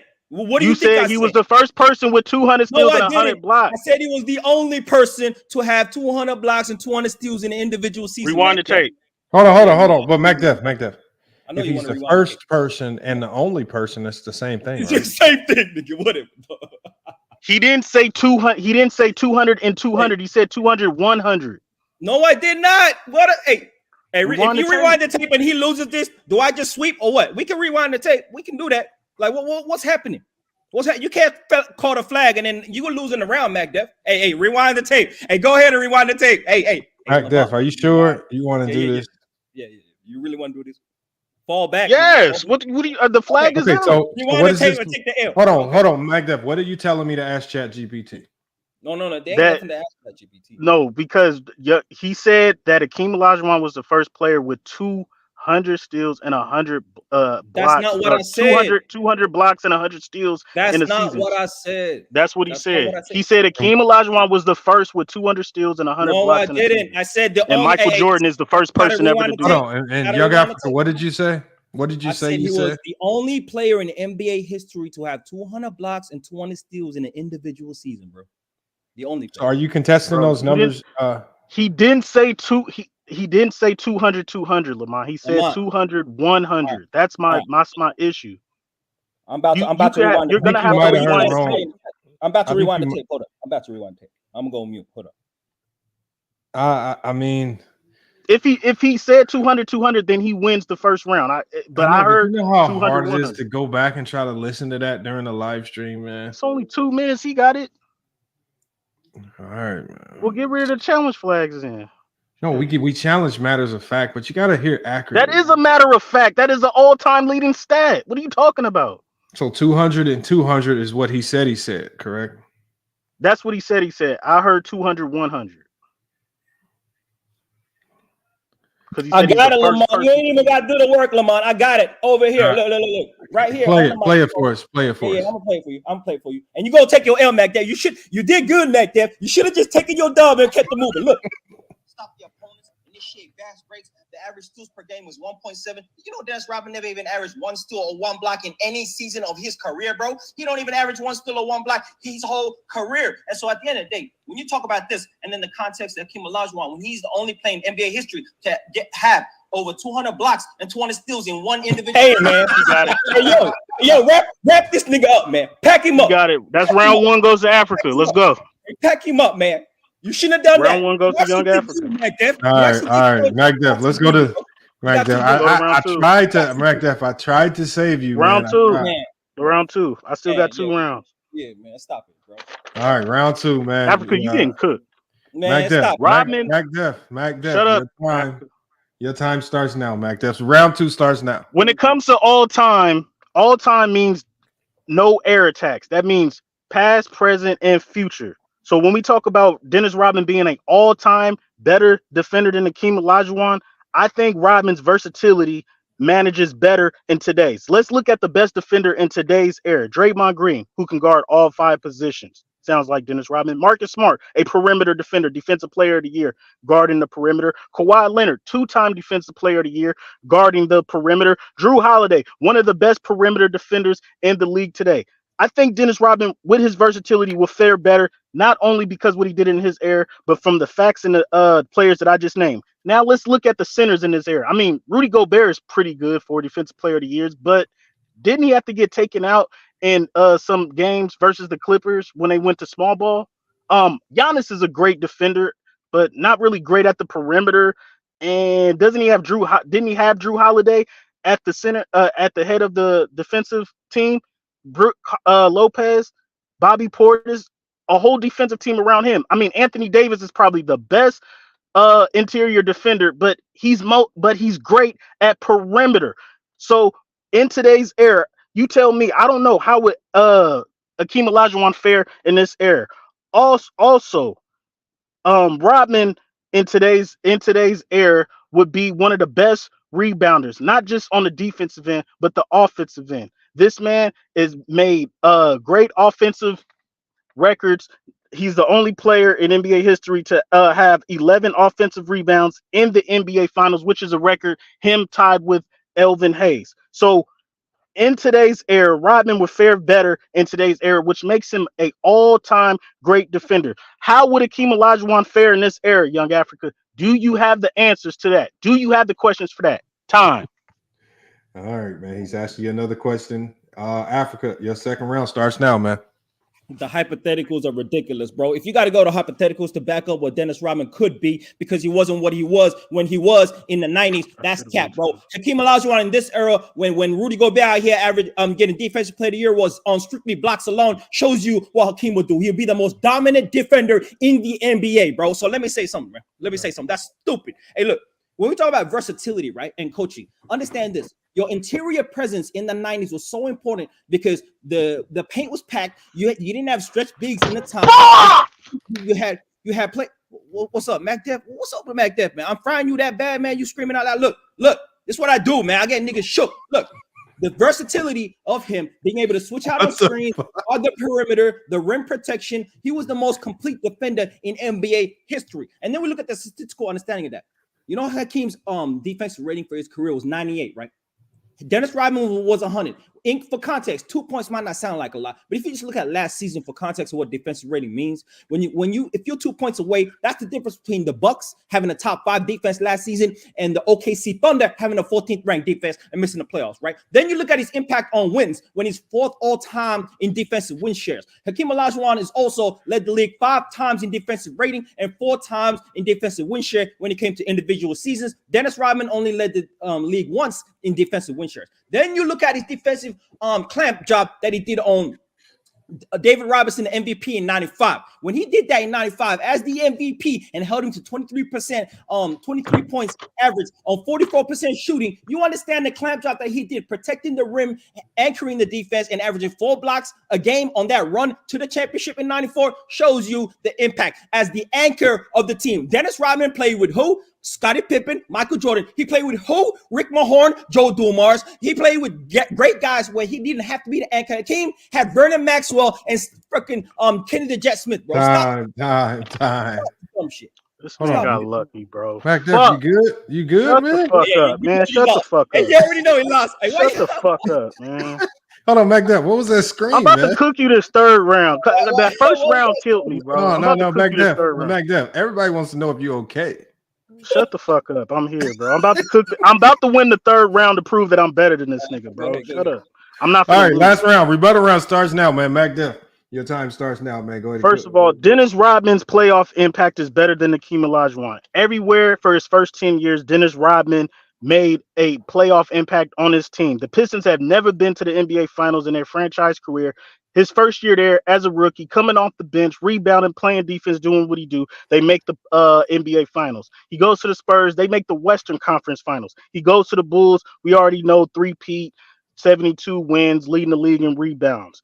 Now, his 11 offensive rebound in the finals is a finals record, only tied by him and Elvin Hayes. He gives his teams 4 to 5, 6 extra possessions. His impact is not only in his air, but it also manifests in today's game when we talk about all-time great defenders. The Denver Nuggets won the rebounding battle versus the Miami Heat for the championship. The Milwaukee Bucks won the rebounding title versus the Phoenix Suns. Hell, the greatest play in NBA Finals history, Ray Allen hitting that shot. I mean, how did he get so open? Did he, was it scoring gravity, Young Africa? I mean, did the guy pass gas and everybody just move out his way? No, it was because Chris Bosh grabbed the offensive rebound, and passed it back to him. So when we talk about Dennis Rodman's playoff impact, you can see it on the teams that he's been on. You can see it on the extra offensive possessions that he's given his team, and the history that he's made with 11 offensive rebounds. And it conspires in today's game where rebounding will always be a key part and key component in teams winning. Also, Hakeem Olajuwon versus Dennis Rodman for his career shot below 50%, below 70% on free throws, and has a negative plus minus versus Dennis Rodman in his career. Dennis Rodman has a winning record versus Hakeem Olajuwon for his career, 20-10 over Hakeem Olajuwon. So when it comes to all-time defenders, he has the versatility, he has the rebound, and he's made history at the small forward and power forward position. Time. You bitch. Shit up, man. It's on you, Africa. Close it out. Last rebuttal round, and we're gonna get to the votes. So your time starts now. Man, for sure, man. Look, he mentioned Chris Bosh. He mentioned Miami. What are you doing back there? Look. Let me talk about something that doesn't get mentioned often enough, right? When we talk about defense, leadership and communication, right? Hakeem Olajuwon was a leader on defense, communicator on defense, something that you could never claim Dennis Rodman was. What did Dennis Rodman say in Sports Illustrated? He called Rodman the best center in the game. His own words. At the peak of his power, said that. In Rodman's book, Bad as I Want to Be, you like quotes, right? Rodman destroyed David Robinson, the 1995 MVP, when they played Hakeem Olajuwon of the Spurs in the Western Conference Finals. He says, in quote, Dennis Rodman own words, where was David in the Houston series? He got eaten alive by Hakeem Olajuwon that whole series. They asked me to guard Olajuwon, and I refused. Bob Hill came up to me and asked me if I would take Hakeem in the first half, and I said no. David asked me for help, and I told him right to his fucking face, I am not going down there. I was not going to help him. The people that the Mack Def is trying to convince the people that Dennis Rodman is such a great defender, yet in the conference finals in 95, when they went up against the Spurs and the Rockets, when they went up against the 6th seed Houston Rockets, who went up against the 62-win San Antonio Spurs, the number 2 seed, and he was getting cooked by Hakeem was getting cooking David Robinson, and at the same time, Dennis Rodman is watching this, and the all-time great defender Dennis Rodman watching his boy get cooked in the conference finals, and they lost down 0-2, and they lost, and he didn't guard him. If he was that guy, he would have guarded him. If it was Hakeem Olajuwon, Mack Def, he wouldn't have a choice but to guard the best player like he did and still give David Robinson 35 points, 12 rebounds, and 4 blocks in that series. Look, the difference is the leadership, the communication, the ability to have that game every single time you come onto the court. And so he talking about, I ain't trying to go there, I ain't trying to help him. You ain't trying to help him because you can't help him. You about to be in foul trouble in the first quarter, 6-7, Rodman. Stop the dumb shit, man. Stop. Time, man. Look, we starting. You won off the first round, man. Let's light work, man. Stop it, bro. We starting the poll. Easy work, Africa. My God, bro. All right. Oh, look. We got to get to the vote. Trudaking, man. Who you got winning and why, man? Who you got winning? Man, it's young Africa clear, man. Mack Def fumbled the bag, got too carried away. I don't know why you did a challenge flag in the. That's what I'm talking.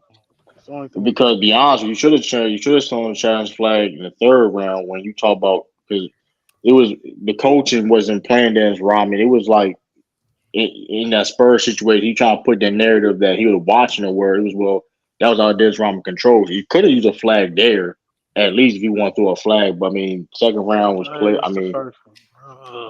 I mean, your Mack Def clearly your best round was the first round. Then the second round, I don't know what. Then you mentioned Chris Bosh. I don't know what's going on. I mean, garbage, bro. It was young athlete clear. B5, who you got winning and why? This is further proof why Mack Def has no right to be on the rankings. Hopefully, this knocks him off of the rankings because this was an absolute embarrassment. The first round, I thought he did okay, but then he had by far the dumbest challenge I've ever seen because that really could have gone either way, and he was completely just wrong about that. Second round, he based his argument off a hypothetical, and then the third round, he stopped talking about defense entirely. He brought up offensive rebounds and their head-to-head matchups. Mack Def is an absolute embarrassment. This was embarrassing. This was embarrassing. Bro, and clearly, Mack Def is the one that needs to start taking it slowly. Not me. So, shots fired. So I'm not please. Next, Jalen, who you got winning and why? 3-0 Africa. 3-0 Africa. Dear God. Jalen, who you got winning and why? 3-0 Africa. Yeah, I actually I got Africa 3-0. I will say I thought Mack Dev actually did a good job that first round. If he didn't throw the flag, it was definitely up for debate that first round. The second and third, I think Africa definitely got him in both. I think definitely got ain't no pause. We too grown for that stuff. Africa definitely got him in both those rounds clearly. But Mack Dev, I thought again, you brought some points here. You definitely researched. I think you were ready for it. Again, I think that flag cost you. And just I guess in the last round too, just kind of staying on topic. I don't know. Maybe you were. I don't know. Maybe you just kind of gave up. You know, I mean, yeah, you can tell. Maybe it threw everything off for sure. So maybe that got in your head. But I thought it was a good performance. But Africa easy work, bro. Oh my God, you got lucky, nigga. Mack Dev, not to you. That was BK Hoops, man. BKNY Hoops, man. What you got? Man, it's tough. It's tough because Mack Dev actually brought up some great points. Just got a little emotional in the first round there with the flag there. I got to go with Young Africa, man. I have to. Man. You got lucky. This nigga got lucky. Hey, what Herm, who you got winning this? Oh Herm, my God. who you got winning this one, Herm? I hate to say, well, Young Africa won. I feel like Mack Dev could have brought up some points because Dennis Rodman showed you two different stages in his career for his defense. Because in Detroit, he was more perimeter oriented. He was holding it like he included Magic Johnson, Bird, Dominique Wilkins, Michael Jordan, the top scorers in the game. He was on them for the majority of the part in the Detroit Pistons championship runs, and then the Chicago Bulls run. He was in the post. This was pathetic. So I mean, he could have brought up some stronger points to compel it, but Olajuwon, we know Olajuwon's a better defender than Dennis Rodman, though. Oh, we got lucky. Because Africa put him in the pot. That's why he screamed. No, he didn't, bro. This fucking flag, nigga. Shut the fuck up. He didn't put me in no fucking pot. If Mack Dev would have brought up, nigga, shut up. If Mack Dev would have brought up, he got cooked. Dennis Rodman held Shaq and a You were out of your league today. games. Oh man. Shut up. The flag fucked me. You were out of your league, man. I fucked myself over. Young Africa, you fool. Oh, this nigga was fooled today. I had this nigga. How many I votes threw is that? that flag. You got lucky. Right now, that's 5. I take my fucking L's, but you got. Oh my God. No, let's get to the rest of the votes. We got to get to the rest of the votes. H from the UK, who you have winning and why? All I say is, someone please call 911. That's all I need to say, bro. Boy, man, you need to retire, man. I ain't gonna lie, man. After the scream as well. The scream needs to retire. Bro, I thought I was on mute. I'm mad as fuck. I'm mad as fuck right now. How does Mack Dev have 10% in the polls? What? I'm pissed, bro. Those burner accounts? I'm pissed. I see. I'm pissed. I had this nigga. I see why they rate Young Africa. Oh, after the first, I won the first round easy, but the fucking flag fucked me up. Hey, let the man finish what he's saying, man. Stop. No, it, it's dumb, man. Yo, crazy. I see why people rate you now, man. Young Africa, bro. I see why. I don't see why he's still in the rankings. I mean, hey, what'd you say? You see them what? You see them what? I see why they rate you, man. I see why they see you. Why they rate you in there. I see it in the. Hey, Hunter, he can inform me. Bro, H to the UK, I beat you. Stop it, man. You didn't beat me, man. Stop it, man. I didn't beat you. So Lamar, can I throw one suggestion at you, Lamar? No, I'm good. I just wanted to see Young Africa. I think Young Africa's the best debater. Hold on, because I'm gonna build it now. I want to bring up one thing to Lamar. Go ahead, Mack. It was too many cars man. You got to cut it down to probably about 6 debates on Saturday, man. Because it's too goddamn long.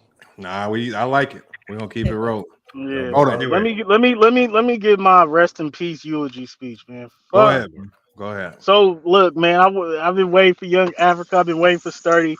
I'm happy I got to debate them. I had everything prepared. I killed my motherfucking self. I should have just stayed on topic, reading every round for round, everything that I got written. I even forgot some stuff that I got written. Like, I killed myself, man. I choked under the pressure. I'm Chris Paul and Karl Malone, Stockton, all them rolled into one, man. I ain't gonna lie, man. I definitely fucked myself over. Salute to Young Africa.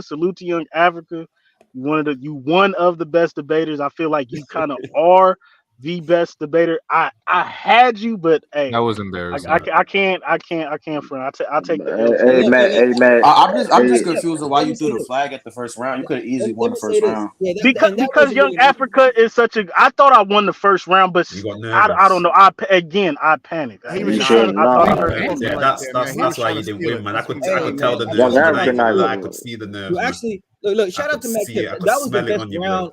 That was the best round Mack Def ever dropped. Like that was a very nice round. To me, even personally, that was a debate where I'm like, oh, he came with the heat, right? And then you kind of, that's why I looked into the name, looked into the chat, and found out that I already knew what I said because I write down stats. I just be talking, but I write down stats just to know what the stats are and drop them at relevant times, right? But I don't read off at nothing because all I know it is though, Young Africa, to stay away from me, Young Africa. I know that. To stay away from me. I know Trudaking ain't talking about the performance today. I know Trudaking ain't talking about the performance today.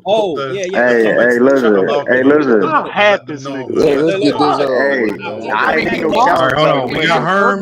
Well, I mean, We got Herm and Jalen. Then we're gonna go to so we got Young Africa in the locker room up next. So where the locker room at, man? Where the locker room? He just pulled up in the chat. He just pulled up. Mehari and Jason the Kid also have. Before you put I me in the know, back, but I'm getting the real debates out of the way first. Before you put me in the back. Oh wow, Mehari, you're gonna take that? Oh wow. Hold on, locker room. I don't really care, man. Or is that for Salute to that nigga Khalil in the chat, man. Salute to Khalil in the chat. Are you sure you want Jason the Kid in the main event again, Lamont? Are we sure? Yeah, I don't understand why he's waiting for us to go last. That doesn't make sense, bro. No, I'm just saying Jalen and them been waiting. Herm's here. I can't. Jason the Kid's not in the chat. There's a spot open. Already here. So I'm Jason the Kid. I'm retired, hey bro. I'm Jason the retired, Kid is man. he's been here the whole time. I'm gonna take the link is in the chat. Lamont, before you put us in the take back, me off the list. I'm gonna retire, man. Hold on. Yeah, Go ahead, H. back. What'd you say? Before you put us in the back, I got something to ask quickly. I know, right? I seen on the last live stream, what's his name? P5 was saying, I'm not that good. I don't think he debated good. X, Y, and Z. Call me out right now, bro. Who, me? Man. Yeah. P5, call me out right now, UK, bro. what do you want? What's Call up? me out right now, bro. I'm calling you out. What you want? What you want? Okay, cool. I liked the debate that Jalen and Ox did. I loved that. I think that's the way we should go. I think that was just, if you know ball, that's how you got a debate. So I want to do something like that. Me and you. So you gonna find somebody know ball? No, I'm saying like literally a GM He's thing. trying to see if I know ball. That's what it is. That's what he's doing. Hold on. Hey, look. We'll let y'all come up with a topic. As soon as this next debate's over with. Or y'all can chop it up in the private chat and figure out. Yeah, definitely. I'm gonna slide. Is the locker room gonna pull up or not? No, the locker room's here. Bro. He's in the back. He's in the chat. No. Is he pulling up? Did he verify? Because once I said where he at, he ain't sent a message yet. Yes, he's here. He's here. I ain't waiting around for the man. Hey, he better come through in the next hour. I'm bouncing, bro. No, y'all got the next debate. Y'all got the next hour. Okay, that's cool. All right, so let me drop these guys down. We got Jalen and we got Herm. Appreciate the people that have been helping with the panel votes, man. I definitely appreciate it. Mack Def, man, I'm glad he's okay.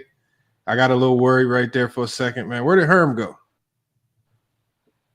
I didn't drop Herm down. Where did Herm go? Got scared. Herm got shook. He got scared. It's okay, Herm. Oh, there's Herm right there. All right, let me drop H from the UK. All right, we got Herm and we got Jalen. We got our timer.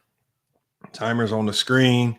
Our topic for this one right here is Tony Allen versus Bruce Bowen. Who has who?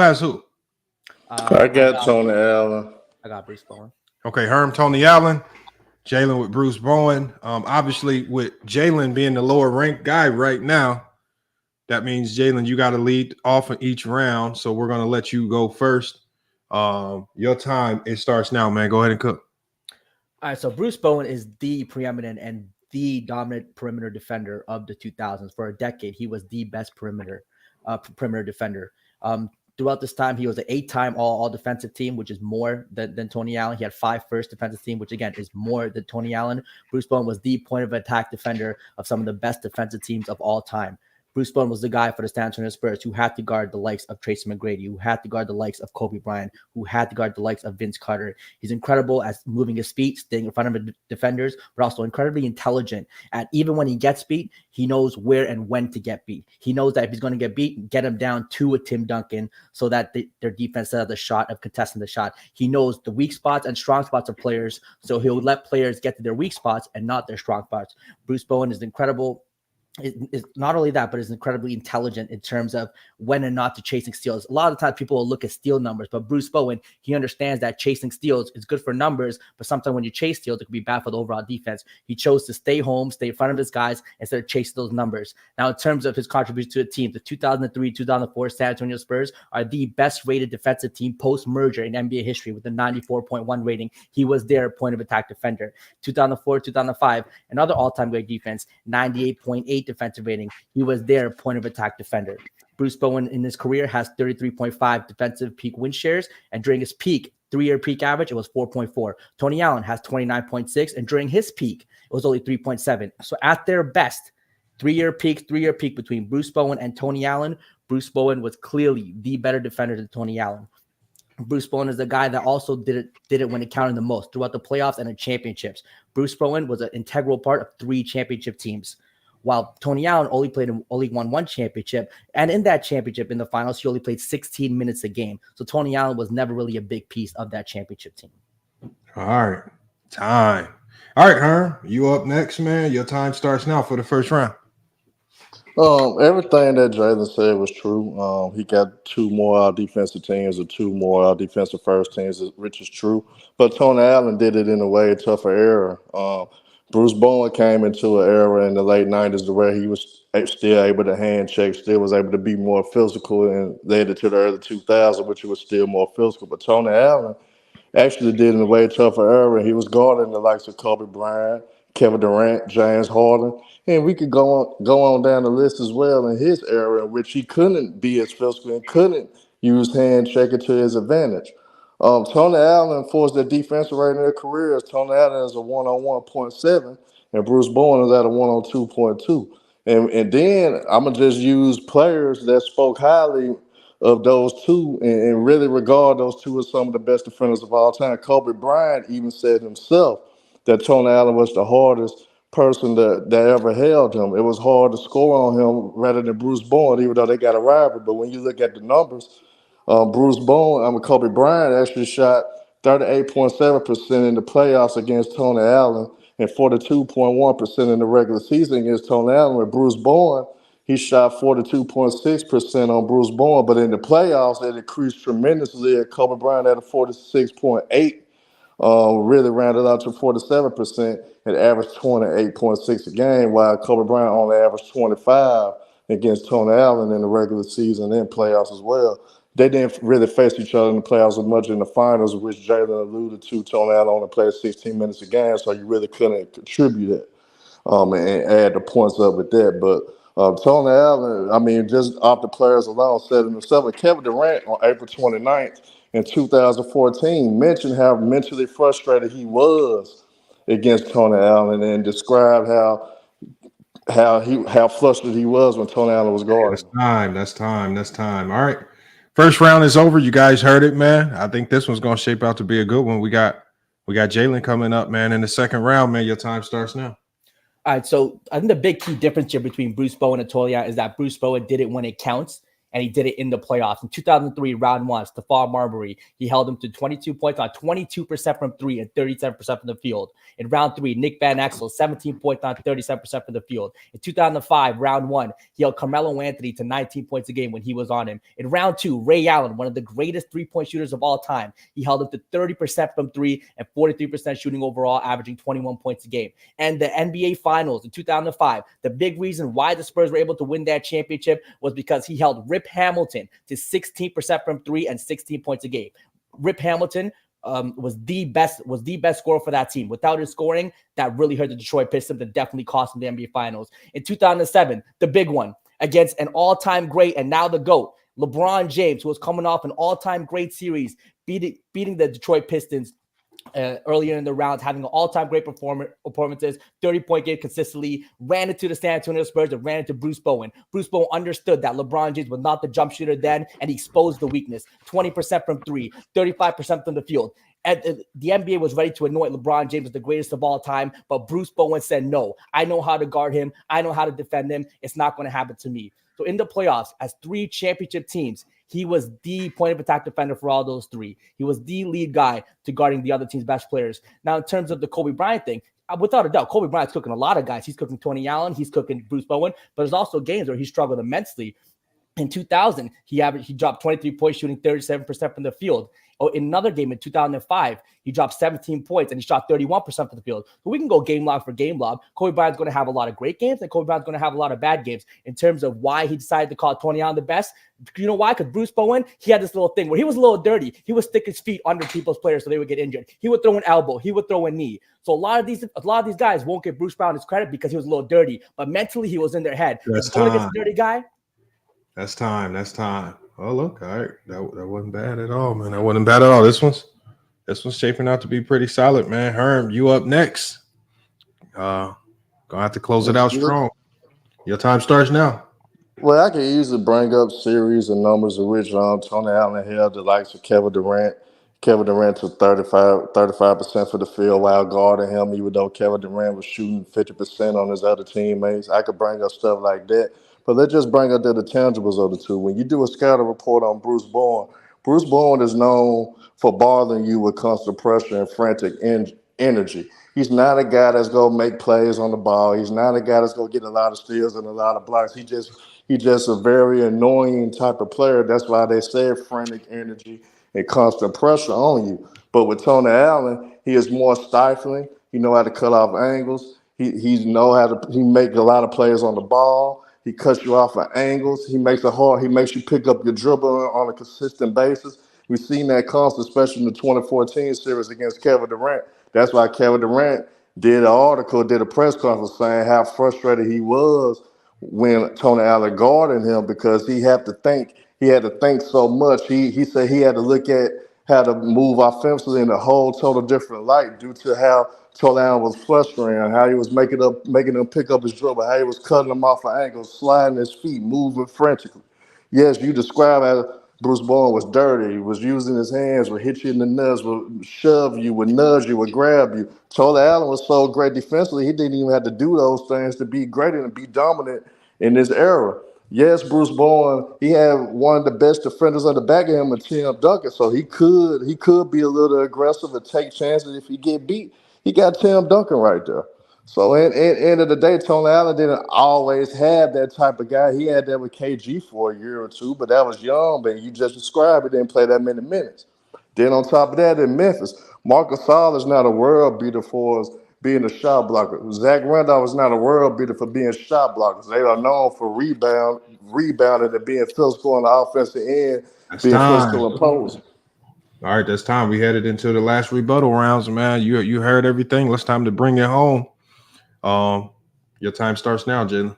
So a couple things to address. I think firstly, Bruce Bowen is definitely the better on-ball defender. He moves his feet better. He's able to stay in front of his guy more effectively, and he doesn't jump lanes to try to chase for the steal. Tony Allen has been known at times to chase the steal, which allows his guy to get past him. Another thing, Tony Allen is not the athlete that Bruce Bowen was. Tony Allen had to play physical with guys because he was, by NBA standards, a below-average athlete, while Bruce Bowen, he had the quickness, he had the strength, and he had the agility and ability to stay in front of guys, even contest them, jumping up for shots, getting those blocks, doing that. So I think in terms of athletic ability in combination with, again, the smartness and intelligence of his defense, Bruce Bowen knew and understood the weaknesses and the strengths of different players. He would study these guys beforehand, and he'd do that. Just like with LeBron James, again, in those finals, he understood he wasn't a shooter that everyone else thought when he had those 25 straight point games, 25 straight points against Detroit Pistons, everyone thought LeBron James is here. But Bruce Bowen understood he still had weaknesses, and he exposed it.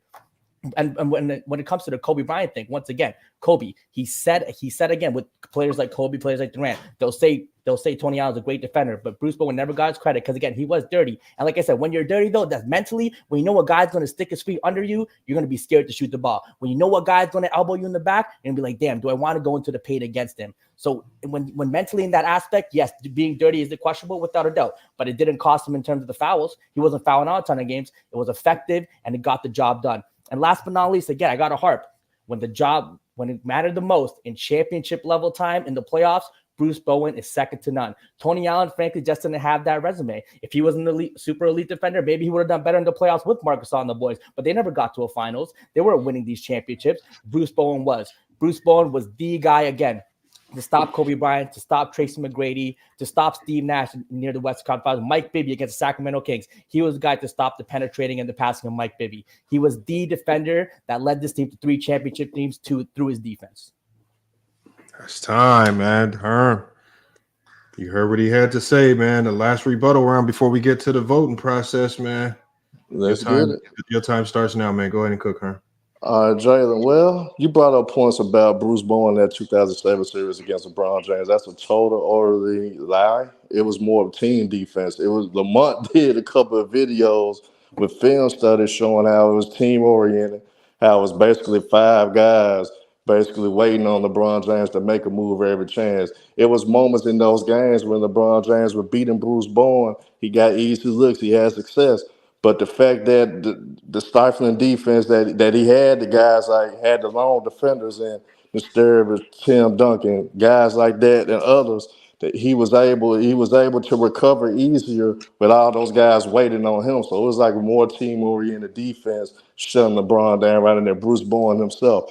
And then if you go off just the overall numbers, LeBron had a lot of success against Bruce Bowen. In all actuality, averaging 28.8, 7 rebounds, 5.6 a game his whole career. Then you got to look at Kobe Bryant. Kobe Bryant had some of his best series against the San Antonio Spurs. That's why Rich alluded to earlier how Kobe Bryant averaged over 28, shooting 47% from the field, how he was decimating the Spurs. That's why he had a 5-2 record over the Spurs in playoff series, because he was so dominant over the Spurs. It came up big in those series, especially when Shaq was going through his foul troubles and things of that nature. Even post-Shaq, he still was dominating the Spurs as well. So it's not like Bruce Bowen was able to contain those guys. With Tony Allen, he was in a far better area, more difficult area than the offensive-free era, to which he had to work harder. And for him to still be known as one of the best defensive players ever, for guys like Kobe Bryant and Kevin Durant, which are arguably the best scorers, 2 of the best scorers in NBA history, arguably, talking about how great his defense was. Even guys like Jamal Crawford, one of the most lethal crossovers ever, saying how difficult it was to get over Tony Allen, guys like Doug Christie and others. But with Bruce Bowen, yes, he was able to be more physical. All right, that's time, though. That's time, Herm. That is time, man. All right, man. Well, I mean, I think you got the gist of everything you wanted out, man. But good job, let's bring everybody up. We're gonna start with Trudaking. Trudaking, man, give us your thoughts on that debate and tell us who you got winning and why. Is True with us?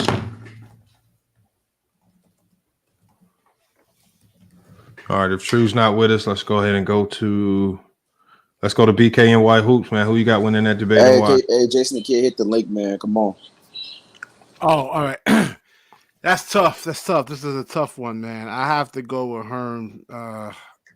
Because he just brought up the facts that Bruce Bowen actually had a machine behind him, pretty much, man. So I kind of really like that. You got to look at the supporting cast that Bruce Bowen had versus I got to go with Herm on that one. All right, so we got one vote for Herm. So we got Jalen and Herm. One vote for Herm. All right, let's go to who else we got up here? Let's go to H from the UK. Who you got winning that one and why? This was a hard one, man.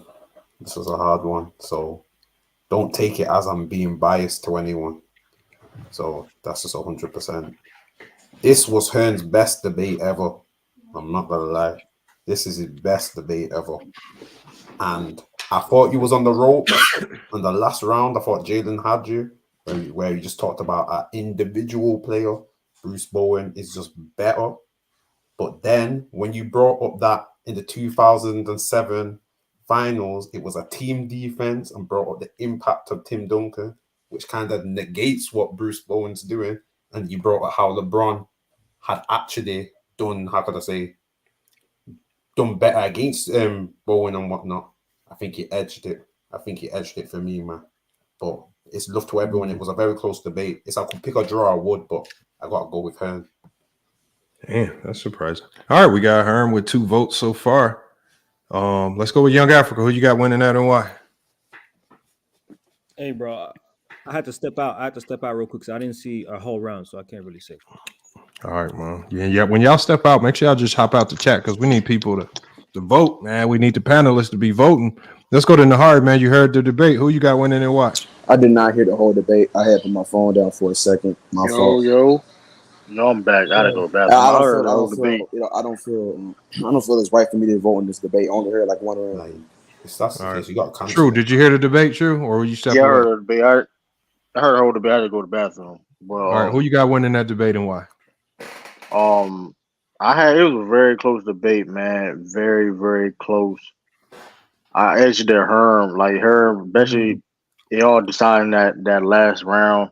Herm counter what Jalen was saying when it comes to his Bruce Brown supporting cast on defensive end and talk about how other guys still basically was effective still against Bruce Brown when I like when Herm brought about Tony Allen where like guys and brought up quotes and people were saying that they struggled against Tony Allen with all that. So I gave it edge to Herm.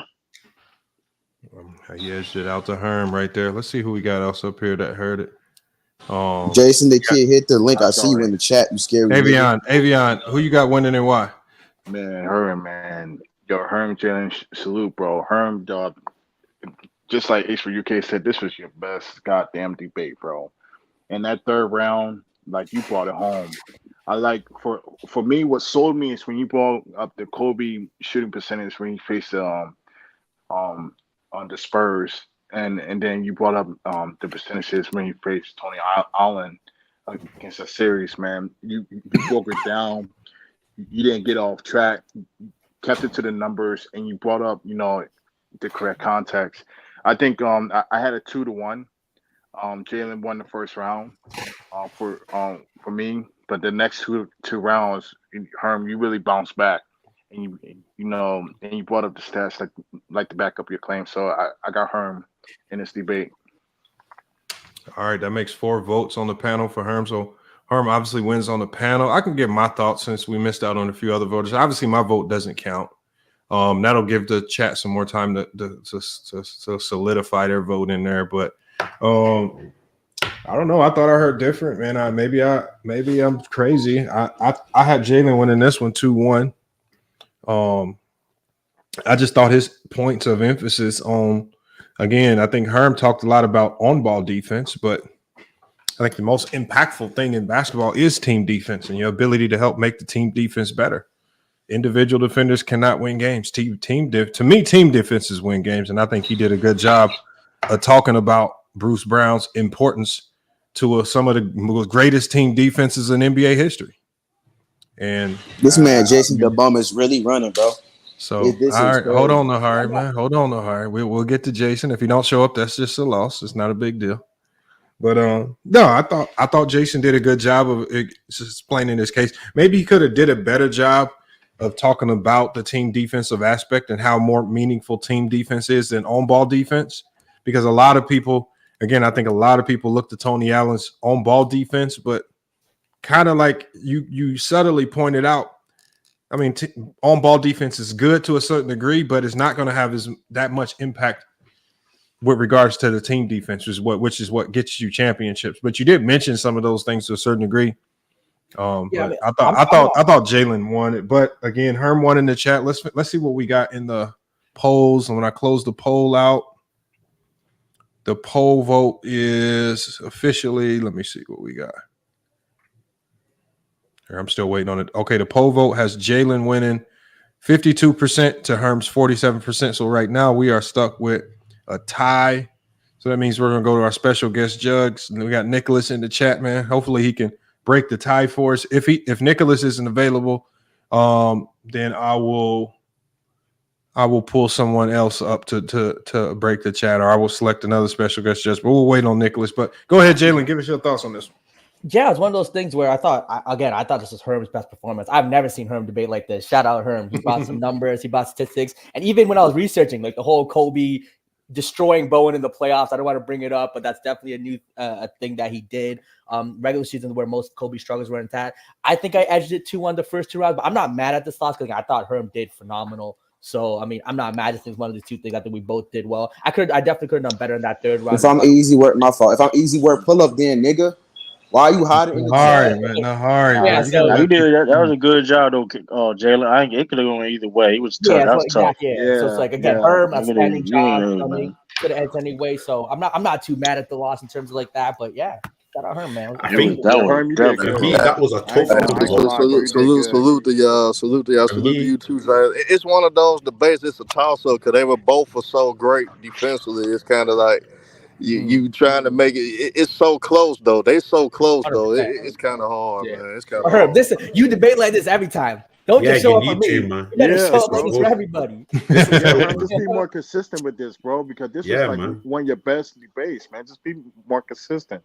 Nah, but P5 are being a little petty though, but it's all good. I was a little off on something. I take that on the chin because I should have said moderate. You did show the bad. You did show the bad, bro. You should have beat P5. I should have said moderate. I should have said moderate error, but I didn't say moderate error. So that I take stuff. I take that on the chin, but it was petty to me though.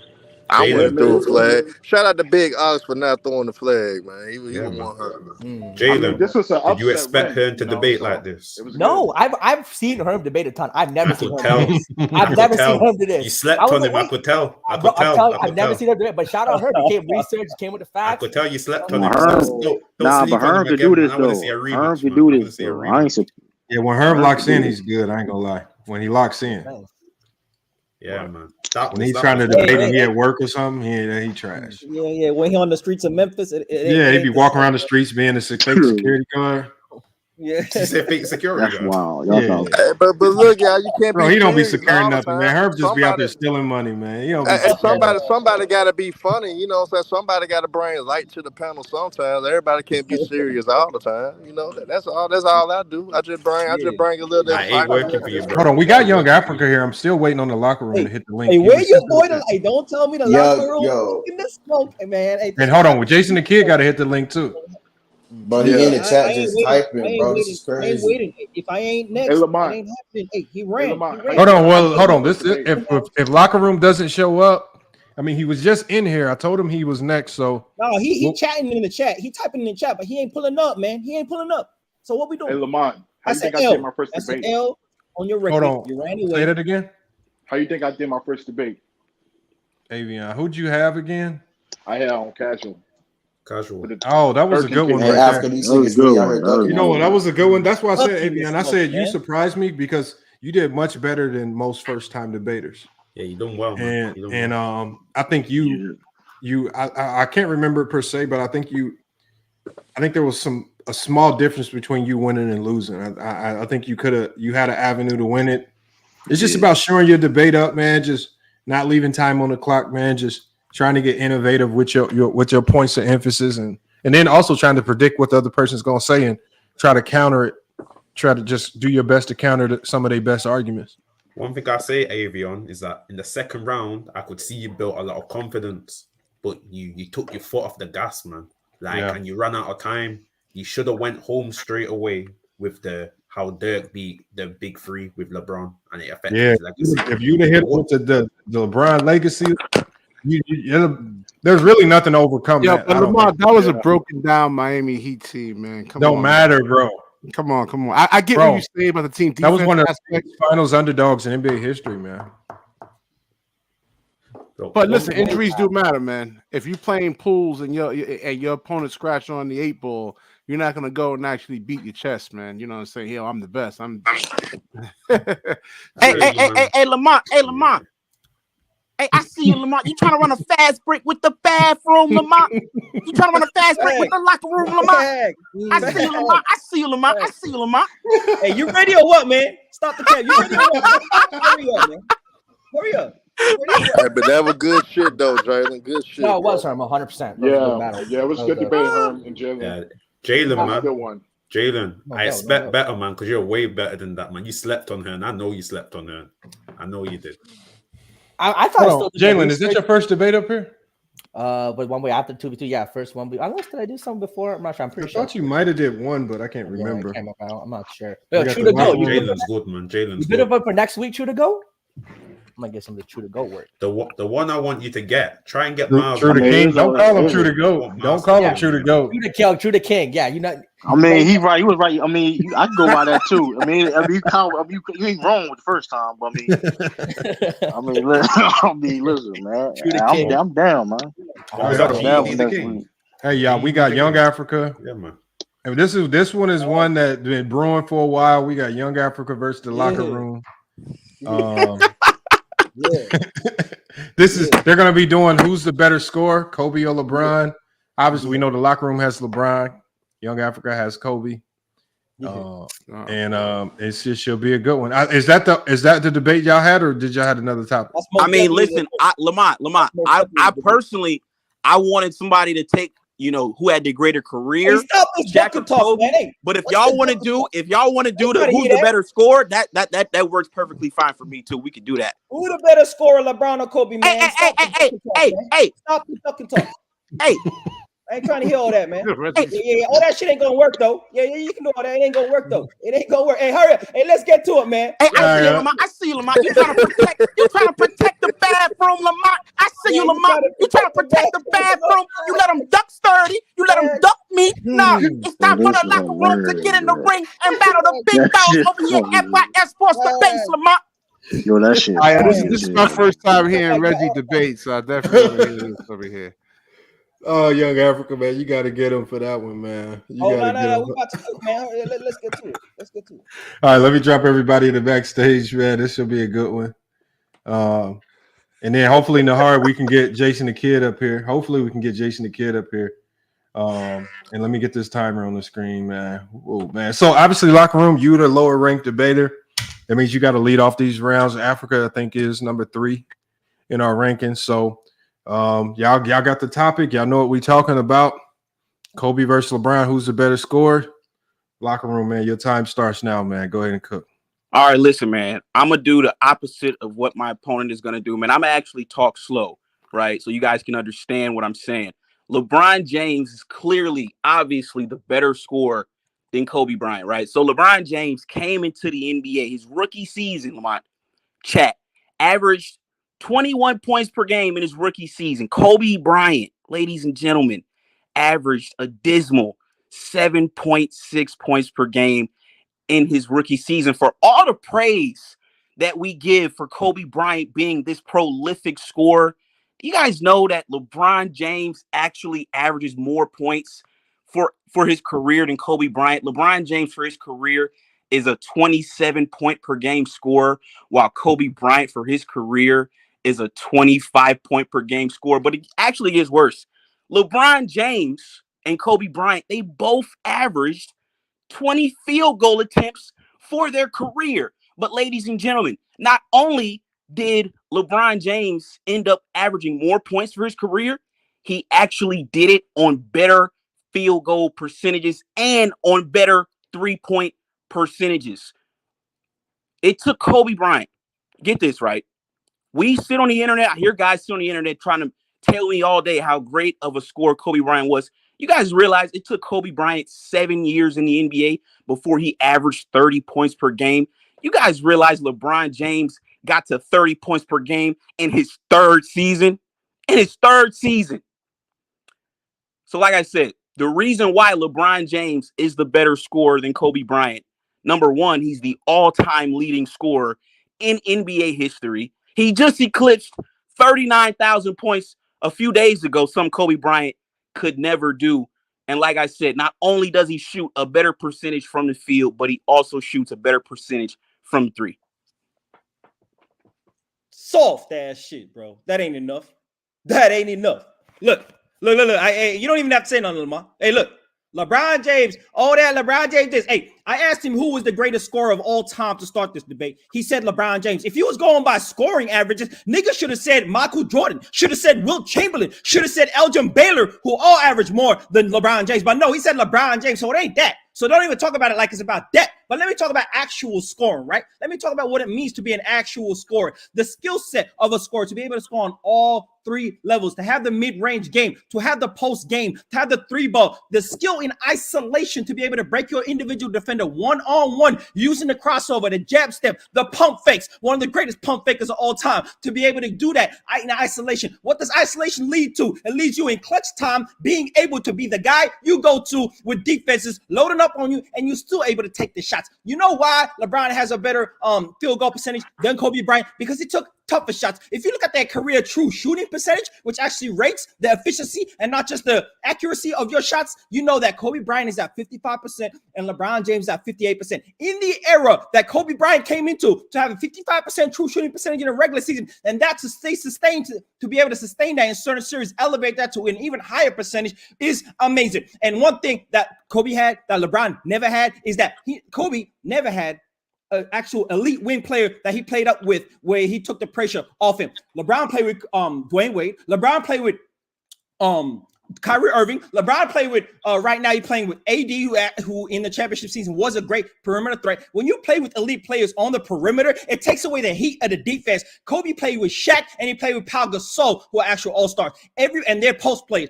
So the perimeter defense is loading up on Kobe Bryant, and he's still elevating. He's still elevating himself in the playoffs. He's still scoring at an elite rate, and he's still being efficient. And that sustains in the playoffs, bro. So when you talk about scoring, talk about the levels of scoring. Points per game ain't all that it is, bro. Stop the dumb shit, man. This nigga light work. Locker room. Light work.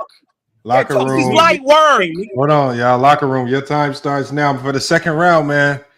Go ahead and cook. Man, this dude say the same thing every debate.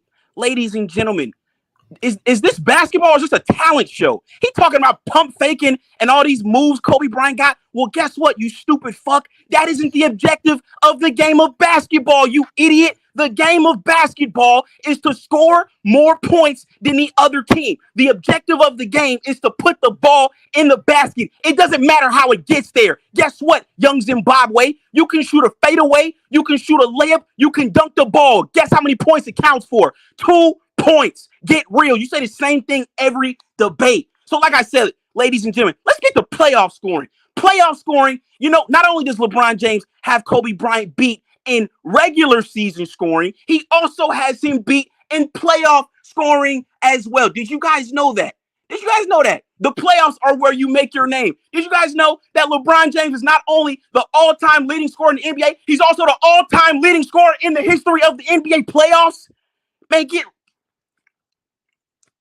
ladies and gentlemen, LeBron James shoots a higher percentage from the field at 50% in the playoffs. Kobe shoots 45% in the playoffs. And he also has a higher true shooting percentage in the playoffs. The only argument you could make for Kobe Bryant is that he took and made more difficult shots, but that is not the objective of the game of basketball. This is not a talent show, nigga. It's not a talent show. It doesn't matter how the ball gets into the hole. What matters is that it gets in the basket, and LeBron James did that better than Kobe Bryant, and that cannot be disputed. Time. Nigga weak as fuck, man. The fuck is this nigga talking about? It don't matter how you do it. It just matters that you get it done. What dumb shit is that, bro? Hey, it really does matter how you do it, because how you do it affects defenses, right? And so this is what he ain't going to talk about. When it comes to Kobe Bryant, he's able to play and be elite scoring on the ball, and he has another attribute that LeBron doesn't have, and that's being able to score off the ball. See, and when you're able to do that on all three levels, and you're able to come off screens, you're able to pull up, you're able to post up, you're able to come off pin downs, you're able to shoot off the catch and shoot. When you do these things, you have a different element of the offense. See, LeBron can score at an elite level on the ball, but when he's off the ball, he can't do that at an elite level. He hasn't shown consistently throughout his career where he's able to be an off-ball player and primarily be off-ball and be able to score at an elite level. And even when you do that, you'll minimize the greatness of LeBron James when you do that. Kobe Bryant. And when you talk about scoring, right? Scoring, and you love numbers so much. Well, why does Kobe have more 60-point games than LeBron James? Why does Kobe have more 50-point games than LeBron James? Why does Kobe have more 40-point games than LeBron James? When we look into the stats, right? How come Kobe has more 50-point games than LeBron James? Why does he score second most all time in terms of 81 points in a game? Why did he score 62 3/4 against the Dallas Mavericks and outscored a whole team by himself? Why did he drop 55 on Jordan when he was in the Wizards in one half? In the second half, had 55 points. See, this scoring outburst actually show you the level of scoring. See, elite scorers in NBA history have scoring outbursts that are monumental. LeBron James, one of the critical things of LeBron James is that he's not even a score first player. In the words of LeBron James himself, he a pass first player. If LeBron James was actually looking to score every single time with the mentality of a Kobe Bryant, he might have averaged 35, 40 points in the season, but he never did that. One of the biggest critiques of LeBron James is that you don't press in the clutch, my nigga. You pass out in the clutch. You don't do that. Unlike Kobe Bryant, when you was that player and you have that amount of skill, you in the clutch are taking a shot. Shout out to the Phoenix Suns when he faded away on the triple team and it was straight cash, my nigga. That's what he is. Shut that shit up, man. I swear to God, Lamar, he says this every time I tune in. He says the same shit. All right, let's go. Hey, look, this is rebuttal round. I've never heard a different argument from this dude. He says the same shit. 3-level scoring, same shit. Go ahead and cook. Go ahead. Now you want to know what's funny, right, Lamont? He just spent 30 seconds talking about all the 60-point outbursts, 50-point outbursts, and 40-point outbursts that Kobe Bryant had. But the funny thing to me, Lamont, is that Kobe Bryant had all these games where he scored all those points. And guess what, young Zimbabwe? LeBron James is still the all-time leading scorer. So, like I said, that shit really don't even matter. Oh, and by the way, we already talked about the regular season. I just told you about the playoffs. Now let's get to the NBA Finals, ladies and gentlemen. LeBron James in the NBA Finals averages 28 points per game. And Kobe Bryant, the guy that young Zimbabwe is vouching for on this debate, he only scores 25 points per game in the NBA Finals. So wait, we've established that he's a better regular season scorer. We've established that he's a better playoff scorer. And we've established that he's a better NBA final scorer. You really got nothing left. Oh, and by the way, young Zimbabwe, when Kobe Bryant came into the league, right? He came into the league with arguably easily a top 5 player already on his team. That was Shaquille O'Neal. So guess what, young Zimbabwe? Kobe Bryant wasn't the focal point of the offense. LeBron James, young Zimbabwe, he's always been the focal point of the offense. So like I said, there really is no debate. You really got nothing. Only thing you could talk about is 3-level scoring, the same shit you say every debate. The only thing you can bring up is how many 40-point, 30-point games Kobe Bryant had. But at the end of the day, none of it matters because LeBron James still's got more points. He's still got more, still shoots a better percentage from the field and from the three. And guess what? When it really matters most in the NBA Finals, LeBron James has a higher scoring average than Kobe Bryant. Oh, and by the way, young Zimbabwe, LeBron James, 4-time Finals MVP. Your guy, Kobe Bryant, 2-time Finals MVP. All right, man. We're gonna reset this clock, man. We gotta reset this clock. This is the final round before we get to voting, Mac. Young Africa, your final round starts now. Hey, man. Finals MVP. Hey, shout out to the bathroom for saying pointless shit that got nothing to do with scoring. Yeah.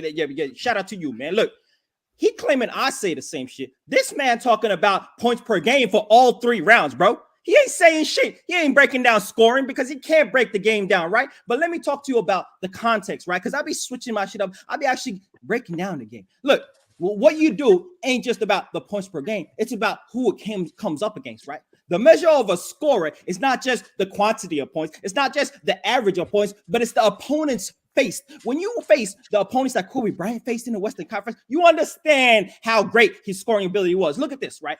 In Kobe Bryant's career, he encountered 14 top 5 defenses and 29 top 10 defenses out of the 43 series that he went up against. Look at this.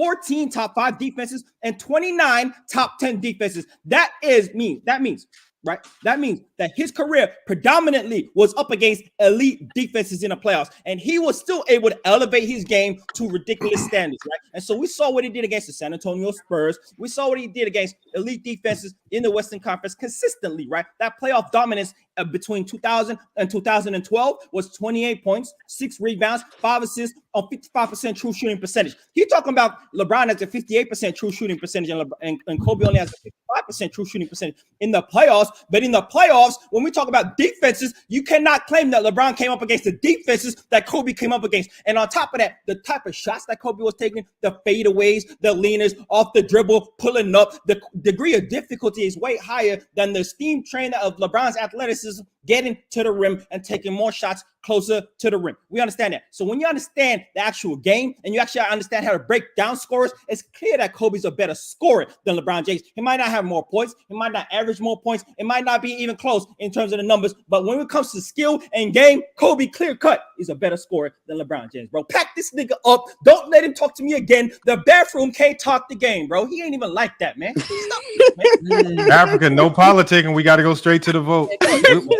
Hold on. The poll is started in the chat. We're gonna start with let's just start with Trudaking. Trudaking, who you got winning and why? Oh man, it's surprisingly this was very close. And I'm not gonna lie. I edged it 2-1 locker room. First 2 rounds. I think Young Africa Clerk got the third, but I don't know, man. It just he had more. He was more stayed on point. Got to his facts. Talk about the points per game. I mean, you can't criticize. I mean, it's about who scored, who was the better scorer. So can't get mad if somebody mentioning points per game multiple times. I mean, listen, hey, talking about scoring. So I mean, all time leading scorer points. And then the 3-level talk. I mean, it don't matter how you do it, it's how you get it done. So I got 2-1 locker room. All right, we got that. We got the first one out the way. You got Jalen. Jalen, you heard it. What you got winning and why? Yeah, I mean that was a phenomenal debate. I thought both guys definitely brought up great points. I thought Locker Room brought up the great point of it just matters about getting the points regardless of how you do it. But then Africa just came with a lot. I loved how he broke down Kobe has more 50-point games, more 40-point games, and that whole narrative. So I think at the end of all these rounds, I think Africa just had edged him in the terms of he brought more to the table. I think a lot of Locker Rooms argument was centered around LeBron just scoring more at a higher rate, while Young Africa brought more different instances, different situations, and kind of different talking points in scoring. So I'm going to edge it to Africa 2-1, but great debate. All right, we got BKNY Hoops, man. Who you got winning that one and why? Well, I got Reggie with a 3-0 sweep, man. I got Locker Room with a 3-0 sweep. I mean, Young Africa wasn't saying anything, man. He was just bringing up irrelevant things. Nobody cares about the 50-something point games. Nobody cares about all that nonsense. The point is that LeBron James has more points, and it doesn't matter how it actually gets done. And the whole point of the whole topic was who scores, who's a better scorer, not footwork and shooting and all that nonsense, man. It's just who's the better scorer, and LeBron just clearly is. Young Africa is just on an emotional high right now, man, or an emotional rage. All right, we got H from the UK. Who you got winning that one and why? Yeah, that didn't make any sense. H from the UK. Who you got winning and why? Okay, first things first. This is Ball Don't Lie, man. Ball Don't Lie media. And I like facts. I like getting straight to the point. That's how I view things. Give me the facts. Like get straight to the point. Locker Room did that for me. It's not to say that Young Africa wasn't good. He was good. He was great. But you just think it was too vanity for me. It wasn't straight to the point. And when the Locker Room just gave the playoffs and the finals and just said what it was, like that's winning time. Straight to the point. Winning time. Who did what in winning time? And he pointed that out for me. So at the end of the day, in Young Africa, on any other debate, you'll probably smoke the Locker Room. But on this one, you won't smoke him. He was straight to the point. So I got to go with Locker Room. All right, we got Herm. You here? Yeah, I'm here. You heard the debate. Who you got winning and why? I got. It was very close, but I edged Africa 2-1 because I like how he explained everything. He got a depth of everything. The points the locker room brought up, we hear that all the time, kinda. We understand that LeBron he's the all-time leading scorer. We know he averages more, but it takes a lot more to be a good scorer. LeBron scored a lot of 0-3. Fuck my opinion, but I think Africa explained it in more detail than what locker room did. But it was very close. Africa, you was a little flustered, but you still edged it out, in my opinion. All right, we got Avion. You heard it. Who you got winning and why? God damn. Lamont, this might be another H30 and H from the UK moment.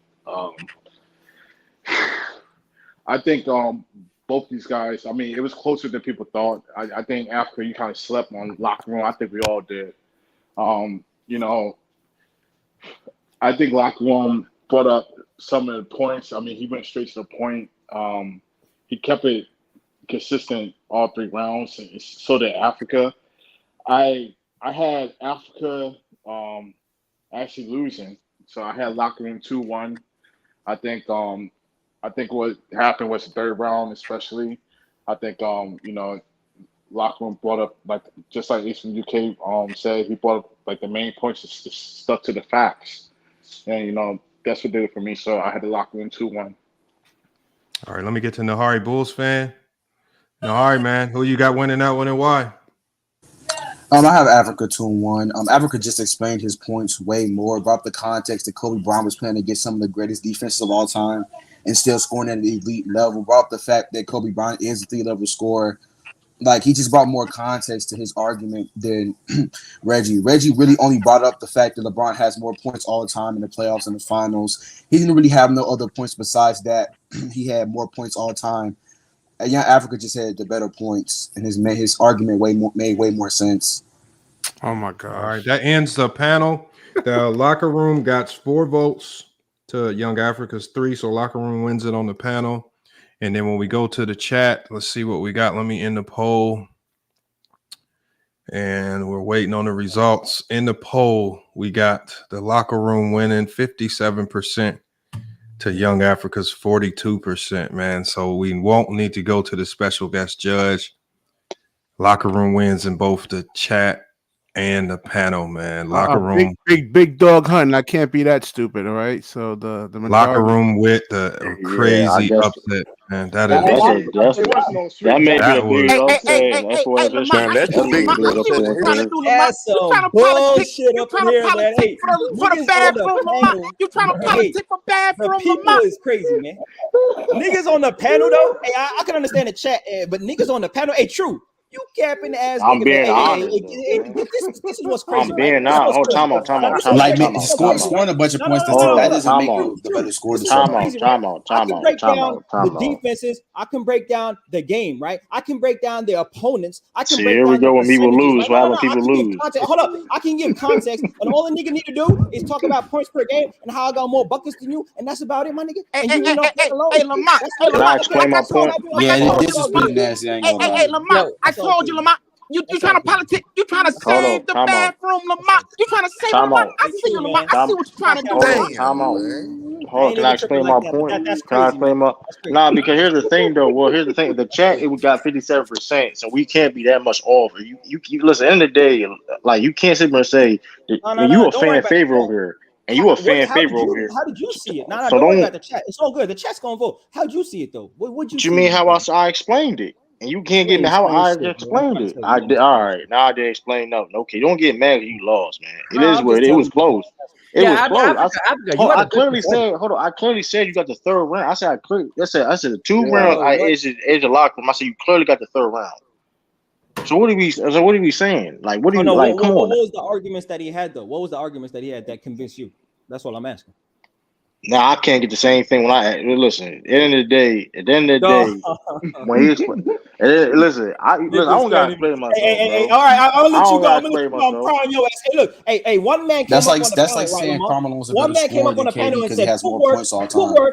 Footwork got nothing to do with scoring. He But he literally talking said about, hold football up, but got time nothing out, to but do with time out. scoring. And he Hold going up, to but time out. analyze the debate and understand what the fuck scoring is, man. Hold on, He said Africa. Let's just get your true thoughts about it, so I can go to the man, locker room. I done got robbed again. It is Hey, what can it you is. drop But the hey, link man, for I the really bomb? want it though. Yeah, I I really got want it you. though. And I like the way I break I'm the not game down. explaining. I like I ain't the way it explaining is. shit. It's all Y'all, right, man. because I every ain't time mad. I try to explain some I ain't shit, mad niggas at you. don't want to hear it. I ain't I mad ain't at explaining I ain't nothing. mad at the chat. No, But Africa, let's you're not not letting play them that game. explain it either, though. Africa, you got to let them So, explain it if you want Oh, to go hear ahead, from them. man. Go ahead. Explain it. Go ahead. because listen, I already said when it comes, he broke down the rookie of the year. He talking about consistent scoring of LeBron James.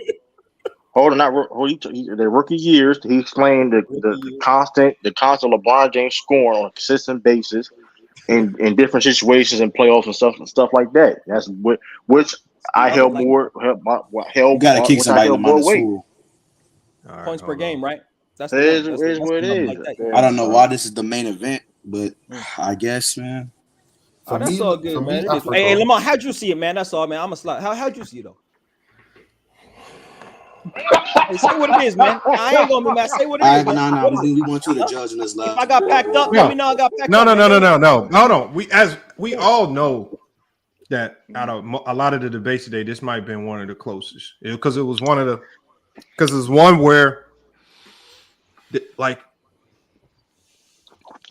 if I'm a debater, if I was forced to argue for Kobe, I could make arguments for Kobe. If I was forced to argue for LeBron, I can make so what Reg did a good job of just taking the best elements of LeBron James scoring and really emphasizing it. And then he did a good job of breaking it up into 3 rounds: regular season, playoffs, and then finals. Look, and look, that was really the totality of LeBron James' scoring is what Reg needed to harp on, because the one thing I think Reg was smart enough to understand is that I have to combat Kobe Bryant's versatility. You spent 1 round on Kobe's versatility.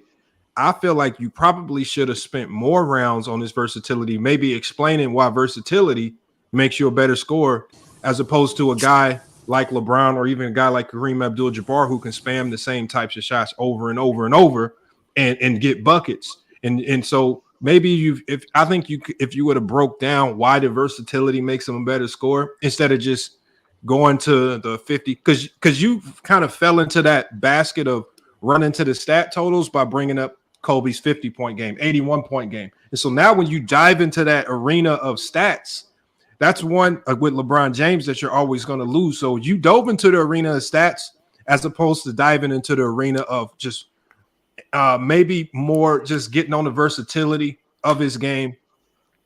And man, it was a tough one, man. Africa. You should have brought up 2011. I had the locker room. I had the locker room winning that one 2-1, but I saw the avenue for you to win, but you never really grabbed onto it. For me, I think the locker room did a good job of taking the only elements he could with LeBron and just throwing them all at you.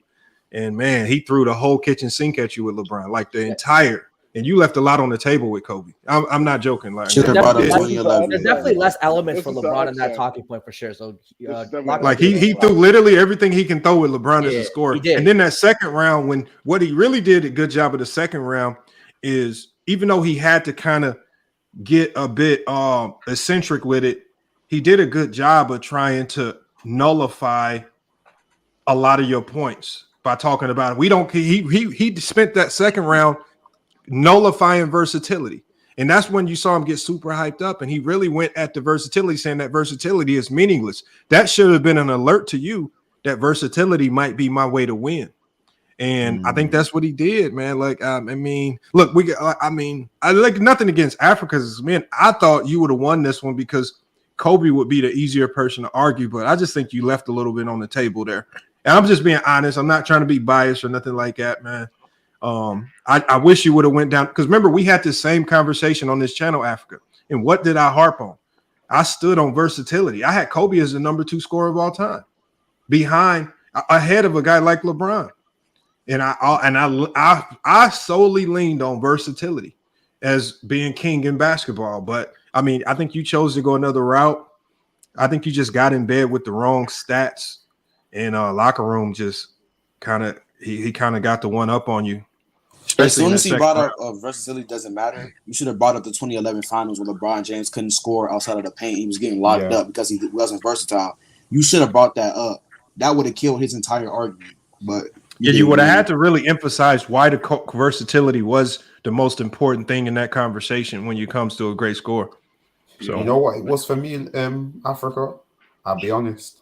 I think your beef with the locker room threw you off your game. You got too involved in a back and forth instead of focusing and channeling on the task at hand, and you thought you'd just wipe him out.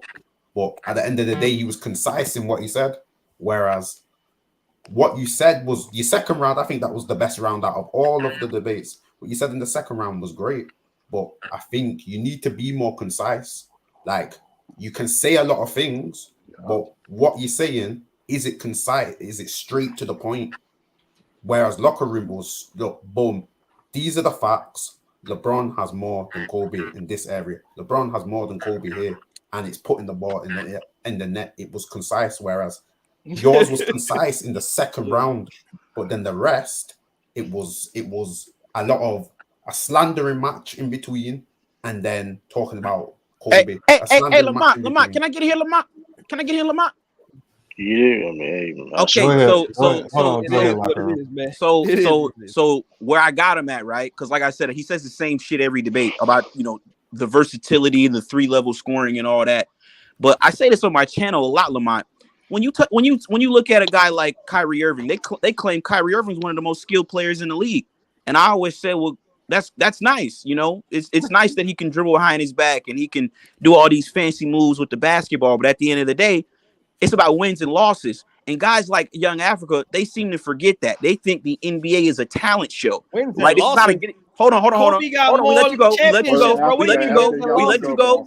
let you go. Stop it, man. The NBA is not horse, right? It's not about who can make the best trick shots. At the end of the day, Africa, the game of basketball, the objective of the game of basketball is to score more points than the other team when the buzzer sounds. That's who wins the game. So like I said, Kobe, I'll give you, he's more versatile. He can do more things, shot wise than LeBron James. But at the end of the day, it doesn't matter, because the game of basketball, it's not a talent show. It's about putting the ball in the basket.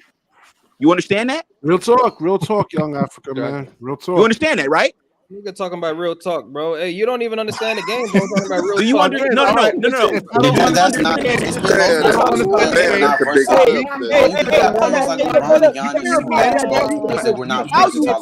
Hold on, y'all. Let Africa respond. How you score affects how defenses play you. I said this in a debate. How you score when you're more versatile, right? And you only have a specific way of scoring, defenses can lock in on that. We've seen LeBron James and how that goes in the playoffs, and you can be limited in that way. But his playmaking, LeBron's playmaking, can also nullify that. But when you talk about strictly scoring, you understand that if you score on all 3 levels, in the post, in the mid post, at the high post, and you actually are able to come off screens, now you have more counters to team defenses. That's why how you score is important, especially in the playoffs, because being more versatile means you have more counters, which increases your chances of winning, bro. And Lamont, once again, once again, he's not understanding. I'm gonna break this for you down again, Zimbabwe. Right? It doesn't matter if Kobe shoots a fadeaway jump shot with 4 defenders on him, or if LeBron lays the ball up. They count for the same amount of points. You do understand that, right? Bro. You ain't even hearing it, bro. No. Do you understand what I just said? Hey, Mack, can you Jason Kidd is ready? Hey, this the man you voted for right here. Lamont, he's not understanding, bro. Yo, a dunk and a fadeaway count for the same amount of points. 2 points. It doesn't matter how the ball gets in the hole. You arguing that, bro? You arguing random shit ain't nobody talking about, bro. I'm talking about how the defenses react to your. Hey, Lamont. What did I tell you? I had one condition on this debate if I won. He's got to take that fucking mask off, Lamont. He's got to take that mask off. It's time to reveal yourself, nigga. It's time to reveal yourself. Wait, that's the guy with the mask, Reggie? That's the guy with the mask? Was that the bet? Was that the bet, though? Was that the bet? Hey, man. That was the bet. That was the bet. There was no bet. There was no bet. The bathroom didn't beat me, my nigga. He don't know the game, and he just talked about points per game the whole time and how he put the ball in the bucket more than another guy. If that's all you needed to win a debate, bro. If that's all you needed to win a debate on FYF Sports, Lamont, man, you done misguiding the people out here. Now Lamont, wasn't it about who's the True. best scorer? You nasty, True. All I mean, all I know is this though. All I know is this. You know, True don't like the locker room very much. I don't even like the locker room, bro. I don't even like the locker, bro. I don't see. Here's the thing, though. Every time the fan favorite that lose is always a big issue. Maybe it's somebody like me that lose is like we gotta stop that shit, bro. Like y'all really, cause like we ain't gonna talk about bias and shit in the chat, cause like come on, bro. Cause I lost like 70% in the chat earlier. But it's like, let's not play that game, bro. Let's not play that bias game.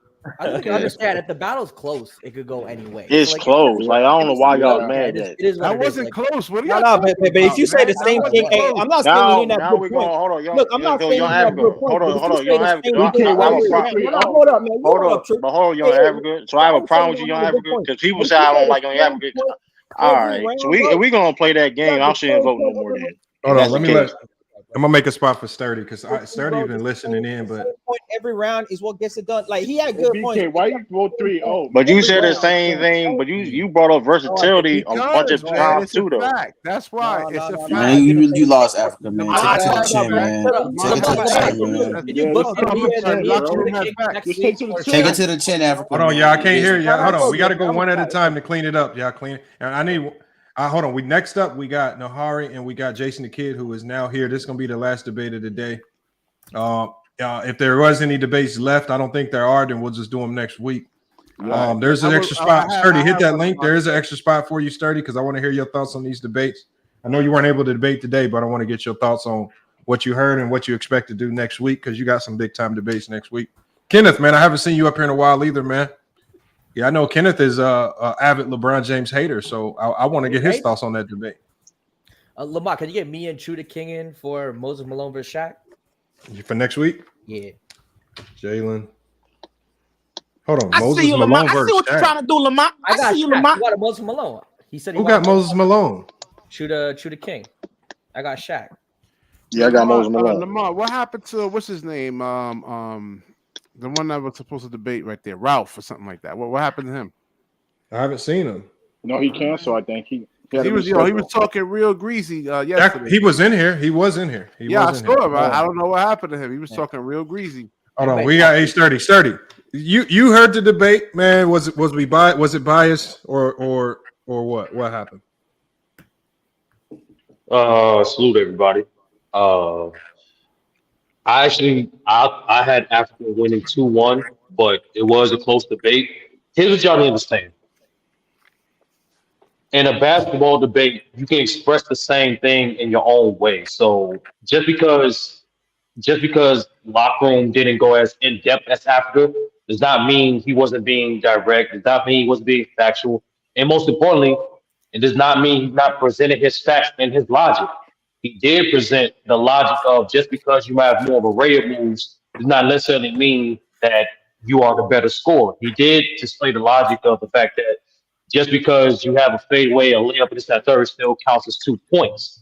And multiple times he displayed multiple advantages that majority of the basketball community used to determine who's the better scorer. But the reason why I got Africa winning 2-1, I thought LockerRoom won the first round. I thought Africa won the third round. But that second round, to me, Africa lied 2 times.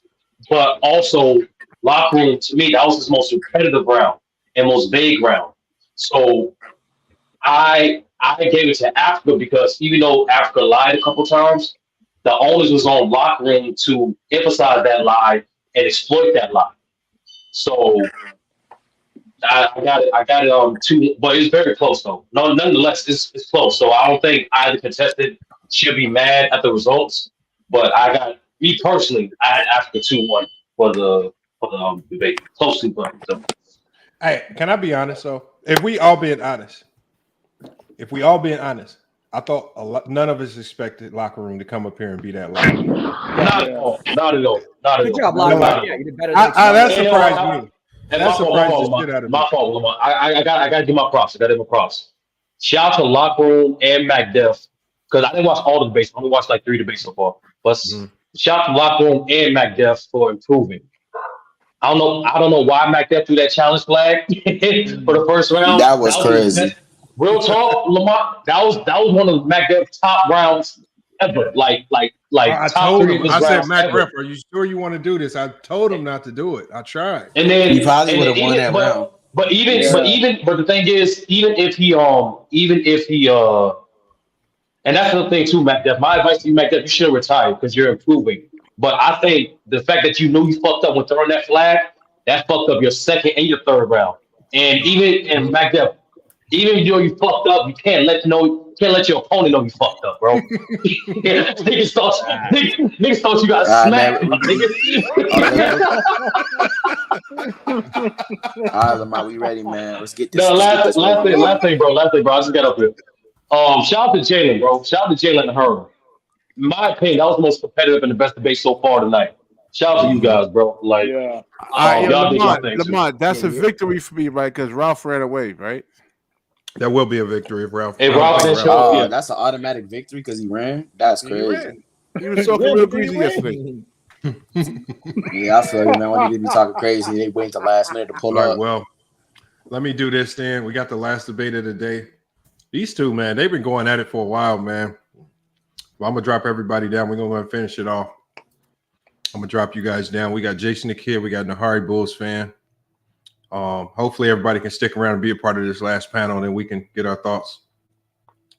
Hold on. All right, let me drop Sturdy down. All right, man, we got you guys up here. Let me get the timer back up. Oh, what happened to my timer? All right, here it is.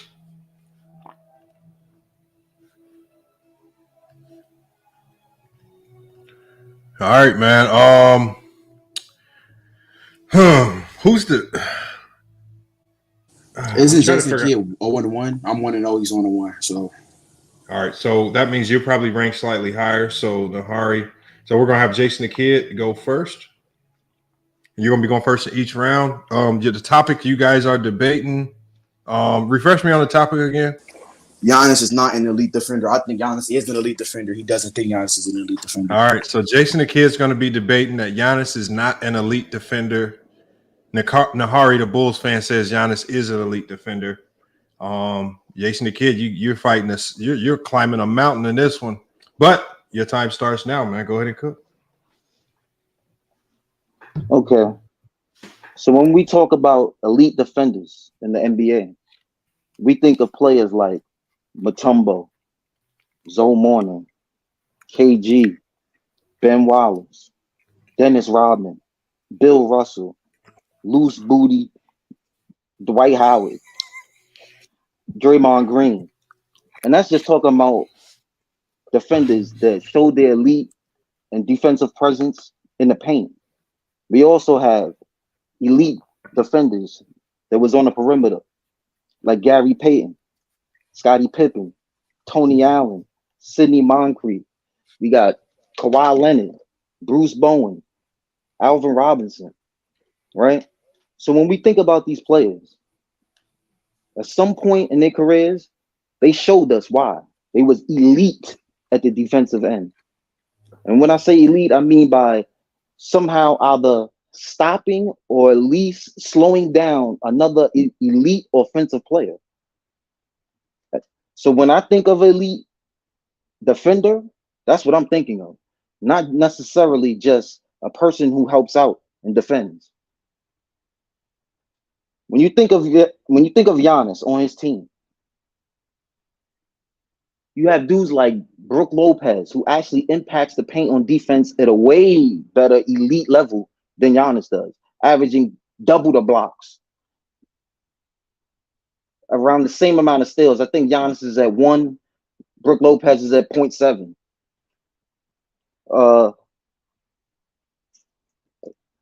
When you have a player that's elite on defense, you're not thinking about that player just letting the offensive player on the other end just cook you every single round, play by play, round by round, until you get eliminated. That is time right there. All right, that's the end of Jason the Kid's first round. We got Mehari Bulls fan up next, man. Your time starts now, man. Go ahead and cook.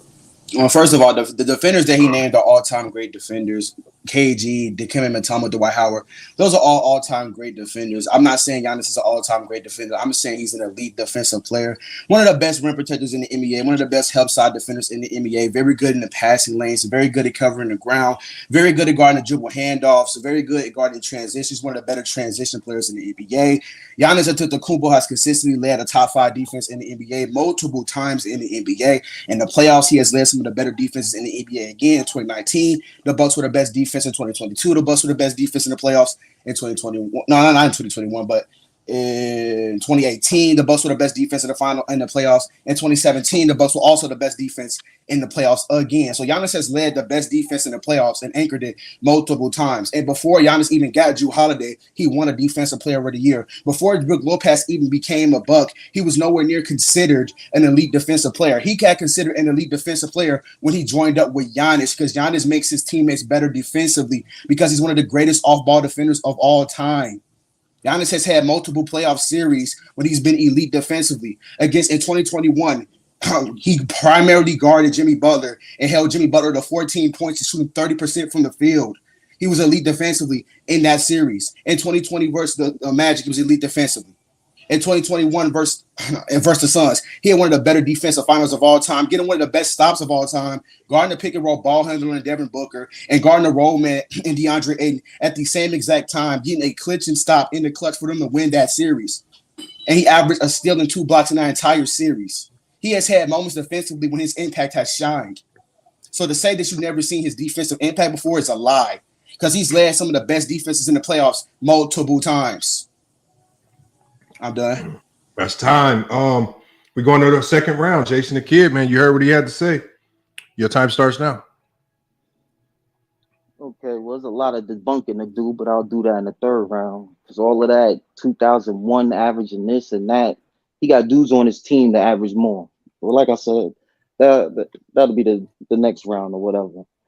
Now, when I talk about these elite defenders, because that's what he said he was. He said he was the elite defender.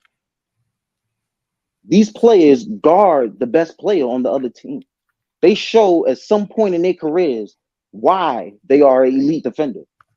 I've never seen this from Giannis. He's talking about guarding Jimmy Butler. He didn't. He let Jimmy Butler cook.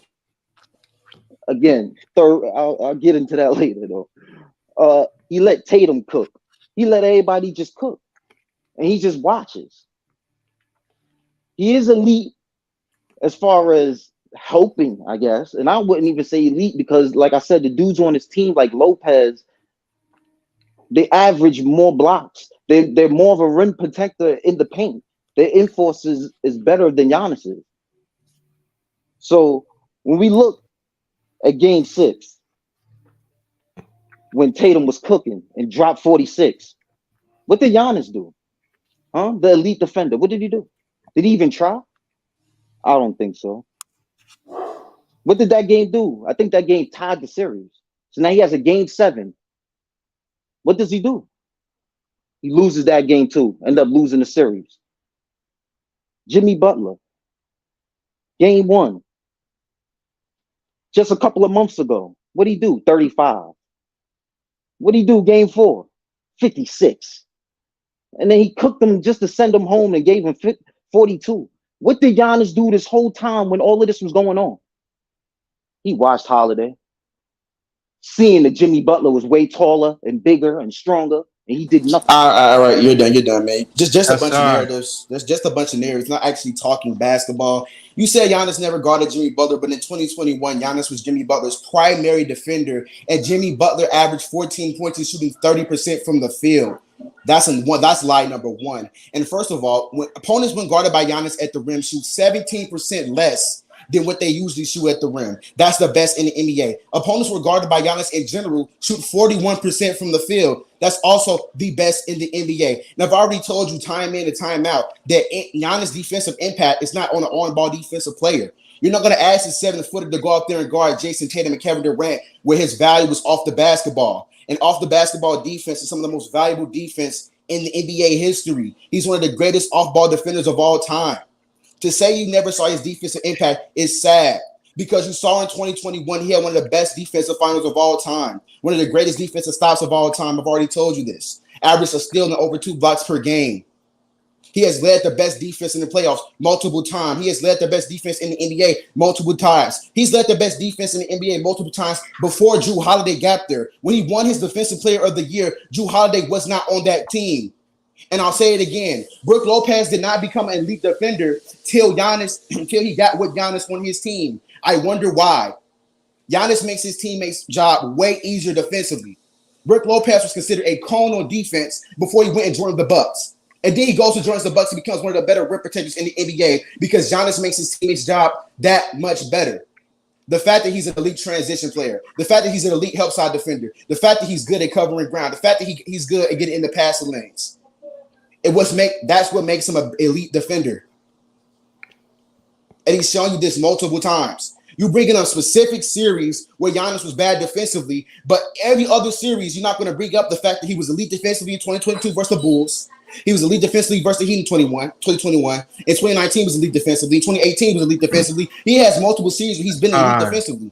That's time. All right, man. We're going into our last rebuttal round. Jason the Kid, man. Your time starts now. All right. Now, when we think about Giannis, right? He says he's an elite defender. And he also said that I said that he didn't play good defenses in those specific certain series. I never said anything about his defense in those series because he ran away from the job. He just watched his teammates get torched. So there was no defense of anything because he didn't try. That's for one. Again, when you're an elite defender, all the players I mentioned, and I mentioned them for a reason, you can go back to times within their career where they took the offensive better player and they showed you why they was elite.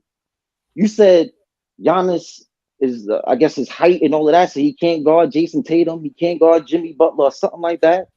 Meanwhile, in 2020, AD jumped on Jimmy. Jimmy's way smaller. He's basically like a guard small forward. AD still jumped on him as a big. That's elite defense. When you say elite defense, not running away from the moment. Every single player has shown that why they was elite. Maybe it's just me, but I've never seen why he's elite. I see why he's a good help defender. And yes, there's a lot of value when it comes to being a help defender. I agree with that. But he's not even the best help defender on his team. That's Brook Lopez. He is the one that causes the havoc in the paint. He's the one that averages double the amount of blocks. So I don't even know why you keep bringing up the blocks. And the steals is only 0.3 away. So altogether, Brook Lopez is the one that anchors that defense in the paint. Giannis helps him out a little bit. And then we all know it was all Jrue Holiday on the perimeter. Before that, that's time. All right, Mehari, it's your final rebuttal round. We're going to get to the voting after this. Go ahead and close it out for us, man. I don't know if this nigga's just not listening or not, but I've told you this multiple times. Giannis did guard Jimmy Butler in 2021 and clamped him up. He averaged 14 points, shooting 30% from the field. And you keep saying you don't see Giannis' defensive impact. You see his defensive impact in his 5 all-defensive teams, 4 being all-first teams. You see his defensive impact when he has the Bucks as one of the better defenses in the NBA. You see his defensive impact when you got a guy like Brook Lopez, who was maybe an average defender when he's with the Lakers, to now when he goes to the Bucks, he's one of the better defenders in the NBA. You see his impact. I've already told you the stats of his rim protection. One of the better rim protectors in the NBA, help side defenders, transition defenders, great in the passing lanes. He's just an overall great off-ball defensive player, one of the greatest off-ball defensive players of all time. And he has led the best defense in the NBA multiple times before Jrue Holiday. Nigga, in 2017, he led the best defense in the playoffs. And he was clearly the best defender in that series. In 2017, he led the best defense in that playoff series. So you're just going to keep lying. You're just going to keep lying and lying and lying. Giannis has had multiple series in his career where he's been elite defensively. Literally in the Sun series, had one of the greatest stops of all time. So you can keep on lying and saying Giannis didn't do this and that and the third. But Giannis consistently has his team as the best defense in the playoffs. He's done it on numerous occasions. He's done it. He's done it so many times. 2022, 2019, 2018. He's done it multiple times. If you want to look at the Bucks defensive rating, without Giannis in the 2021 playoffs, they had a defensive rating of 107. When Giannis went out in the conference finals, their defensive rating shot up to 112. So what are you talking about? I'm done, man. I'm done cooking this bum, man. All right, that's time. I'm not even gonna lie. I could have fact checked you. I could have fact checked you, Bulls fan, on that one, man. You got some points that wasn't true. But, like what point? You throw a flag? Throw a flag. Man, it's especially about. Oh, sorry. Hold on. Whoever got the noise in the background, just mute your mic, please.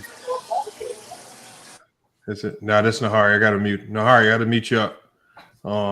But let's just get to the vote, and you can explain it when we get to the vote, man. Let me start with Jalen. Okay. Jalen, who you got winning and why? Yeah, I got Bulls boy over there, Alex Caruso winning. I just thought every round he just brought the points. The comeback, he used the numbers, like even in the end of the round, the defensive rating changes. It's not a single round he lost. Every round is a 3-0. I think it's pretty easy. Jason the Kid, I thought he did okay bringing up something. I just think there's a lot more you could have brought to the table. A little bit of stumbling and stuttering too didn't help. All right, man. We got up next. We got BKNY Hoops, man. What you got? Who was the other guy? Not Jason the Kid. The other one. I'm new to the panel. I'm getting to know it. Mehari. I give it to him, man. I mean, he's because Jay the Kid is just attacking Giannis when Giannis actually has to carry that team offensively, and he's not going to be able to put up some of the greatest defensive stats when he has to actually carry the team. But we actually seen Giannis actually play really great on the ball defense. So yeah, that's my vote there. All right, let's get to Avion. Who you got winning and why? I have Bulls fan winning 2-1. I think the second round Bulls fan kept on bringing up the 2020 round between Butler and Giannis, and he brought up Jimmy Butler's shooting percentage and how he was guarding him. During that second round playoffs, Jimmy Butler averages actually went up and had some of the best playoff performances in his career. What are you talking about, Avion? Including let me explain, bro, and then other people are going to explain as well. Especially with game 1 and game 3, where Jimmy Butler shot over 47%. So, I mean, talking about in the 2021 series. Hold on. Yo, Mehari, no politics, bro. I'm just saying because I don't think you know what he's talking about. No politics. Mehari, stay straight. So, but I mean, just gotta give him this vote. I got Bulls fan. I think the first round, third round, I think he brought it home. And to talk about his on ball defense as well. I just felt like Jason was a little bit shaky. I think if he would have just brought up like maybe moments and other than like bring up Jason Tatum and stuff like that, but bring up like more numbers to back up his claim and to help his argument, it would have helped out. But I have Bulls fan winning 2-1. All right, we got another vote for Bulls fan. We got H30, man. Who you got winning and why, man? I got Mehari 3-0, easy 3-0. Just word of advice. 2 things. One, Mehari, you're not allowed to debate people like this no more. Like real talk. Mehari, from now on, you have to debate someone that's currently in, or that was top 10 in the rankings, bro. Ain't no more of these dudes, bro. Let's get out that way. No, real talk. There's 2 debates in a row where you debated these type of level. Nah, dog. You gotta get some more. You gotta get some more stripes. But all in all, I think you did a great job describing who Giannis was as a defender. And most importantly, I thought you counteract his biggest point, which was the fact that even though Giannis had moments again cooked by quote unquote cooked by perimeter defenders, you gave moments where he did shut down perimeter defenders like Jimmy Butler in a different year. And on top of that, you explained the fact that his primary responsibility is to help Rome be pick and roll, defensive pick and roll, and not so much being a perimeter defender, even though he can do it at times. So good explanation. My advice to you, Jason Kidd, 2 things, bro. Stop picking topics that's uphill, bro. You keep picking these topics that are impossible to debate. Really? Giannis not an elite defender, bro? Come on, my nigga. second advice. This is real talk. And both of your debates, bro, I noticed this. Like you have a point, but you don't have enough evidence to drive your point home. If you're going to say Jason Tatum cooked Giannis, give a moment. Give something to like, okay, boom, this is proof that he cooked Giannis. And that point about Brook Lopez, which was great, but you also could have mentioned of Drew Holiday's impact a little bit more to help how that helped with some of Giannis' defensive responsibility as well.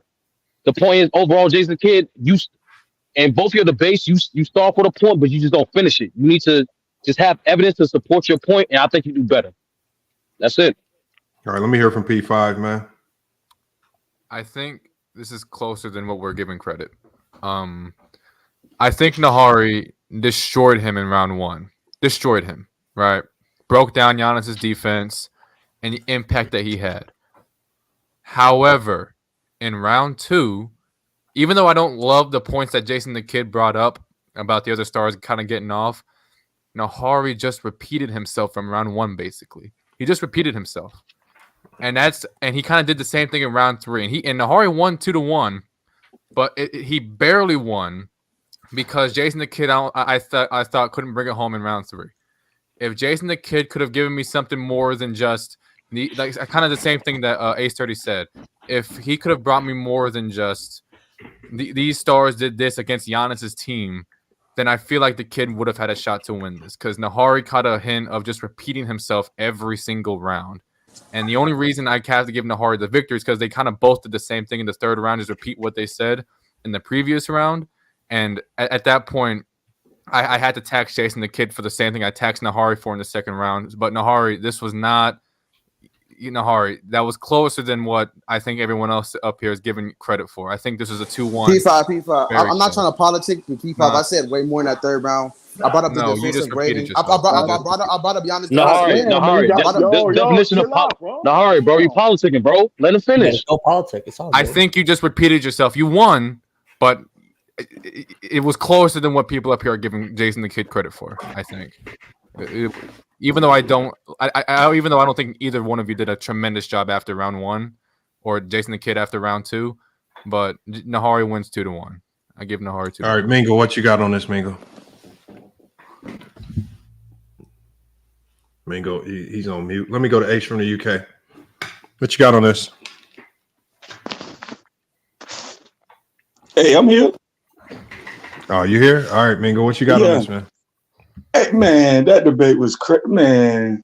Oh boy, I think other guy, Mehari, I think he could have brought up more points about what Giannis do his help defense, which they did bring up help defense, but he didn't really nail his points home. And then, like P5 said, they just kept on repeating the same thing. I didn't understand that. Like, yeah, you said it in the first round, and Mehari first round was amazing.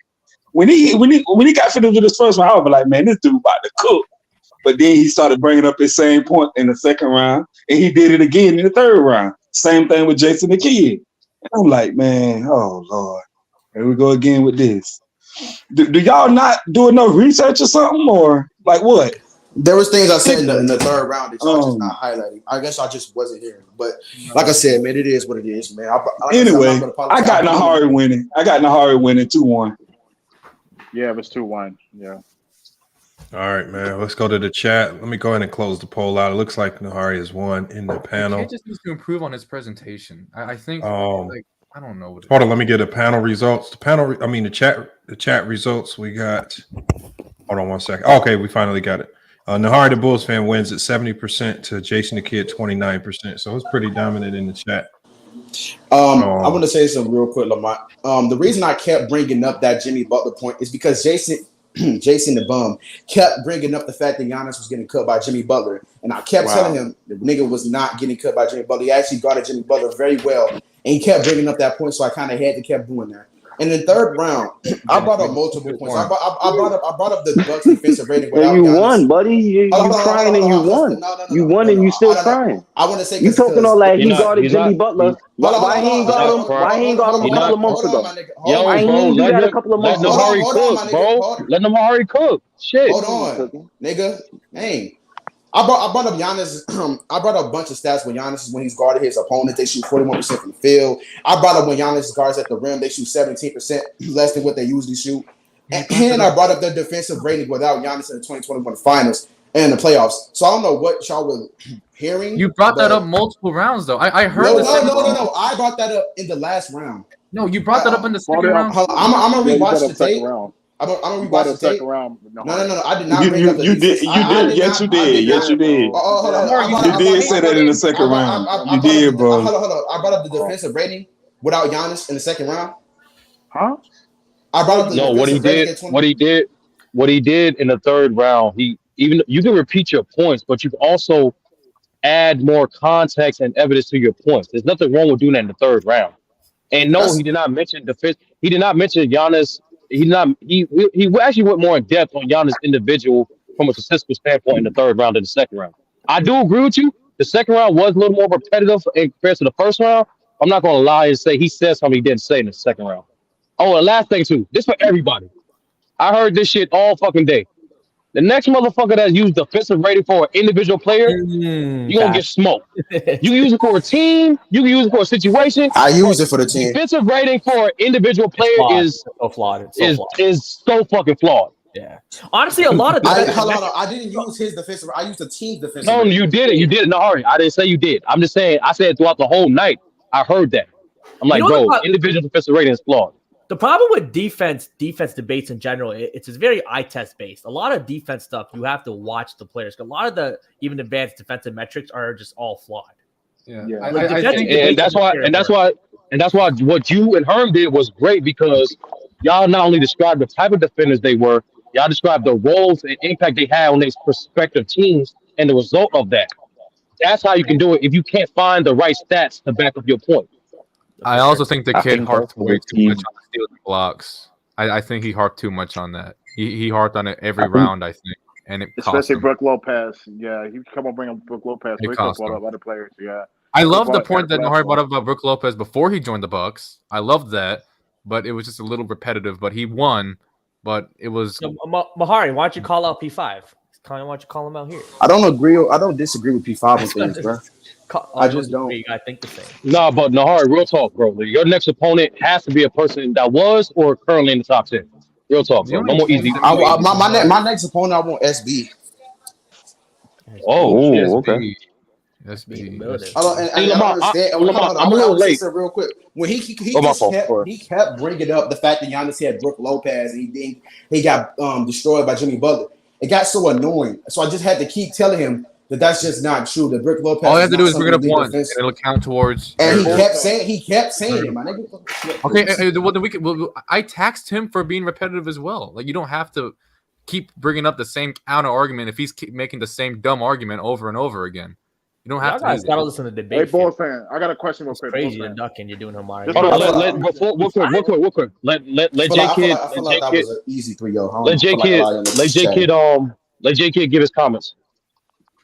That's true. I ain't really got much to say, to be honest. You got a lot to say before the debate. I mean, you still trash me. I still feel like I won. I feel like that shit is biased. Nah. When you hear the I'm not even gonna get into all of that. No, let him cook, bro. He didn't say shit when you was talking. Let him cook. But all of that, like he bringing up one little moment where Jimmy Butler probably he guarded Jimmy and all of that and stopped him and all of that. But yet we just watched Jimmy cook and he just watched. So what does it matter? But Jason, the kids. The problem is it makes no sense to me. The problem is, man, you gotta when you go, you went into this conversation knowing that you have this is one of the most saying that Giannis is not an elite defender is one of the craziest takes ever.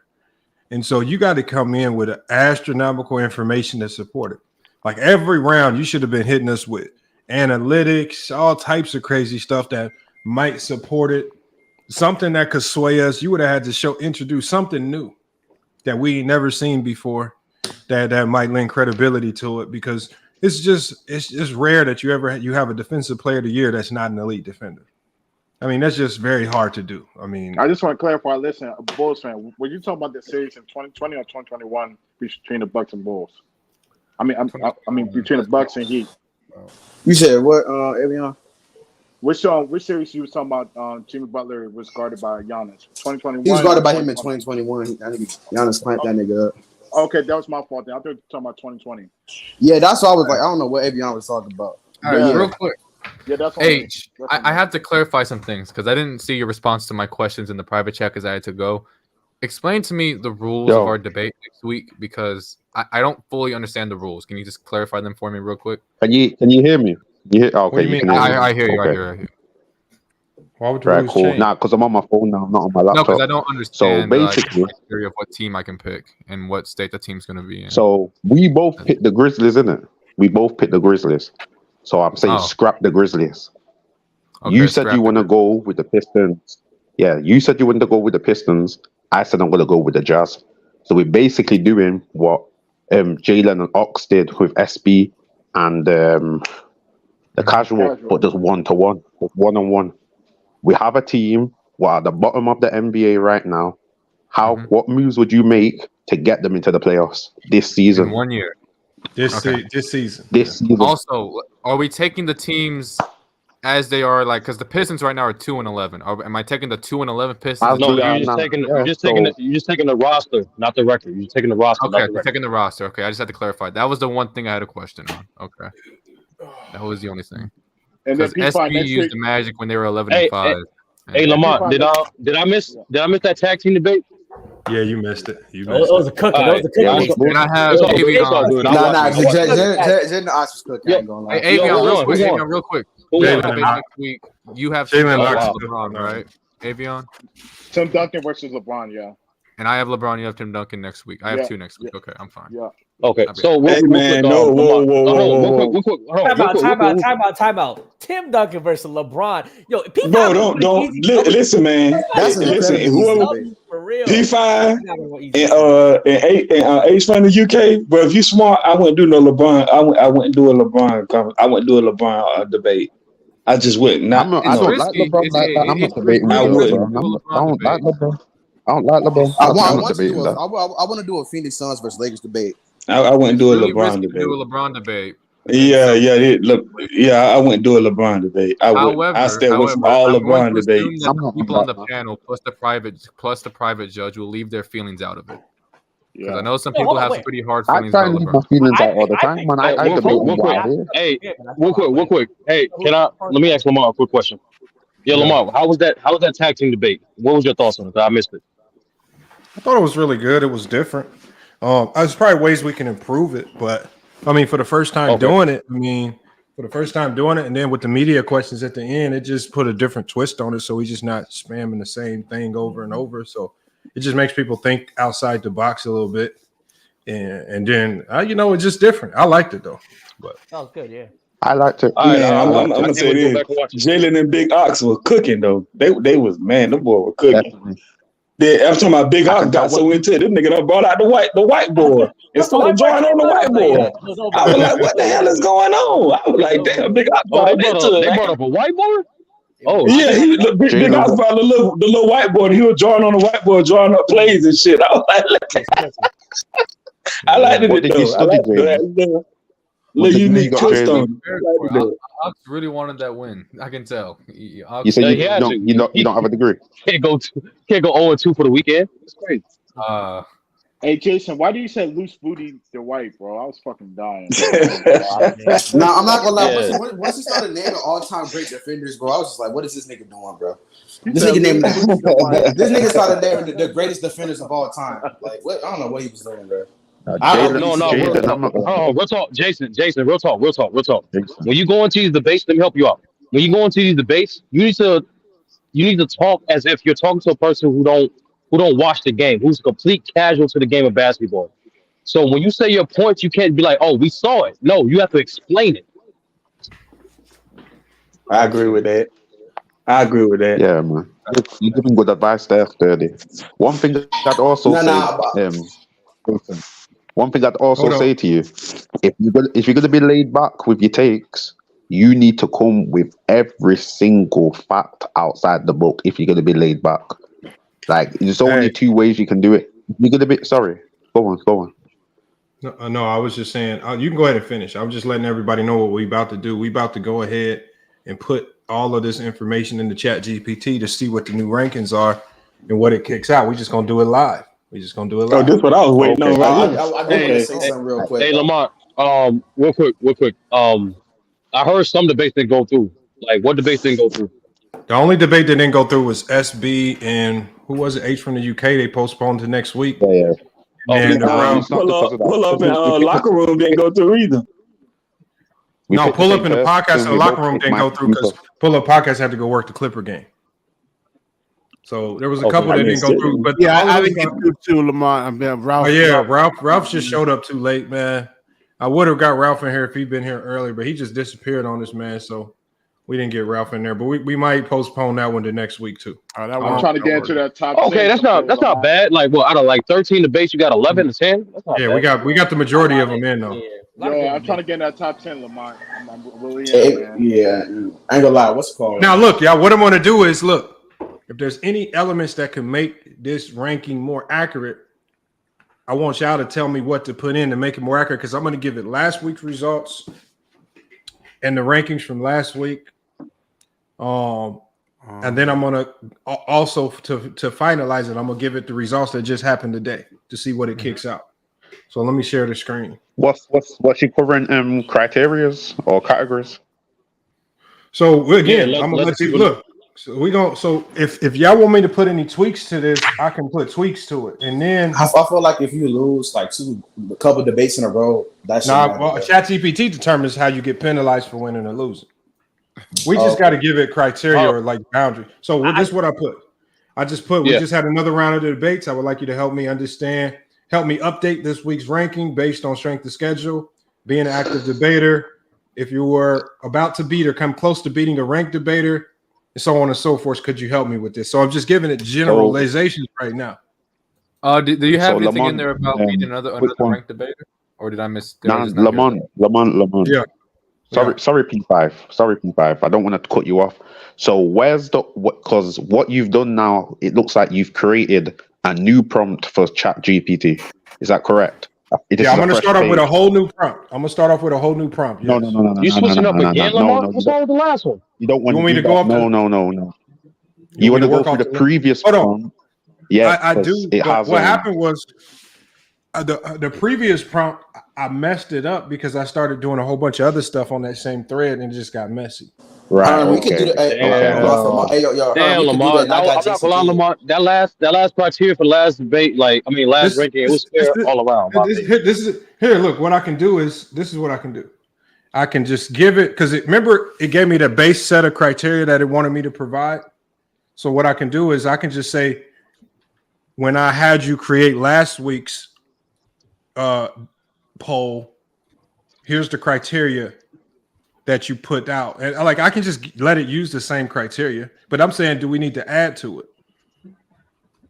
Yeah, I would add one to it. But H for UK, he gotta tell the people what was the previous criteria that had the last. No, I'm about to put it. It's right here on the screen. Look, here's the previous criteria, and I'm gonna put it in the prompt. So I'm basically gonna say, start by using this set of criteria. Start by using this criteria as a base foundation for creating the rankings. And then this is the criteria right here that it gave me last week. So the criteria that it gave me last week was current rankings, recent debates, strength of schedule, activity level, and performance metrics. How's the performance metrics analyzed? So it says performance metrics, specific metrics on how close debates were, such as if a lower ranked debater almost beat a higher ranked debater, that would be valuable. So as each debate happened, I wrote it down on a notepad that I'm going to copy and paste over.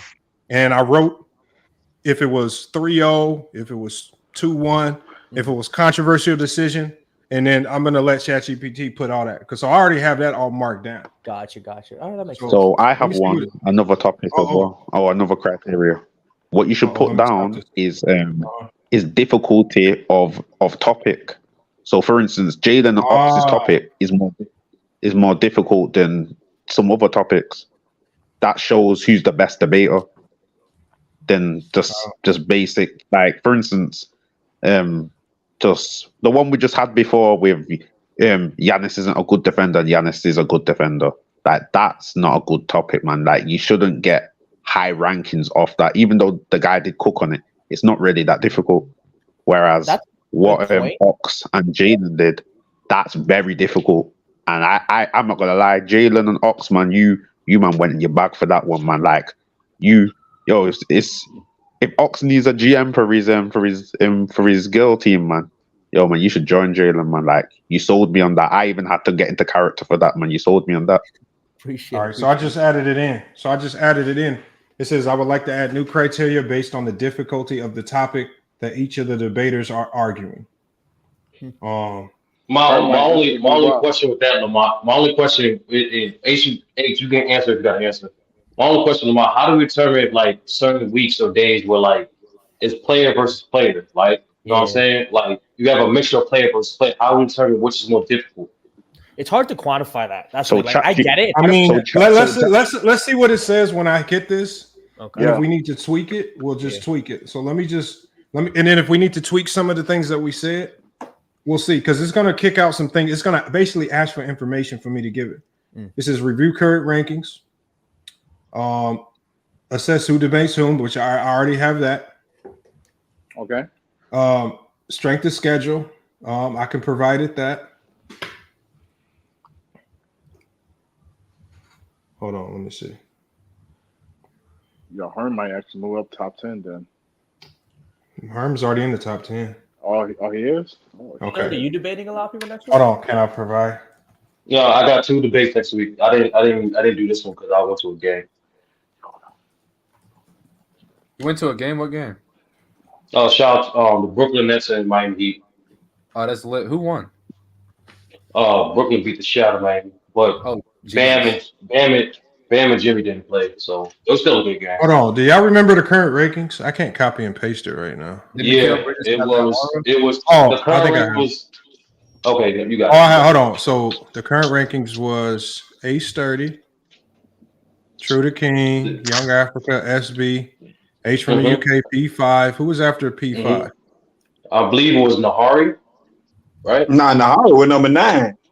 I meant Mehari was number 9. Was it Ox? It wasn't steady. No. It was Herm. It was Ox. Yeah, it was Ox. It was Ox. It was Ox. It was Ox. Ox was 7. Then Mehari. I remember Mehari being Ox. No, Mehari was number 9.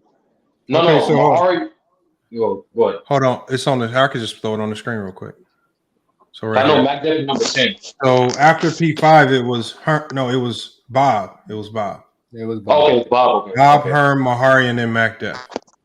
Okay, yeah. I forgot about the drop, bro. That's crazy. Yeah, I forgot about the drop. Crazy. That's crazy. On some BS. He about to drop on some BS. That's Bob crazy. is next. Bob is next. So let me put Bob in here. Ace from the UK might go up. Mingle, you can't cap though. Like who was after Bob? Herm, Mehari, then Mack. Herm after Bob. No, yeah, Herm was after Bob. Yeah, and then Mehari and Mack. I was very impressed. Is next. Mack about to drop too, man. Number 9. Mack definitely got from the debaters I heard, man. I already know who's dangerous, man. Ranked 10th was who? Was Mehari? Mack Depp. No, Mack Depp. Number 10 was Mack Depp. Number 9 was Mehari. Okay, Mack Depp. That's gonna change. Casual might move up. I don't know. No, Casual Hold on. So hold on. Bob was what? 6? 7. Yeah, 7. P5 was 6. Yeah, P5 was 6. Yeah, P5 is 6. Bob 7, Herm 8. Bob 7, Herm 8. Mehari 9. Oh, Mehari is 9. Yeah, and then yeah. Okay, hold on. Number 8. I messed that up. Number 8, and then Mehari is 9, and Mack Depp is 10. Nah, you want to hear the list again, Lamar? No, I got it all now. Okay. All right. Just make sure you got it. Lamont, one thing I say though, we may need to change the voting system of how it works. I think you keep on looking for the guest judge to like I think is it a third panel or a secret voter? Yeah, I think you need to scrap that. I think you should just be that person. You should just. I know. I'm thinking about that too. I was thinking about that. I feel like, jokes aside, everyone trusts Lamont's judgment to be a judge or separating judge. So I think you should definitely take over that. I mean, some people, not I. Some people think that he thinks that he protects certain people, but I don't think that. But that's This why. is all y'all got Elder up there, bro. Okay, so now it needs. So I gave it last week's debates, and so it said now. So now it needs recent debate outcomes. So I got that right here. So let's put that in here. Yeah, do your thing. Do your thing. So hold on. Where's it at? Recent I'll look debate. for a second opponent next week. Yeah. All right, here we go right here. So recent debates are we had Herm, P5, and I'm gonna have to put some notes in here for some of them. So what y'all can do is y'all can help me with the notes for some of these.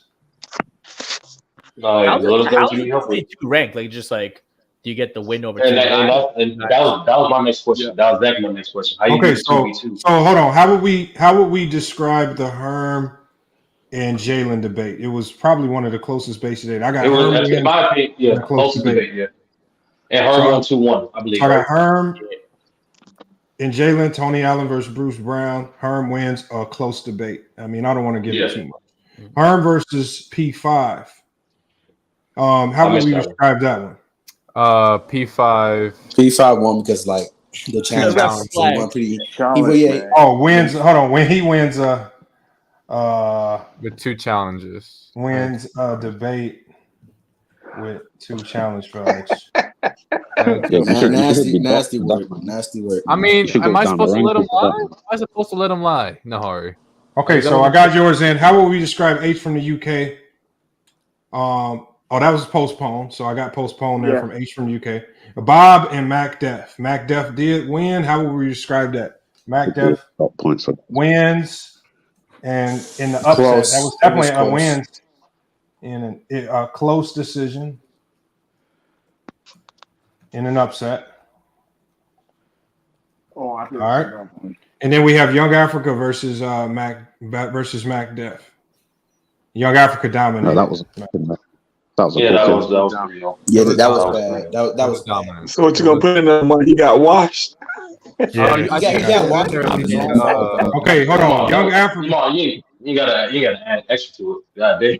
Okay, so Young Africa. I didn't put extra. So LockerRoom. Put in the screen. New debater. Hold on. Can y'all see my screen? No. Oh, hold on. Let me move this. The rankings. I'm about to say the rankings is there. Okay, I just moved it. Hold on. Let me get Ralph up here. So it says. So what we can say is LockerRoom upsets. A new debater. We got to say new debater. Yeah. No, he's not new. He's 0-1. He's 0-1. I'm gonna put previously 0-1. Previously. Okay. Previously 0-1 debater. LockerRoom upsets Young Africa 2-1. Extremely close debate. Okay, so we got Trudaking versus Mehari Nation. That was controversial. I got Trudaking wins. That was controversial decision. Wait, why was that controversial? Yeah, I missed it. It was controversial because fucking true. Mehari actually won with the Draymond. Yeah, I thought Mehari won that too. No. Wait, what? Go watch that 30. Go watch. True was slipping, bro. Yeah. Hey, anybody trying to debate? Anybody trying to debate? Y'all telling me Mehari won, but y'all just said True won. I'm confused. That's what I'm asking. Everybody, a lot of people thought Mehari won, but then I think the panel kind of did a little saving on True and saved him through the life raft and gave him a little few extra votes.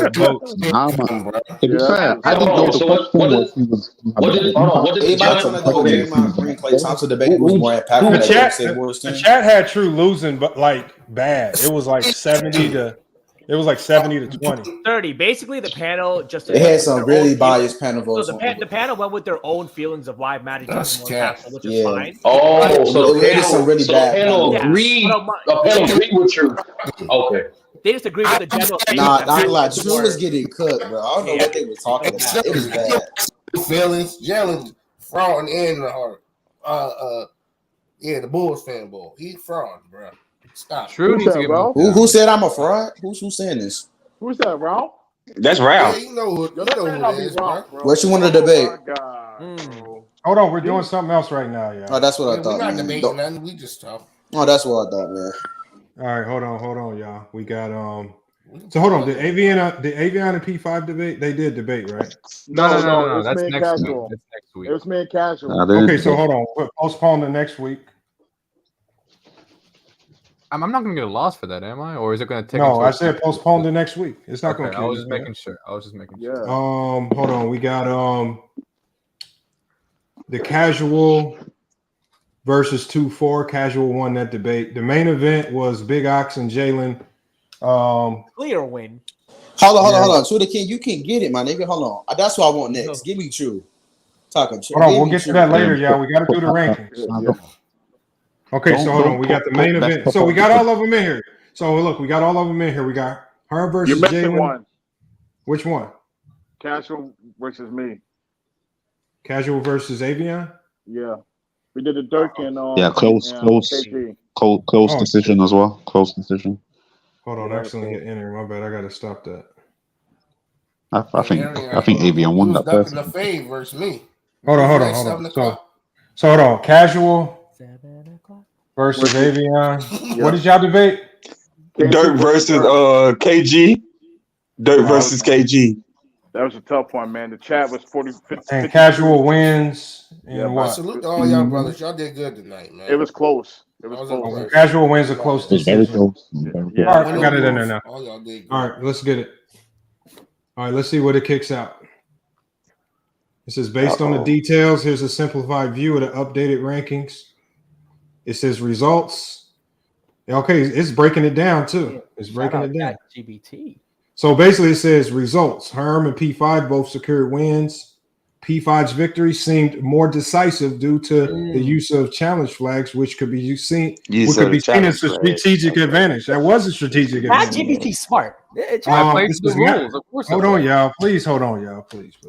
It says upsets. Mack Def's win over Big Ox Bob was an upset, which should boost Mack Def's ranking. The locker room's upset over Young Africa is also significant and should be reflected in their rankings. Dominant performances. Young Africa dominated Mack Def, and the tag team match win by Big Ock and Jalen indicates strong performances that should positively influence their rankings. Controversial and close decisions. Herm had a close win with Trudaking. Had a close win, and Trudaking's controversial decision should be considered in the rankings, though they might not significantly alter their positions unless there are multiple instances or a pattern of such outcomes. And then we have postponement. So it talks about the things that were postponed as well. And so given the outcomes, it says without specific criteria, without a specific scoring criteria, here's the suggested updates. So there's the updates. So hold on. Now I'm going to tell it to apply these updates and give us a new ranking. So based on these updates, please create the new top 10. The top 10. Did you put my debate in there? Oh no. Who? No. Yeah. Oh, did I get yours in there? I thought I put it in there. No, I didn't get yours in there. No, I didn't get yours in there. You're right. We'll have to put that in. Pause. I can do it at the end. Hold on, let's see. Hold on, because what would that make you, Mehari? 2-0? Yeah, that would make me 2-0. All right, I got to make sure I get that in here. Hold on. That's important.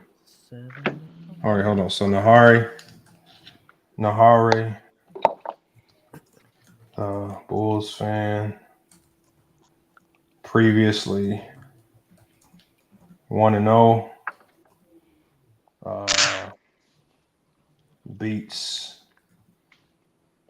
What was Jason the Kid's record prior? 0-1. 0-1.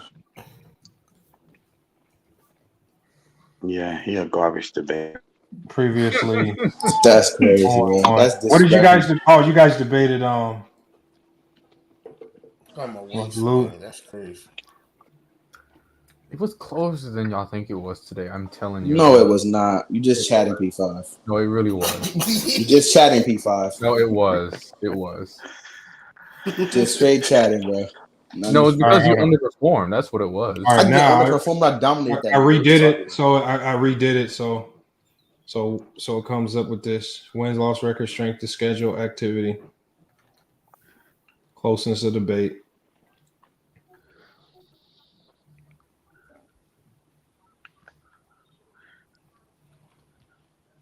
Why does it keep putting Robert Woods in the slot, bro? Okay, so now I'm going to tell it to create the new top 10. Yeah, so the kid can get that way. That shit crazy. Lamont, I want you to can on my next debate, man. And I already know the debate. That's not crazy how I could just do that and then you type it in and it can come up with rankings like that. That's amazing. Okay, so now based on everything that created, so basically it's telling us what it thinks of everything that's just transpired. Herm with the win against Jalen and P5 should move up. And so basically gives a breakdown of that. P5, despite a loss to Herm, a win over a stronger. It says P5. It says despite a loss to Herm. It says P5 lost in this one, but he won. He beat Herm? Yeah, P5 Yeah, he beat him. Wait, despite a loss to Herm, a win over a strong Did you- debater like Herm indicates a high skill level, possibly moving up slightly. Wrong right now. No, it's wrong. So you I think you put. Did you write it down after as P5? Hold on. Let's see what I put here. So it says P5 wins the debate with 2 challenge facts thrown. Who did you debate last week? P5. It was Jason the Kid, and I destroyed him. Yeah. Let me get You won 2-1. I'll tell it to correct it. I destroyed him. You won 2-1 today too, Nahari. Let's be honest. No, everybody beat you. That was just you chatting. Hold on, Trudaking controversy might not bolster his rankings. Yo, He might drop. H for the UK debate postponed. Previous good Y'all know performance. basketball. And then we have SB postponed debate likely maintains his position. But let me tell it to correct that on P5. You go against Jason the Kid for practice. I'm gonna say, please. I'm gonna tell it to create the new top. Please create the new top 10. The new top 10 based on these rankings. Not top 10 based on the results, but. Oh, Mingo, you're Please funny, man. note- You're funny, Mingo. It says, please note that P5 did not lose to Herm. He won. Was that a close debate? It was a challenges. I won with 2 challenges. Yeah, he won because of challenges, so it wasn't really close. But I would have won without the challenges too. I just want to throw that out there. I mean, I don't know about that. I don't know about that. I had to check him. I just had to check him. That's the only reason. I don't think he would have won, you know. Hey, that was a chance. I don't know. P5. You can't hate. Herm seemed like he was on point today, man. I don't think he would have won. Nah, Herm was cooking. He lied twice. And All right, now, hold on. Here's the moment right here, y'all. It's gonna put P5 further, man. I already know. Hold on. I want to see when it finally kicks out the rankings. So it's praising the flags in this one. Why wouldn't it? What? Yeah, it's so weak. It's trash. Nah, it is weak though. I ain't gonna lie. You could have easily get it without it. It's not weak, bro. It's still not So kicking out. Africa to number 5? No, this ain't the ranking. It's just giving us some. I'm about to say, shit. Okay.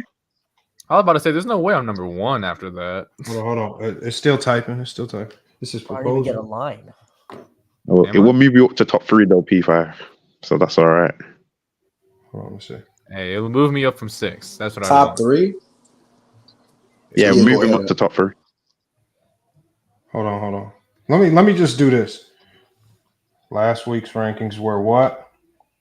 It was Ace 30. Hold on, rankings Africa. were. Oh no, it's Ace 30. Number 1, Ace 30. Then True. Uh-huh. Yeah, it was Yeah, True. then True. Yeah, true. Number 2. Yep. Number 2, Trudaking. And yeah, then number 3 was Africa. Number 3. Number Africa. 4 was SB. Yeah, number 4 is SB. Number 5 is H from the UK. Hold on. SB Talk Sports. Yep. 5 was H. 6 was P5. 7 was Bob. 8 was Herm. 9 was Mehari. And 10 was Mack Def. Hold on, 9 was Mehari? It was Mehari. Yeah. Mehari, yeah. It was Mehari, and 10 was Mack Def. I hope Mehari moves up in these because he had a very impressive performance. I hope he moves up. But he lost though, so he might actually move down because he lost. He shouldn't move down though. That's such bullshit. He got robbed. And Trudaking, and I want my debate too. You talking trash, nigga? You almost lost the Magic Draymond debate. Hey, Sturdy, I'm telling you, if you're still listening, please watch it. Please. And also Trudaking, I've coached you Avion, yes, our debate is next Saturday. On that Luka and Tatum debate, man. That's the exact debate we're going to get. Okay, hold on. Yes. Giving outcomes. There it is right here. This is the official one. Sturdy retains the number 1 spot. P5 3. P5 number 3. Africa number 4. SB number 5. What? H from the UK number 6. We got Bob 7. Herm 8. Hold on, y'all. Let me read Mehari it to everybody for the people 9. that can't see it. Hold on. I gotta read it for the people that can't see it. And who was number 10? Hold on. Sturdy retains the top spot. Trudaking is at number 2. He says remains active with a controversial win, but without clear data indicating a loss. He retains a high ranking. He didn't lose, so I mean, can everybody else got the hold on, True. Let me finish this, and I'm gonna let everybody talk about it. We got P5 somehow. P5 moves up significantly due to impressive performance and victory over Herm by using challenge flags. We got Young Africa. He falls to number 4. Experiences a drop due to upset loss to the LockerRoom, despite a dominant win over Mack Def. SB Talk Sports Debates was postponed, but there's no recent loss, so they did lose, they might drop slightly due to inactivity. He didn't lose compared to others who have had this. It's taking that into account. Hold on 1 second, y'all. H from the UK had a postponed debate, but maintains a high ranking. Big Ox Bob maintains or slightly improves his position due to the anticipation of his upcoming doubleheader. Herm drops due to a loss to P5, but remains in the top 10 due to a victory over Jalen. And we have Mehari likely drops due to controversial loss to Trudaking, and then Mack Def.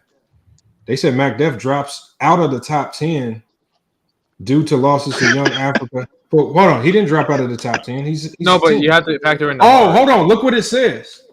It says now to fill the vacancy, because it says to kick Mack Def out the top 10. It says to fill the vacancy, consider the performances of the casual and the locker room to enter the top 10. ChatGPT is telling us to kick Herm out the top 10, so we now have to vote. Mack Def. Oh, my bad. Mack Def. So hold on. The ChatGPT is telling us to vote on putting casual or the locker room at the number 10 spot. We got to make that decision. Okay. But hold on, it's more to it. It says giving casuals consistent performance. It says I would suggest placing the casual in the 10th spot. However, if you value the upset win by the locker room more, they should take the 10th spot instead. So here is the proposed new ranking with the casual at 10, Mehari 9, Herm, Bob, Young Africa, H from the UK, SB at 4, P5 at 3, Trudaking at 2, and Sturdy at 1. What are y'all thoughts, man? No, can I say something? It said SB didn't lose, but he lost in the 2 weeks. I think locker room needs to be moved up to 10. Having a victory with a 3 seed is. I don't think it penalized SB too much for the tag team debate. Gotcha. So it put in there that he lost, but I don't think it was a heavy penalty. But can I say I think Locker got to move up. I know. That's I really think upset. he needs to let ChatGPT know that. Hold on, let me hear from True. Go ahead. Because everybody else got the politic, and everybody had a lot of stuff to say. Like I said before, my saying is this: my material is my material. And ChatGPT, hey, my material was good enough to win, regardless of the decision case may be. A win's a win. Now that being said, Trudaking, I don't want to interrupt you, but now we was talking trash in the Hard. comments, my nigga. And put some money up on it. Nigga, bro, we're just talking about the rankings right now, yeah. Well, I think the rankings are fair, though. Niggas. The rankings. Hold on, we still have to decide. We still have to decide. Is it casual at 10 or locker room? It's casual. It's casual. I'm not gonna lie. It depends on how we all think. Do we think we should reward locker room for one debate or casual for winning 2? I think he had today, right? Hold on. Who did casual beat? He beat 2-4, and he That's also a new debater. And he beat somebody else before the he lost the 2v2. He lost the 2v2. No, but he faced someone before the tag team. He faced someone before that. Avion. Okay, those are 2 unranked guys. Do we reward casual for beating 2 unranked people, or do we reward locker room for coming right in, taking out at Young Africa in one of the biggest upsets? Man, he didn't beat Young Africa though. Hey, I'm gonna let y'all decide that. Hold on, Bingo Jester. He lost, man. No, he did not, bro. That jump was Hold big. on. You can rig that. That's just you being mad. He took the L. Bro, man, come on. Time out. So y'all going hold on. So y'all going to politic on me losing when I really won, but then y'all going to cry like, come on, we're not doing that, bro. If you lose, because you lost, my nigga. You actually lost. All right, let's just I mean, but you Mack Def says, hold on. Mack Def says locker room at 10. Mack Def says locker room at 10. Somebody got an echo.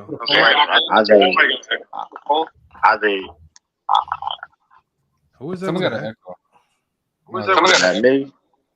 I thought I heard was an echo. No, it's somebody else, Drew. Who's that?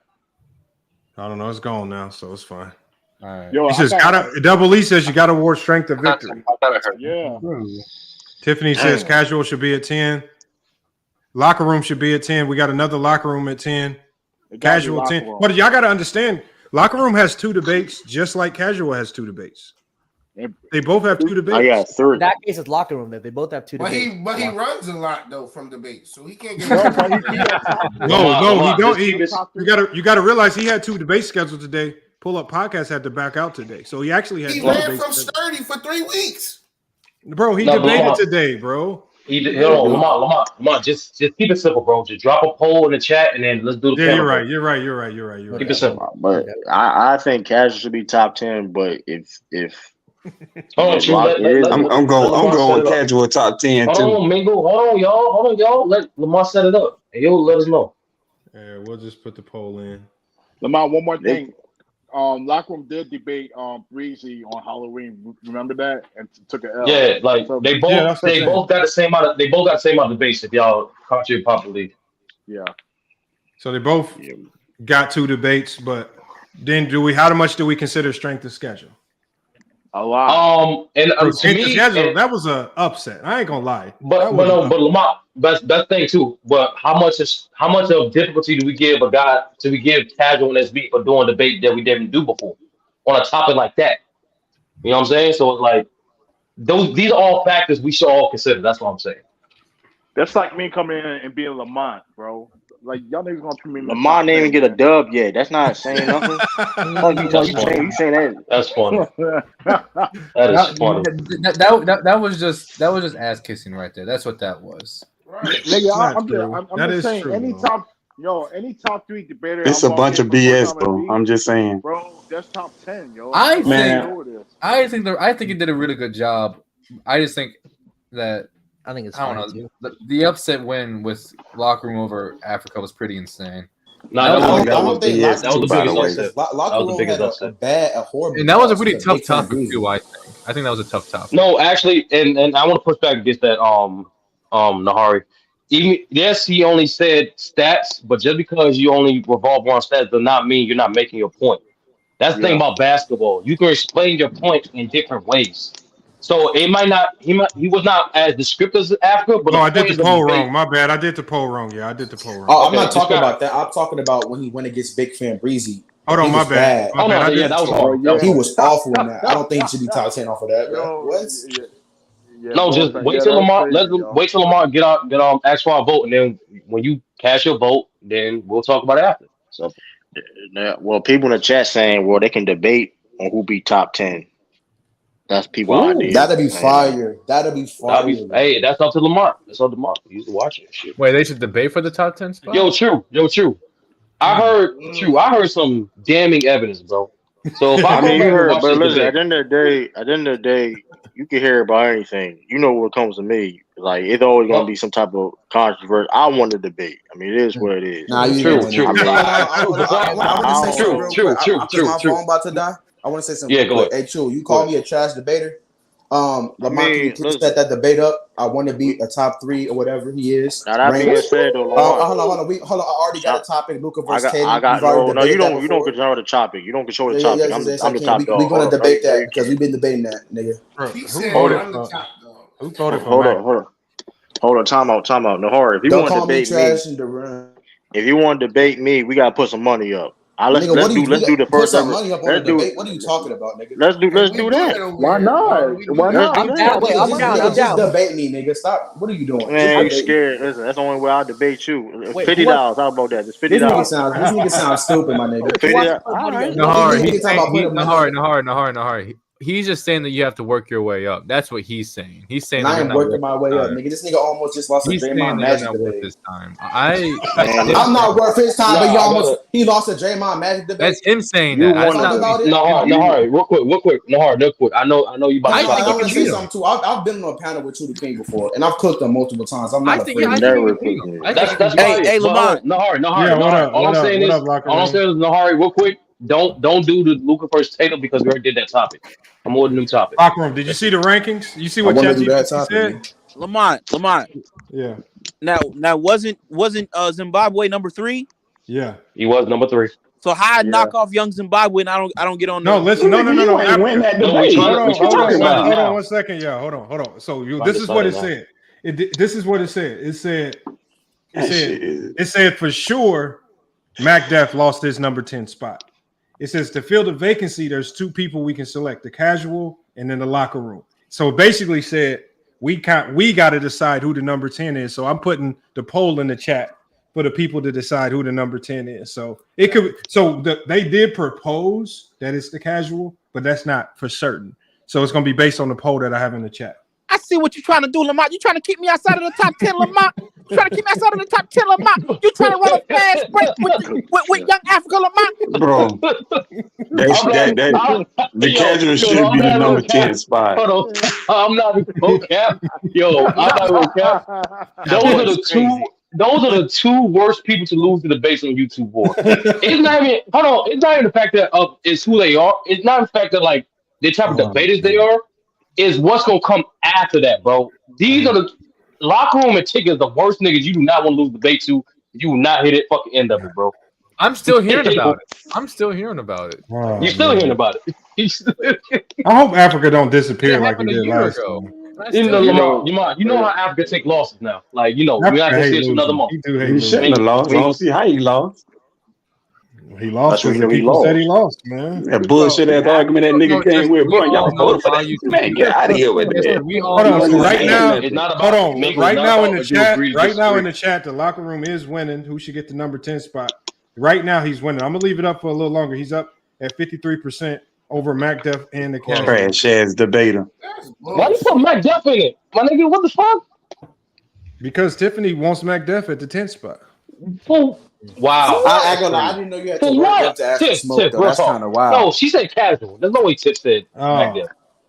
I actually put Mack Def in there because I accidentally added an extra line, so I just typed Mack Def. Man, Lamont, bro. Come on, bro. Bro, it don't matter. Mack Def is not winning it.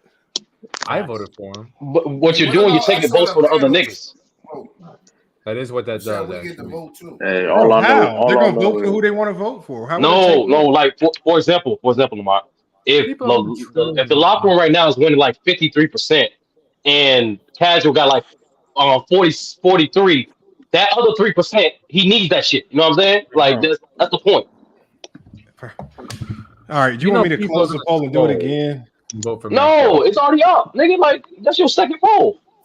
I want to do this panel vote. Jalen, Get you this out of the fine, way. bro. Stop. Hold on. Are we going? Hold on. You want to vote on the panel? Let's vote on the panel. The beer, bro. You know, make sure. Yeah, we do. Like we do everything. Come on, man. Lamont, come on, man. All right, let's vote on the panel. Hold on. We're gonna start with Jalen. Who you think should be the number 10 spot, man? The locker room or the casual? I'm gonna go to the locker room. Locker room. All right. There's one vote for the locker room. All right. We got Mehari. Who you got? The casual. We got Avion. Who you got? I got locker room. P5. Who you got? I got locker room. Mingle. You already know who I think.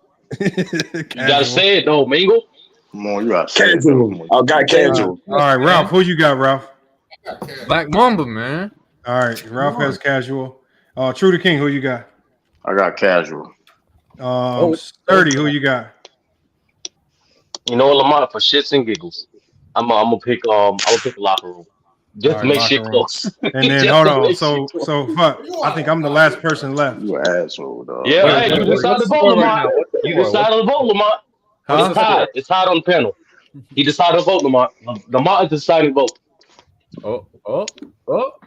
It's about to be a 12 fest for the rest of the week, bro. This is gonna go down in history. Hey, Lamont, this is gonna go down in history, Lamont. It's your channel. You can watch it. Lamont, you decide. Lamont, see now you no politics. Now you disrespecting. Hold on. Man, no politicking, man. Hold on. No politicking. No politicking.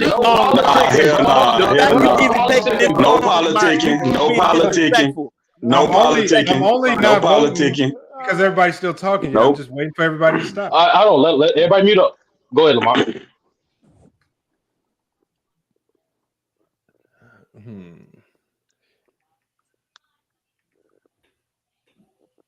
Is Lamont muted or something? No, I'm not muted. Damn, nigga, like it's your vote. Bro, I gotta calculate this stuff. What you talking about? AP count, nigga. It's all right, look, cause y'all know I'm gonna go with the locker room. The strength of schedule is wild. All right, go with the locker room then. That's cool. We got to go with the locker room. Then that's your vote. Just say it then. All right. No need to hold us up. No mama gonna say locker room trash ass. Great episode. Of course, no mama gonna say locker room trash ass. I want to say something real quick. Let me just say I want to say something stuck in my phone with that. I didn't know you had to. Somebody said let Mack decide who replaces him. I didn't know you had to work to get to debate somebody that's ranked. That's crazy. H from the UK didn't debate. Listen. He had 0 debates. He debated somebody that was ranked, nigga. Stop ducking. First of all, this is me though. No. I ain't ducking. Listen, there's nobody on this panel for more work to debate today. Look, listen. I've cooked you multiple. Listen. Yes, I can. Nigga, we can. No, yes, I have. I've cooked you multiple times. All right, come on with the topic. Hey, are y'all fine with the new top 10? Are y'all good with the new top 10? I'm fine. Yeah, we good. I'm not, but it is what it is. It's not gonna last another week, my nigga. Damn, Young Africa dropped to 6. I didn't even realize. What? I need Luka versus Jason Tatum, man. That's the topic. Damn, we did. No, it's not the topic. Because y'all cheated the man. That's why he dropped it on the Why seat. it's not the topic? Because you scared, nigga. Don't you believe Jason Tatum is better? I don't. First of all, over and over again. That's why. And first of all, it's not even that though. You don't pick the topic. I'm the top dog. Who you said you picked the topic? You're the top dog, but you almost just locked up. Draymond and Mack debate. I don't know. Listen. I said this. What type of topic? Nigga, what did you talk about? I didn't pick that topic. I didn't lose. Hold on. First of all, nigga, pick a topic, my nigga. Only way I would debate you. Let's bet my 50 to your 50. We can let's bet. Let's do it. Let's play some high stakes. 50, 100. Let's do some high stakes. Just debate me. But true. At least know what it's topic first, bro. Before a nigga take a debate. Like niggas not gonna put money down. They don't know the topic.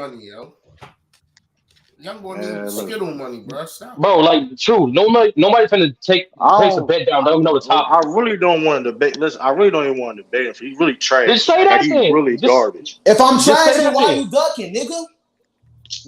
Put the money up. I mean, that don't make no sense. I'm asking for smoke. You call him trash. You don't want to debate me. Listen. Soon give me some ideas. Give me some ideas. Okay. Nahari, I got you. True. Nahari, who's better, Anthony Edwards or Jalen Brown? I'm not doing no soda. Anthony Edwards, bro. Okay, you don't want. Bro, this nigga scared. But if you believe, all right, then you believe in it. I don't want to do. How you gonna tell me I don't want to do soda debate? But we still good for Moses and Shot next week, right? Yeah, of course. I got two good ones. And if a double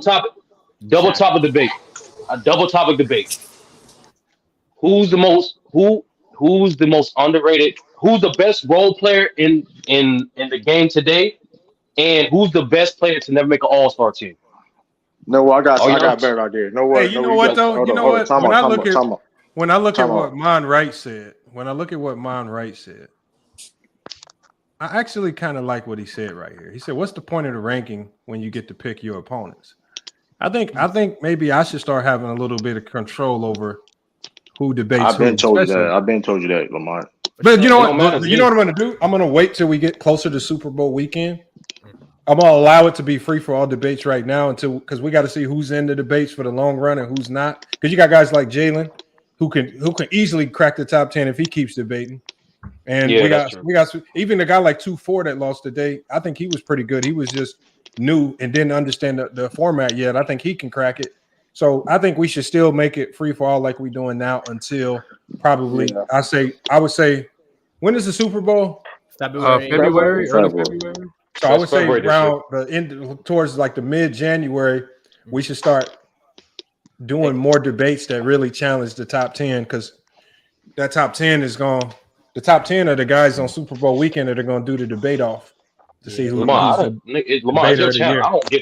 I don't give a fuck. Do whatever works. No, go ahead, Drew. Get your topic. I got an idea. What's the idea? Drew?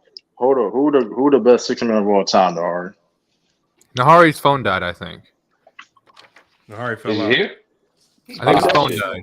He said his phone died. Hopefully he'll come back up in like 10, 20 minutes or something. Now, Lamont, let me say. And the Lakers won. Hold on, let me get the Laker room thoughts on this Lakers. Hey, locker room. You said you thought this was a game that the Lakers would lose, man. The Lakers pulled out a tough road win in Cleveland, and this was against a healthy Cleveland team. Yeah, we about to get into it a little bit later on once I get off of here. But Darius Garland, he went out. I think second half he didn't play. So the Lakers was able to pull it out though. Good team win. Oh, that's a crazy win on the road. I almost didn't think they wouldn't win that one, but that was a tough one right there. Anthony Davis gave a vintage Anthony Davis performance. You can see. Yeah, the biggest question with AD is how does he follow this game up? 100%. You know, a 13.6 rebound game is coming up. Usually how he does it. Yeah. I guess I didn't just hear him say that. No. Okay. Jalen, if anyone knows who the Lakers playing next? Lakers playing next. Let me see. The Lakers are. Is it the Pistons? They're playing Sixers. That's a big one. That's a big one. Oh, that's 50-50. Well, this one is AD's redemption game. A lot of people say he disappears against good centers. And let's see. He did against fucking Sabonis, so I don't know. I still think 80 at the 4 is the way to optimize the Lakers, but people. It is. I actually agree with you. No, I think the way to optimize the Lakers is quit fucking dribbling the ball to the end of the shot clock, dumping it into AD, and just they should focus. Their whole focus should be getting the shot up early in the possession, in the first 8 to 10 seconds, because that's going to influence more ball movement, and it's going to stop LeBron from dribbling the goddamn ball to the end of the shot clock. Fucking just slowing the game down. That's what the Sixers do. So, we talked about that, Lamar. Real quick. Well, that's what old players do, Lamar. They slow the game down to their face. Yeah, I know. So there's a pros and cons to it. So I don't know. That's why I say I don't think they'll ever change. But so it is what it is. 80, great night tonight, though. Let me drop that link. Oh, Mack Def wants the link. Can I say something before? Shout out to the 76ers for winning me $100. Yo, Mehari, if you still listening, bro, just say when you come back. Just say if you're back in the chat. Real quick, Lamont, can I say something? Yeah, go ahead. All right. Now, my Avion debate for next week, we have to wait. We have to do that the week after, just whenever next time you do these debates, because Avion said he has something to do this upcoming week, which means I only have one debate, and that's with H from the UK. Yeah, I got drill. I think that if he can do it, the number 3 seed versus the number 1 seed would be a pretty big matchup. I'm just saying, like, I mean, I've been calling for it for the past week now. It is, but you know what though? I want to give some leeway to the number 1 seed, man. Like, it is what it is. Like, we're not going to start getting real particular about forcing matchups until January. So right now, I'm just going to let it be a free for all. I want it. So what about the number 2 seed? Because you know what, P5, I think Jalen is just as good as you. I think Jalen could give Sturdy just as tough of a matchup. So You want to right now, we got Trudaking all right next week too. I think P5. The main thing P5 is just find challengers, even bring new challengers over. Like if you find somebody on another platform, bring that motherfucker over here. Put them into the debate. That's a lot. But hold on. How Lamar. did Young It's Africa crazy. lose? Yeah, hold on. It's crazy. He lost. I just He lost lost him. to the locker. I was at work. I just On some bullshit. That's how you lost. And Mingo, On some BS. That's how you lost. Mingo, you got start saying you BS. sound like you got your pom poms out. Why when do you the hate chat me? fucking voted for him, bro. It was Bro, it don't matter, man. That joint was biased. Mingo. Even the dude on yes, it was. Even the dude on the panel. He didn't even get. But he didn't even get Young Africa argument even a thought. He just 3-0, and he didn't say nothing else. That is not true. That is not true. I'm like, yes, he 3-0 on the panel. I forgot. Yes, he did, Lamar. You know it. That joint was BS, bro. Stop it.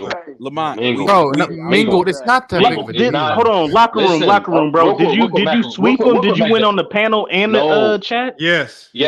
He won 2-1. And it was BS too. I'm telling you, Mack, go back and listen to it. Hey, y'all, He is in the top 10. Go back and listen to it. Go back and listen to that debate, Mack. That joint was BS, bro. Hey, Mingo, Justin, shut up, bro. Go back and listen to that joint was BS, bro. Mingo, bro. Hold on. Let me hear from the locker room real quick. Go ahead, locker room.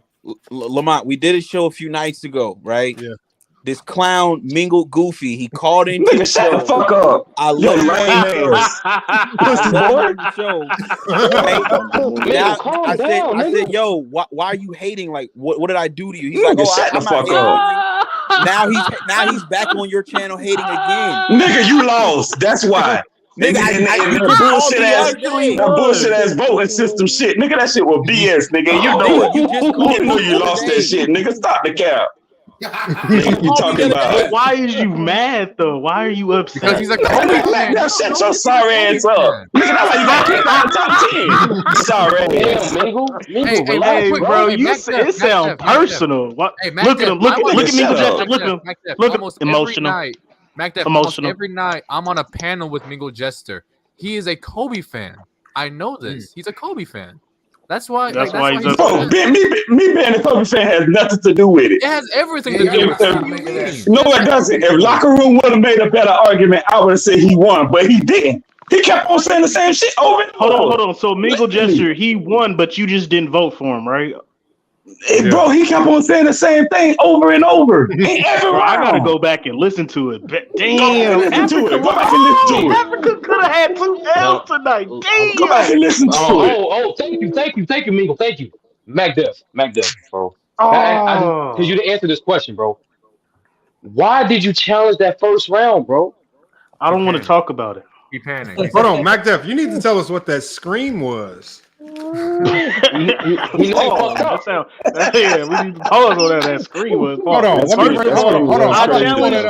I challenged the flag because I thought the nigga said he was the only player in history to have recorded 200 didn't have to win, 200 steals and 100 blocks. And I'm like, no, Michael Jordan was the first player to do that. So I misheard what he said on the soundboard. I misheard what he said. Do that. No, you would have won. That was your. I know. So after that happened and I lost, you got flustered. It was a wrap for me, and I was mad as hell. That's what I'm saying. But Mack Def, why did you? That's why I noticed that, bro. Because real talk, Mack Def. How that debate started, you can easily see that flag. Because Mack Def, hold on, P5, my nigga, damn. My bad. How that fucking debate started, you can tell that flag fucked you up in the middle of your second round, bro. Yeah, I was done, bro. After that, I didn't have why the momentum, the rhythm was over. Just because you lost the first round does not mean you're done. You got 2 more rounds, bro. You let that. Nah, I'm saying that to say this, Mack Def.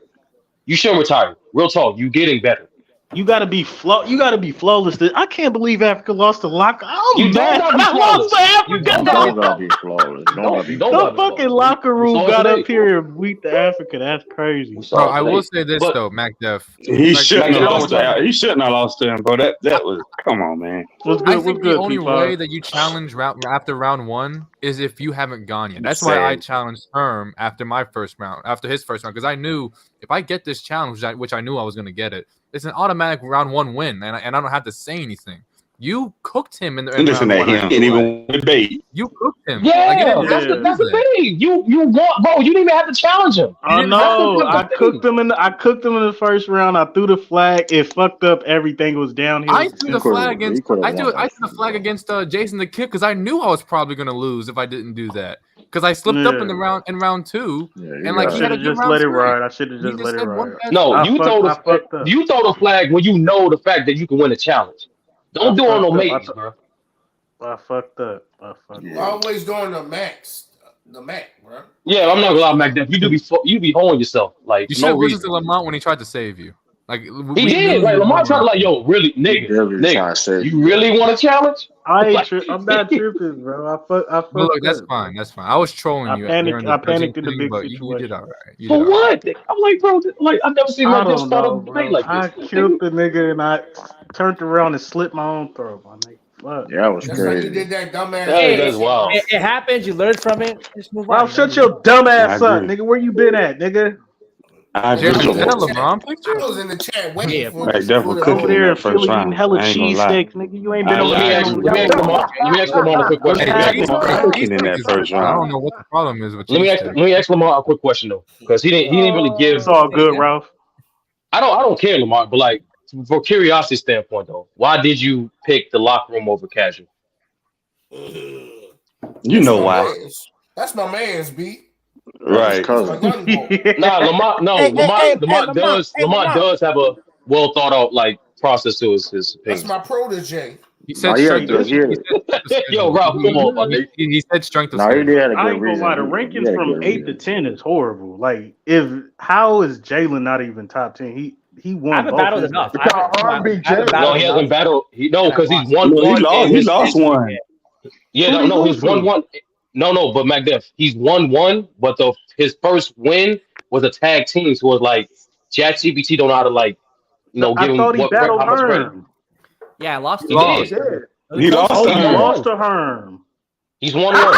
No, he's won one. It was close. Why you laughing like that? Mac Def, why you laughing? I don't know why Matt laughing like you didn't see Hey, I will say this. Jalen, bro, go home. Bro, Hey, real quick, I'm gonna tell you just how funny. I thought I'm gonna tell you just how funny this is. He laughing at a person that's ranking. I'm throwing it out there. Right. I That beat make a lot of Herm. sense. I beat half the top 5. I don't know. I can laugh at anybody. I don't know what the fuck Hey, y'all talking Mac Def, about. I beat half the top 10. But Mac Def, I bet you can't beat Jalen though. I can laugh at He be making up. Man, Mac Def be making up wins in his head. Hey, real quick, I do want to. Hey, did I beat Herm? Hey, yes. hey, Did I beat H to the UK? Yes. I got Rob versus Trudaking. I got Rob versus Trudaking, and I beat Big Guy. Oh, she was Mac Def, that's it. Mac Def, that debate that Ace from the UK had. They said that was his first debate. When the hell did you debate him? Chris Paul versus Russell Westbrook. I remember that. They said that was his first debate, the debate that he had. Mingle Jester, did you have his first debate? Did you have a debate on there? Africa. I did. Africa. Okay. So you had a debate. Did you win or lose? I lost. He lost. Okay. If you would have won, you have bragging rights. Since you taking the L, you can't say nothing to me. I'm not bragging though. What am I bragging about though? Hold on. My point is, you can't say nothing to me. Hey, real quick. Hold on, Mingle. That's not like get your pom poms out for young Africa versus the locker room. Mingle, come back. Hold on, Mingle. Come back out of retirement like Jordan and challenge Mac Def. Challenge me. Come back out of retirement like Jordan. Time out. Ain't nobody challenging me. Lamont will pick my opponents from here on out. Lamont will pick my opponents from here on out. All right, that's Hey, real quick though, to the chat and to the panel, I no longer have a debate for next week. I'm the number 3rd ranked on Either here. either Lamont or the chat picks my battles for now on. I need a debate for next week to the chat and to the panel. Why- If anyone wants to Why challenge you me, don't have a debate? What happened? Because H can't do it next week and Avion can't do it next week. Yeah. So I'm Wow. open for P5, challenge. what's the highest seed that Hey, P5. Hold on. Hey, Lamont. Lamont. This is the highest ever been ranked. This is the highest ever been ranked. Out of the guys, Hold on. Lamont, I got the best opponent for P5. I got the I best beat opponent for Herm, and P5. that's the only top 10 I beat. I got the I best haven't opponent faced for any of P5. them. I faced Herm twice. P5. Are you willing to debate Mehari if he's available next week? Yes. Oh, that'd be nice. Yeah. You're talking about the number 9 guy, right? Who has Draymond. Mahari lost to Trudaking. Did he get a dub today? No, but he had a good Hey, performance. I see a P5 versus Jalen. I mean, I gotta watch this. I gotta watch I mean, this. look, I beat that. I got next week. I already got Trudaking and I got SB. Me and SB. Oh, you already have so Jalen's good. Jalen about to hit that top spot. Because Sturdy about to. Hold on, Sturdy. You ain't got no battle because H to the UK not next Mahari's week, right? available, then yes, I'll debate. No, what you talking about? I got 2 debates. Versus who? I got Ox and HUK next week. Okay, that's a good one. I like HUK that. is not going to be there next week. Somebody Hey, just Lamar, said. what's the ball name? that P5 was just there said that. No, P5 said Avion not gonna be there. Yeah. No, It H should isn't be going to be there. H can't do it next week either. H can't do it next week. Oh, you not? That's what I heard. He can. I know I'm not tripping. Because I was take supposed to P5, debate Sturdy. Avion and H, but they can't Take- do it. Stop ducking, Sturdy. Sturdy, take Hey. P5, bro. I'm telling you. I don't care. What's the topic? Nah, Hey, I'm bro, letting what's up Lamont. with I'm y'all, letting my Lamont niggas, in the bro? chat pick my Every time I say when and what topic, niggas get quiet. Okay, Man. P5, Sturdy, get a topic. Okay, hey, Sturdy. Here's what we'll do. That nigga, you know, hush mouth when you say something about the topic. Do you want a player versus player, team, legacy? Like, what do you want? Because Nigga, what topics do you got, bro? Like, I don't. close to my Bro, head. I'm not good at coming up with them. I'm just good at listening to them, and I can say Cool. Hey, how about a doubleheader? How about a doubleheader? Damn, I'm gonna smoke H. How about Lamont? Go to That hell, never- Khalil. I'm getting tired. Oh, of this chat. it's cool because it's never happened before. No one ever debated a full total of 4 topics. In one didn't have stretch pigs in the top. You had. That's funny as shit. That's funny. Man, I don't know what the hell was going on with your boy. P5 and 30. Best ever. That was funny as hell. Hey man, the chat pick my next opponent. No, man. I wanted to do. But Jalen, I wanted to do. in the background. I wanted to do a new. Because the paint was packed. You didn't have stretch bigs in the top. That's funny as shit. That's funny as shit. Come on, don't be disrespecting me like that. That's classy. I was pissed. Now, you I was that pissed. mad, I thought I was on mute. my nigga. I thought you got I was already pissed. That's how I knew I knew I was done during the rest of the debate. I was pissed. Hey, bro, everybody in the chat was concerned. Lamont was concerned. But that's crazy, bro. You good, nigga? Oh man, I'm still pissed. Fuck, I had that nigga. I had that nigga dead to rights. I still They got me one of the highlights for 2023 Lamont for New Year's, bro. Yo,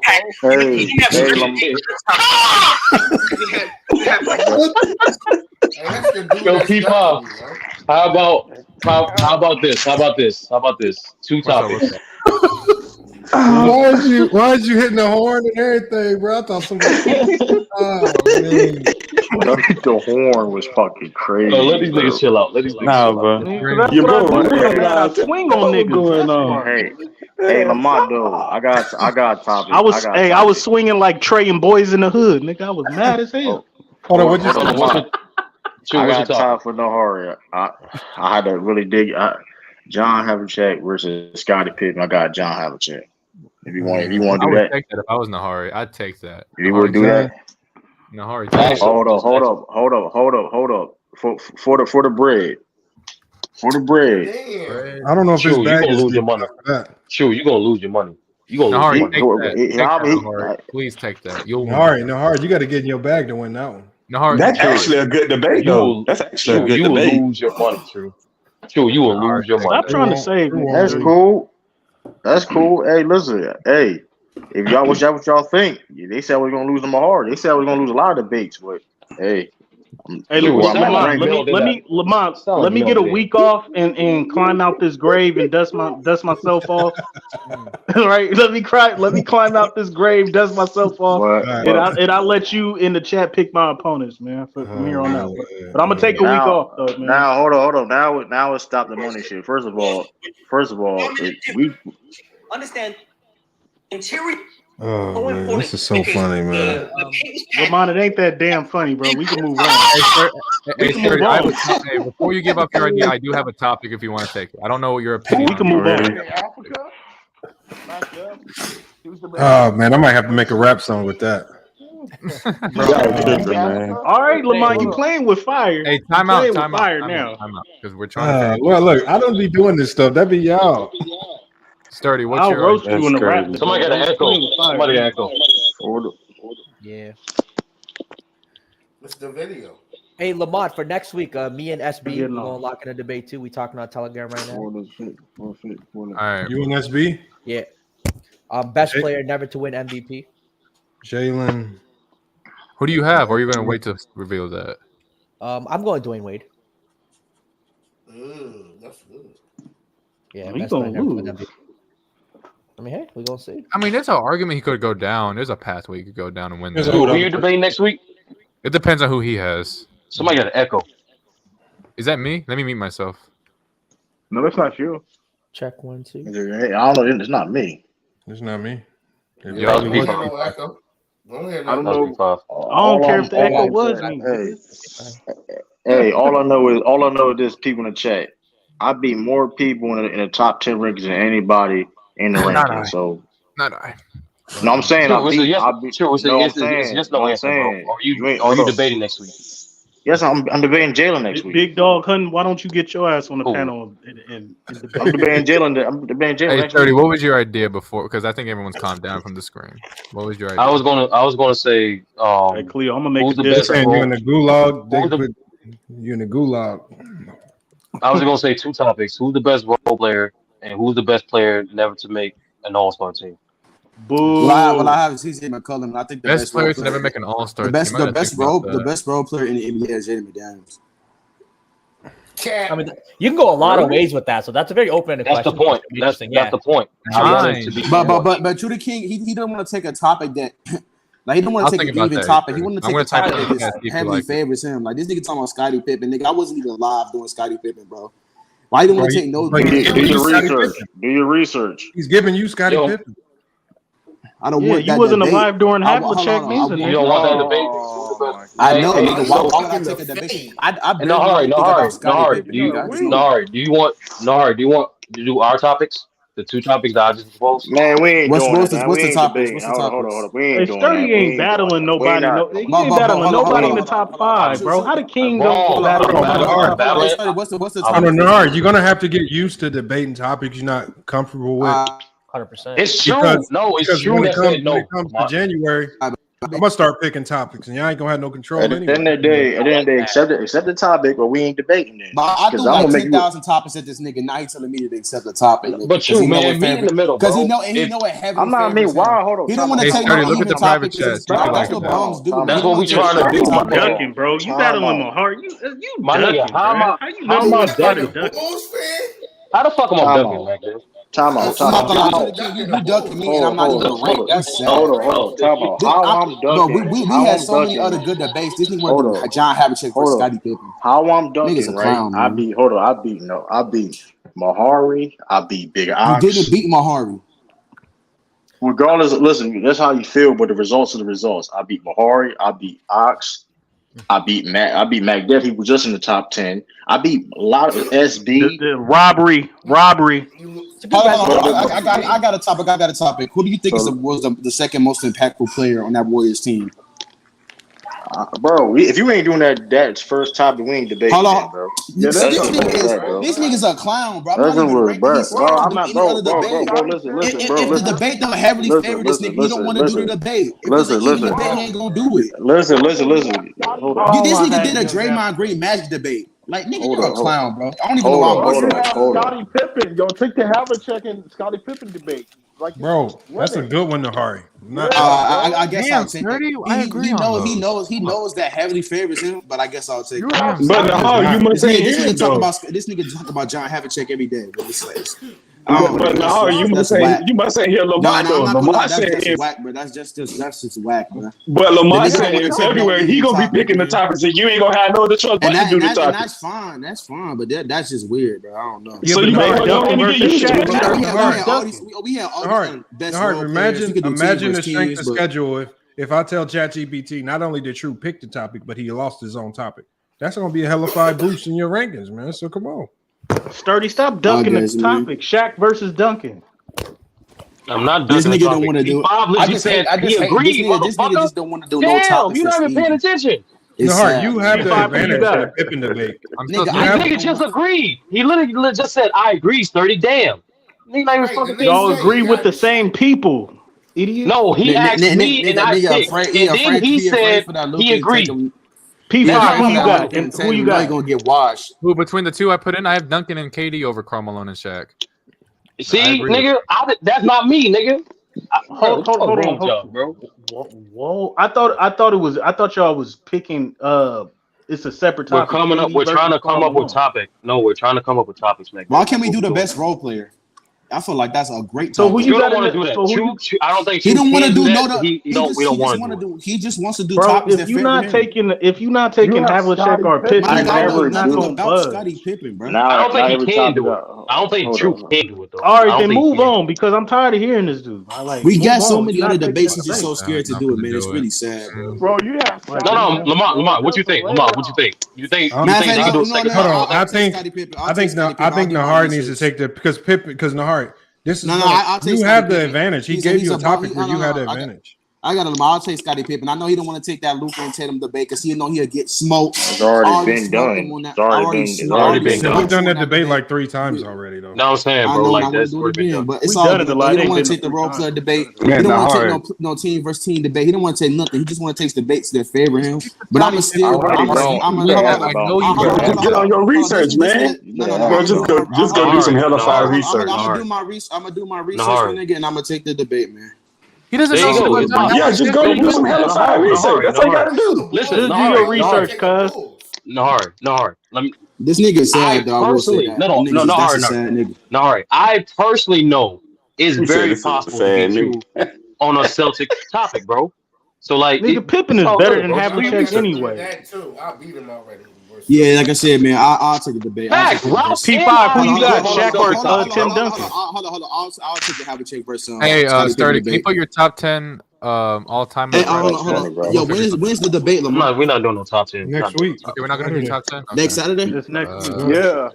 Next week. Hey, bro, y'all topics is garbage. Hey, KG or earlier, bro.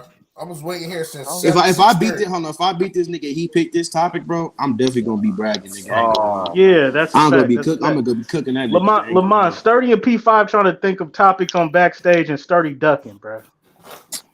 We just agree on those. Y'all just gotta come up with some topics, man. Look, unless y'all want me to pick a topic for you. Try. They don't want that. They scared of that. They scared. What you got, Lamont? It's fine. I got one. 30 and P5. Because MacDev headphones not working. No, y'all ducking in the back chat. Hold on. How about we do this? How about we do this? Who's willing to do the ChatGPT challenge? We let ChatGPT choose your debate. All right. I'll do that. Hold on. But hold on. Niggas are scared. If you agree to this, there's no backing out. Once it gives you a topic, you got to go with it.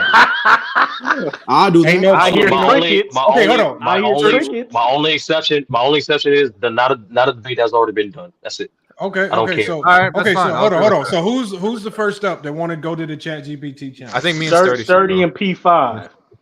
Defend your number one ranking. Stop, nigga. Hold on. Let me put it on the screen. MacDev is deaf. Hold on. I'm gonna put it on the screen. So hold on. So look how low your voice is. MacDev is deaf. Okay, so who is the two people that's deaf?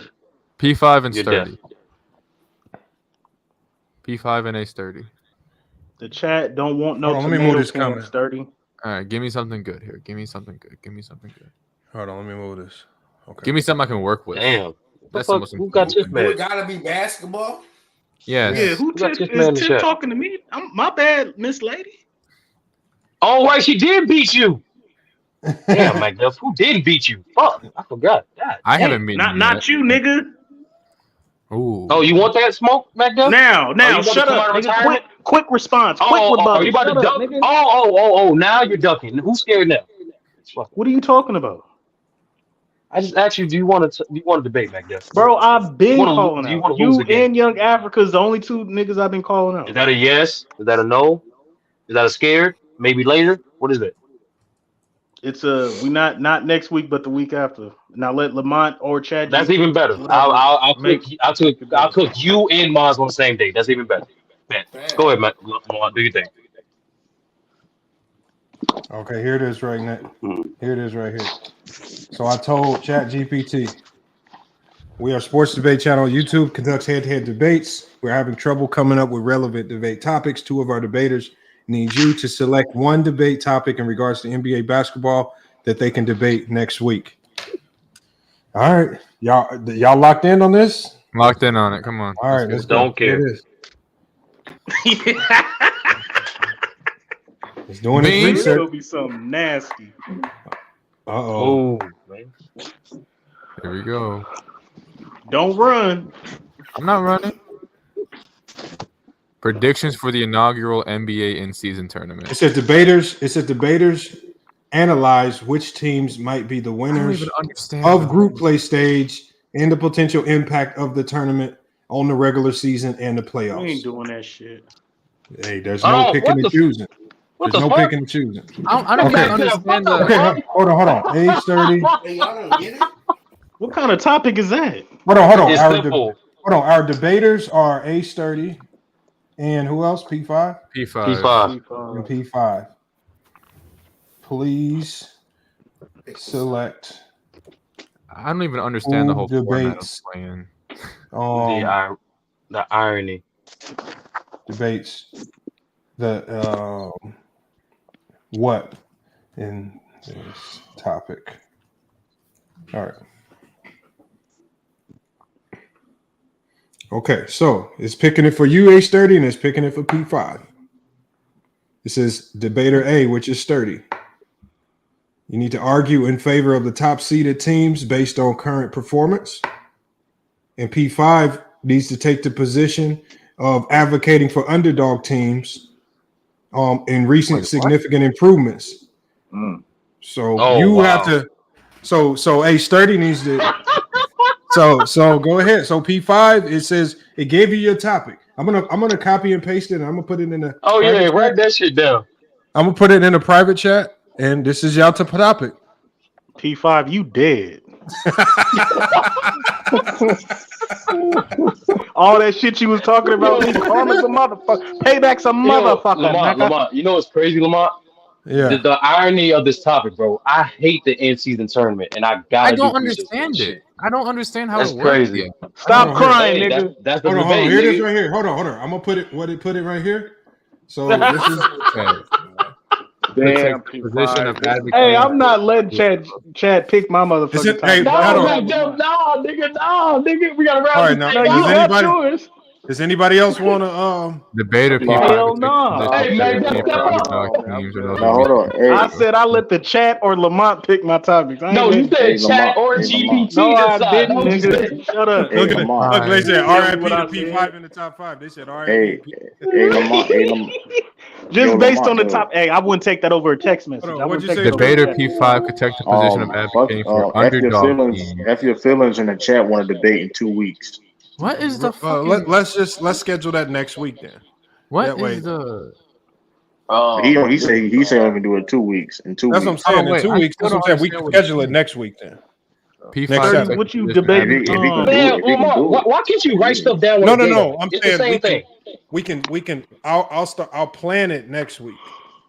And P5, you got to echo. Because even if I write it down now, it's like it's so far out. I don't want to forget it. Right. Lamar, what's your topic? What's your topic from Houston calendar? Hold on. Anybody else need a topic? Yeah, Mac definitely's a topic. Yeah, me and Sturdy. What you debating? What's his name from Houston? From what's your topic? Basic significant improvements, such as through trades with the development of young talent. You talking about Moss? Of the tournament. Yeah, Moss. We're doing two topics. The first one is John Stockton a top 5 point guard all time, and who's more clutch, Kobe or LeBron? Hold on. Who's the debaters? Does anybody else need a topic?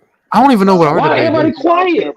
Me and all this talk, man. I'm thinking. Hold on, shut up. I'm thinking of it. I let Lamont pick the topic. So okay, yeah, so me and who Sturdy you need a debating? topic. Who you debating, Mac? The number one spot, the kingpin. I'm debating the Is kingpin. that fair? How many? I'm not gonna lie, Lamont. Real talk. I think I gave more charity bouts than more than truth. I'm debating the kingpin. I'm debating. I bet that rookie. And you lost the route. And you shape. All right. Hey, time out. I need to clarify something. So are me and P5, you dead, bro? That's no, because I'm gonna still try to win. Are me and you can win this, bro? Are me and A30 trying to say what team is going to win the in-season tournament, or am I just trying to? Yes. Yeah. Okay. Yes. Okay. The teams, your selection of teams needs to be an underdog team. His selection of teams needs to be one of the favorites to win it. I need to Now, pick an you underdog. could pick a dope ass underdog team. Yeah, there's some really good underdogs out there. Yeah, that's the problem. I'm not gonna give you no hint. I'm not gonna give you no hints, but it's not as bad as what you can think. figure that out. All right, Lamont, you Shao Kahn, nigga. Pick the topic. Okay, but who are you debating? The kingpin Sturdy. Okay, wait. Another timeout.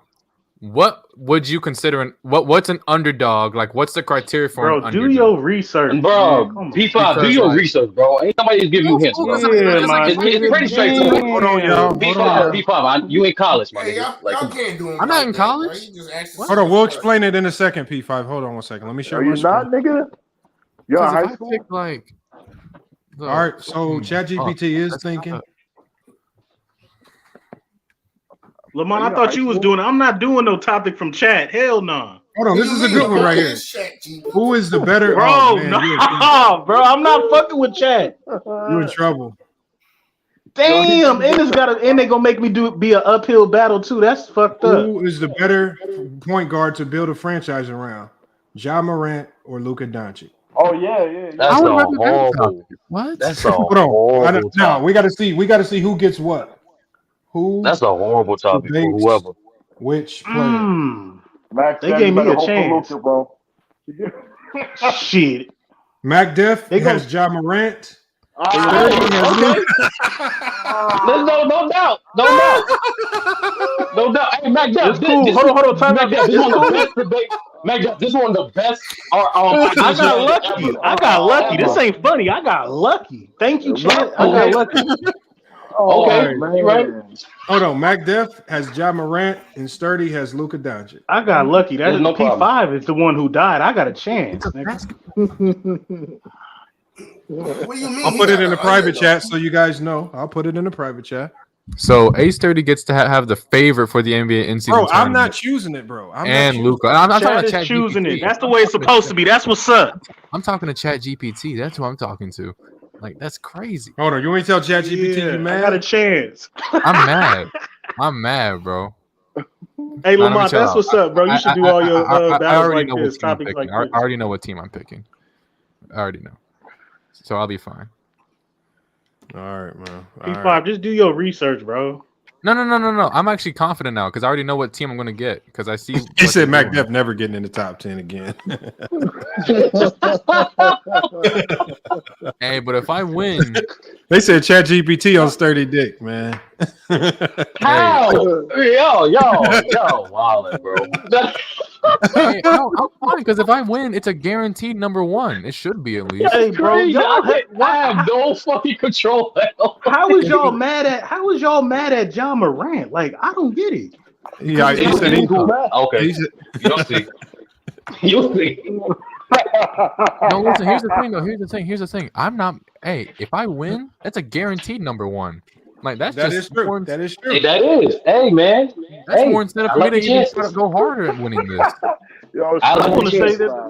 Because really, if people leave their thoughts out of it, I just have to make a better case for my team than 30 does for his team. Hey, that's all you gotta do. P5, that's all you gotta do. Hey, what's y'all beef with Ja Morant? First of all, what's y'all beef with Ja Morant? That's not the argument. Hold on. That's not the argument. Wait, what's the That's argument? not the argument. It says the argument is who's the better point guard for a franchise to build around. That's even worse. That's even worse. That's even worse. Yes. Hold on, y'all. He's confident in the topic. Why y'all knocking him? He's fine with it. That's even worse. A nigga who had Kyrie and didn't go to the playoffs? Has Save it, Mack. A nigga who toting guns and missed 25 games? So off the court. So off the court issues, not on the court. Okay. Y'all some haters. Y'all some hater ass niggas, bro. It matters though. It matters. Y'all niggas are some haters. If you're trying to build a franchise around them, it matters. If you're oh my god, this nigga's the new Allen Iverson of this era. Y'all hating. Shut up. I didn't miss no games because of that. Because of his antics, dummy. This nigga is the culture. I got y'all. Y'all some haters. I got y'all. Y'all want to hate on the culture? All right. It matters because it's y'all talking about some off the court issues. Look what Jerome said. That's exactly why you lose. Look what Jerome said. He said y'all keep playing it. He said the bot's going to start joining the debates. That'll be some bullshit. Who gonna debate ChatGPT?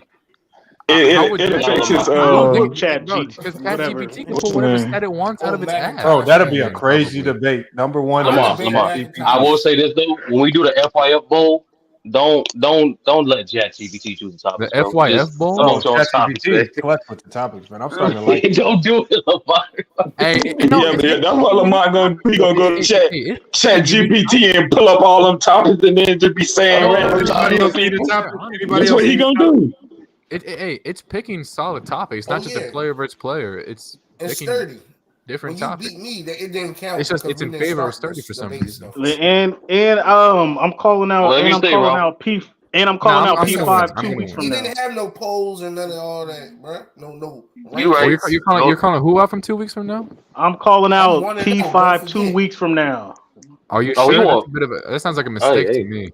Hey, that sounds like you spooked. Again, Lamar. I accept it. Do it again, Lamar.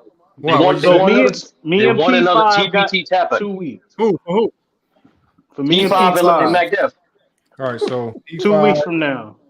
No damn 2 weeks. Oh wait, no, I'm not doing another one of these though. Hold on. We'll see what it kicks out. I'm not doing it.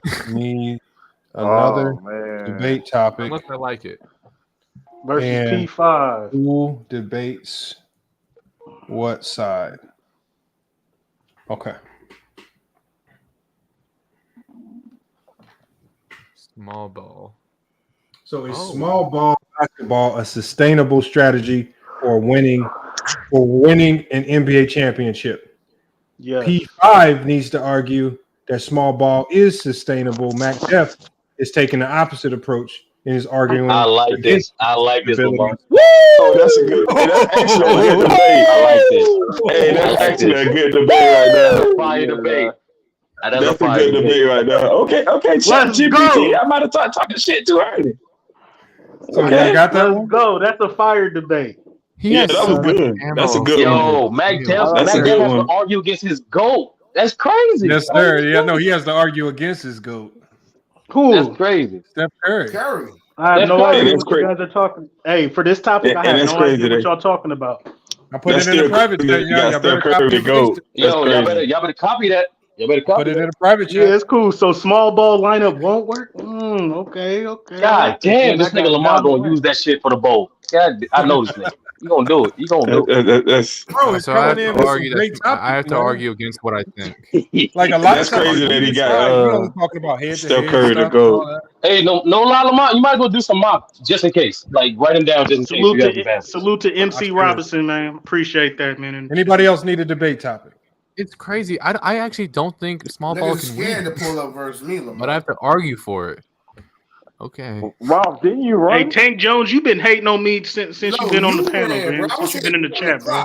I mean 6:30. Actually. Wait, who's that? Who is that? Who's talking to Rob right now? I am, man. He didn't small ball can't win. What is your name? I don't even know your name. Hold on. Why did they call you Flag 5? That nigga be throwing flags, bro. He got on the referee shirt and the whistle right damn now. Hey, Lamar, he already threw the most flags. That's P5. Justin, we're not gonna talk about the real. He threw the most flags in the debates.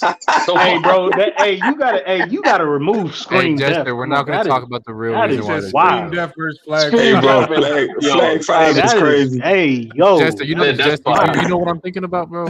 Hey, flag 5 is crazy. No, Justin knows the real reason why. Oh man. Hold on, read my topic again. Hold on, Lamar. Read my topic. Is it sustainable? Is the question, right? Nah, P5 be doing good in them debates, though. You're arguing against the sustainability. He actually do pretty good. I don't He make good arguments. Though. I'm not doing but P5, you gotta look at it this way. It have won championships before is what it have won championships. It has, but there's been so many instances where it's failed. But it's been instances where it have won. Hey, if you honestly, P5, this fuck it. Just do your research, bro. You selling yourself. Stop crying. I guess it's not always about what you believe in. It's just what case can you make for it, I guess. How you gonna build a team around Luka and win? How you gonna build a championship team around Luka? How are you gonna build around a guy who thinks he's a gangster? Like, how are you gonna build around that? You can't build. Oh Lord. YSL, not NBA. Was Rasheed Wallace was a gangster? They weren't building around Rasheed. No, he wasn't. They couldn't win without Rasheed. He wasn't the best player. Come on, you know what I mean. Kobe and Shaq is gangster too. Y'all tripping. What are y'all talking about? Hold on, does anybody else need a topic, man? If not, we about to get niggas are scared. Hey, why are y'all defining Ja Morant's character off the court? That is crazy. That's not off the court. It's on the court. He had Mingle games. What are you talking about? Mingle, you don't want to debate? You want to come out of That's bad. That is sad that y'all. Oh man, crazy. I just got up to number 3, and I'm getting the toughest ones. I'll take it though. I'm not. Mingle, no, Mingle. Yours is not really that tough. It's not as tough as you think. You're overthinking it, P5. You need to stop overthinking. Yeah, you selling yourself short. Easy, bro. It's not as hard as P5. Like I said earlier, you dead, nigga. Okay. P5 said he just got up to number 3. Ain't that right, P5? Just got there. You better say you sick or something. You sick for the day? Y'all bias as shit. No. Yo, I'm never the one to fake an injury. I'm not gonna do that. I'll be there. P5 and Mack Def never making it back in the rankings, man. I just realized, Lamar. I'm not gonna jump out of the rankings if I lose. When does Ja Morant come back? And then lose to him? Yeah, you're dropping. No, I'm not losing to him though. I'm not losing to him. I'm not doing it. When's Ja Morant coming back? When's his 25 game over, man? 25 December games. After 25 games. I'll give it a date. It's December something because it's coming up, right? He's only got 10 more games. Yeah, it's coming up. Yeah, you don't have many more games to wait. But I mean, by then it'll be too late for Memphis. Shitty already. I mean, nah. Y'all really think Memphis would turn it around? They could make the 10th seed. They're not making no damn playoffs, bro. I mean, the Pelicans were like 6-30 at one point, were they not? And they made the 10th seed. They could make the 10th seed. Y'all act like what's going on with the Nuggets? The Nuggets look like they're struggling, man. Hey, Will Lakers. They don't got Jamal Murray. Yeah. Lately, Lamar, it's their defense. They've been out. It's weird. Like 4 games ago, their defense was fine, but ever since that game, Jokic got the game before Jokic got ejected. They've been giving up. They've been doing dumb shit. You know what it's looking like? To me, it's looking like they're starting to really expose Aaron Gordon. Because I'm about to go. I'm debating sturdy on who's going to win the play-in tournament or it's in season. I have to pick an underdog team, right? Yep. One of the underdogs from now. And then for Mack Def, I have to say why small ball can win. Right? Oh yeah, can win. Yep. Yes, can win. Okay, I got you. I just had to make that clear. It's not as advanced as I thought it was. That same day. 2 weeks from now. That same day, I got P5 and I got Ops. No, that's 2 weeks from now. That's Mack Def's argument. Mack Def is 2 weeks. Hey, but I'm gonna tell you one thing. I'm big excited to listen to Mack. From now too, nigga. No. No. Because I have Ops next week and I have Miss Maz the week after. You got a doubleheader, me and Maz. No, okay. Sturdy, ours is next week too, isn't it? Yes. Okay, cool. Or that's clarification. So I got Ox and P5 next week, and then I have Maz and Mac. All right, y'all. I have Y'all got y'all debates. I gotta get this one shut down. Debates in 2 weeks. I'm be excited to listen to Mac make his argument against his GOAT debate. I never looked at you as a debater though, Mingo Jester. You're just like you just chime in and give your thoughts, man. I don't No, consider you. Lamont, you can't cap though. He did good. Like that first round against Africa, he did great. That's crazy. I have 3 debates in 2 weeks. I have I have Avion and Mac Def on the same day. That's insane. I need to win those. Man, Ralph, what you talking about? P5, you being at number 3, I never expected that. So you at a ranking where I never thought you would be. Hey, see, that's what I mean. I need the respect. Oh yeah, I did. You doing your thing. Whatever you're doing, you strategically creeping your way up, man. So keep doing your thing, man. The first Lamont. Yeah, that was there we go. Because I'm not gonna lie. The disrespect. Hold on. P5, hold on, real quick. The disrespect.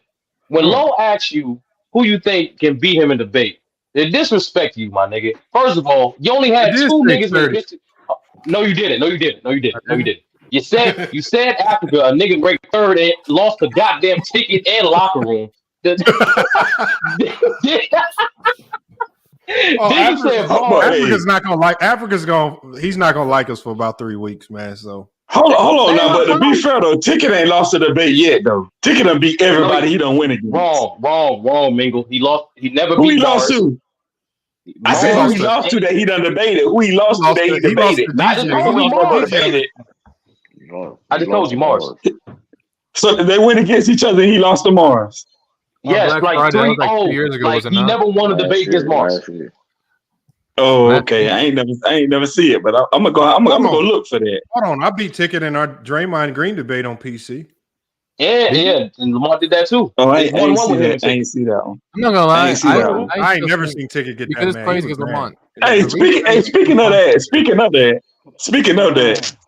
He got robbed. He got robbed by Damo too. Lamont got robbed by Damo, bro. I don't care what nobody say, bro. That was Come on, yeah. He got robbed by Damo. I was like, come on, man. Lost. Damo was just saying a whole bunch of stuff. Lamont was hitting his point, and he was going into detail about his point.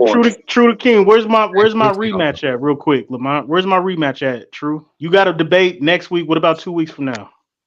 Yo, I'm not gonna lie. I never seen a nigga like lose so much and get every match he wants. Like that's incredible. I ain't gonna lie though, Mac Dev. I think our match would be better like in that January for that Super Bowl shit. To be honest with you. He not gonna make the rankings, bro. Yeah, he got to make the top 10 to do that. You got to be top 10. I think he ain't gonna make the fucking ranking. The rematch don't make sense right now, Mac Dev. To be honest with you, really don't. You got killed. It was Rodman lost. What are you talking about? Actually, true. This is actually the best time because after a couple weeks, rematches. Lamar is gonna. The closer we get to the thing, I'm gonna debate him. Lamar's gonna be picking the debates. I'm gonna debate him. Oh man, listen, I ain't gonna hold y'all, man. I'm calling out my rematch to see what's. Man, listen, bro. No disrespect. He might slide out. He might hit the exit door. Mac Dev, no bullshit. When y'all see that debate against Mehari, I'm gonna kill the shit out of Mehari. I'm not. You got one debate. I think I got 2. I don't know. Bro, you didn't have a great low key. I may got 3. Cause I think I don't know. Depending on him, it depends on what time he fucking films want to do it. But tomato cans. Come on, tomato cans. But my whole thing is this though. How you call yourself a hard Bulls fan, but you don't want to defend Scottie? Take a Bulls topic. Yeah, that was wild. Yeah, that's funny. Yeah, that's funny. Yeah, that's already. I wasn't born to see Pippen play. Like, come on, but you better start debating that stuff. You better start learning.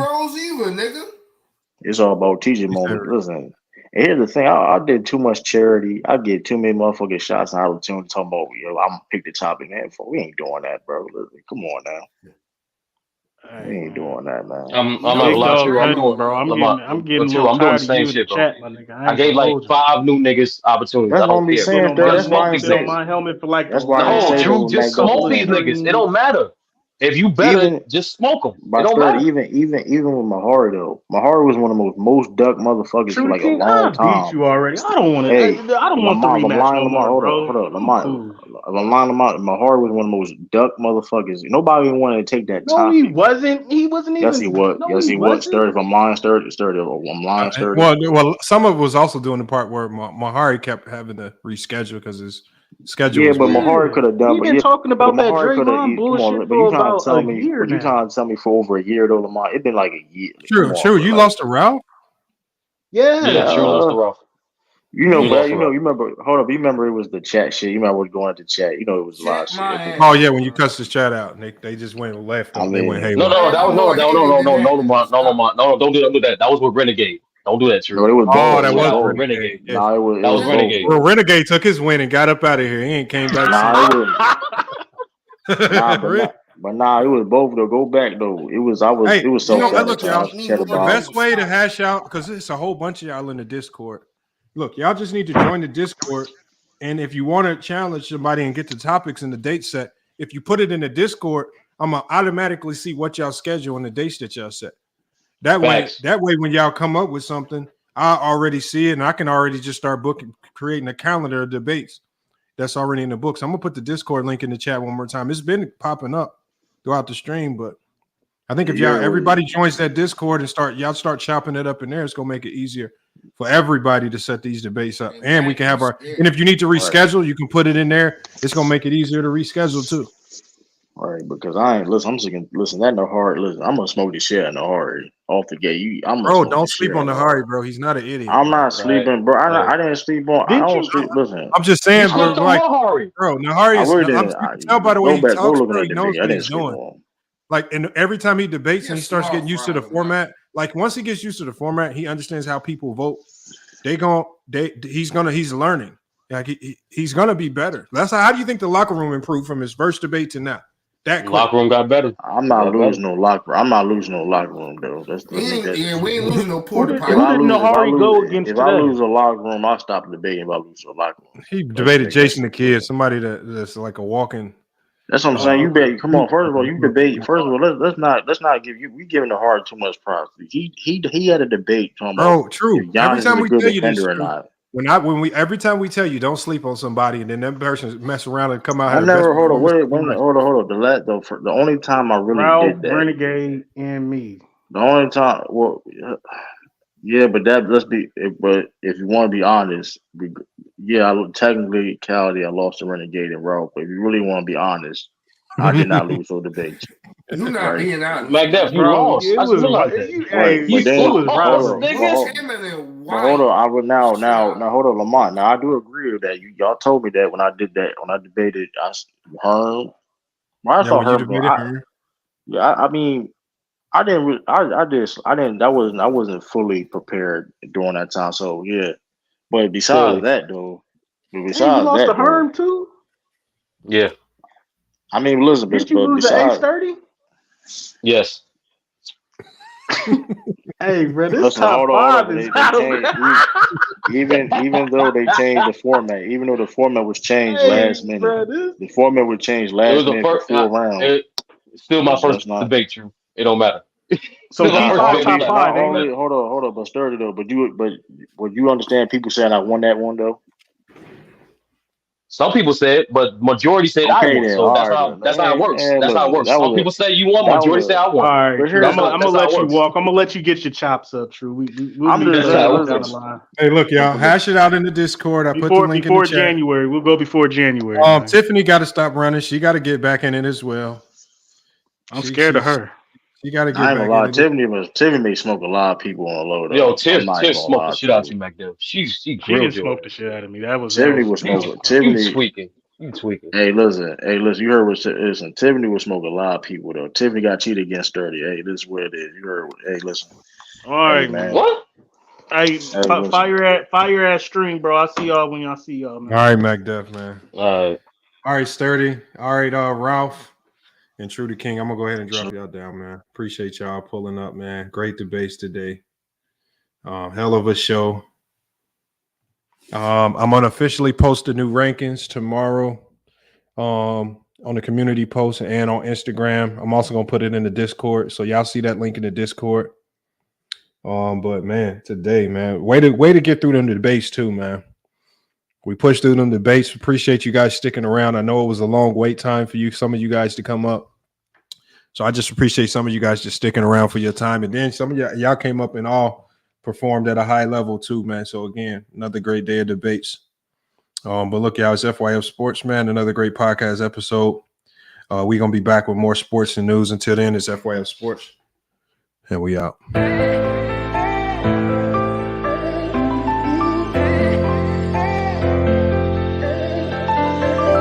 Yeah, we done came from the bottom. Mad that we up, but I don't hear him talking. Started with knowledge inside of my noggin. We took a dream and then we started blogging. Put my city on the map now. I'ma say how it is and I don't back down. On the road to 100K, we finna act out. We gon' show them that we not just in the background. We the main event, we the main show. We the one that people always gonna pay for. FYF, we the best, no debate though. Number one sports channel, every angle. I'ma show them all how we ride. Best sports talk show, we not like them guys. We playing it safe while they feather the lines. We pushing the narrative all the time. Like who to go in the game is not MJ. Kobe Bryant top 10, not what we say. Hakeem Elijah one is very overrated. Keep it real if it ain't fact, we don't say it. Now it's stable, we won't be ignored. Missing the lake, I'm missing the draws again, a hell of pain. I got a lot to deal with in my mind, it's kinda slipping away. What's on the line? I made up my mind, some shit I'll just taste it great. Whatever it is, whatever it was, it's never gonna be the same.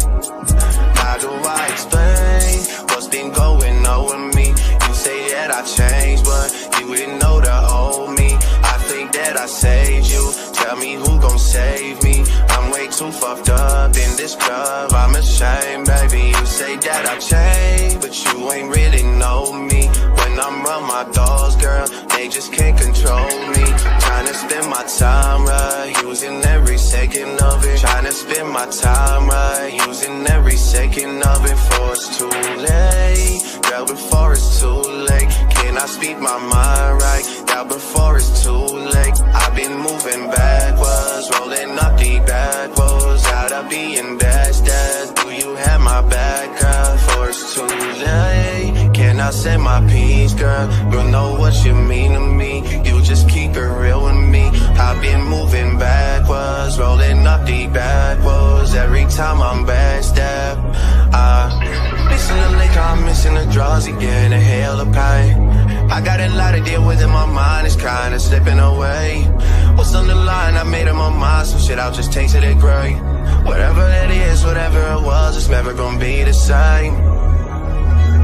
Folding again and I'm running the map. They say the best defense is just to attack. Hopping through too much, it's hard to attach. All that's going on is being hard to relax. Gotta get up, gotta get it again. They ain't get the message, we spinning again. I feel my back, I'm just leaving it in. Get what they want, then they leaving again. I cannot act like this ain't nothing new.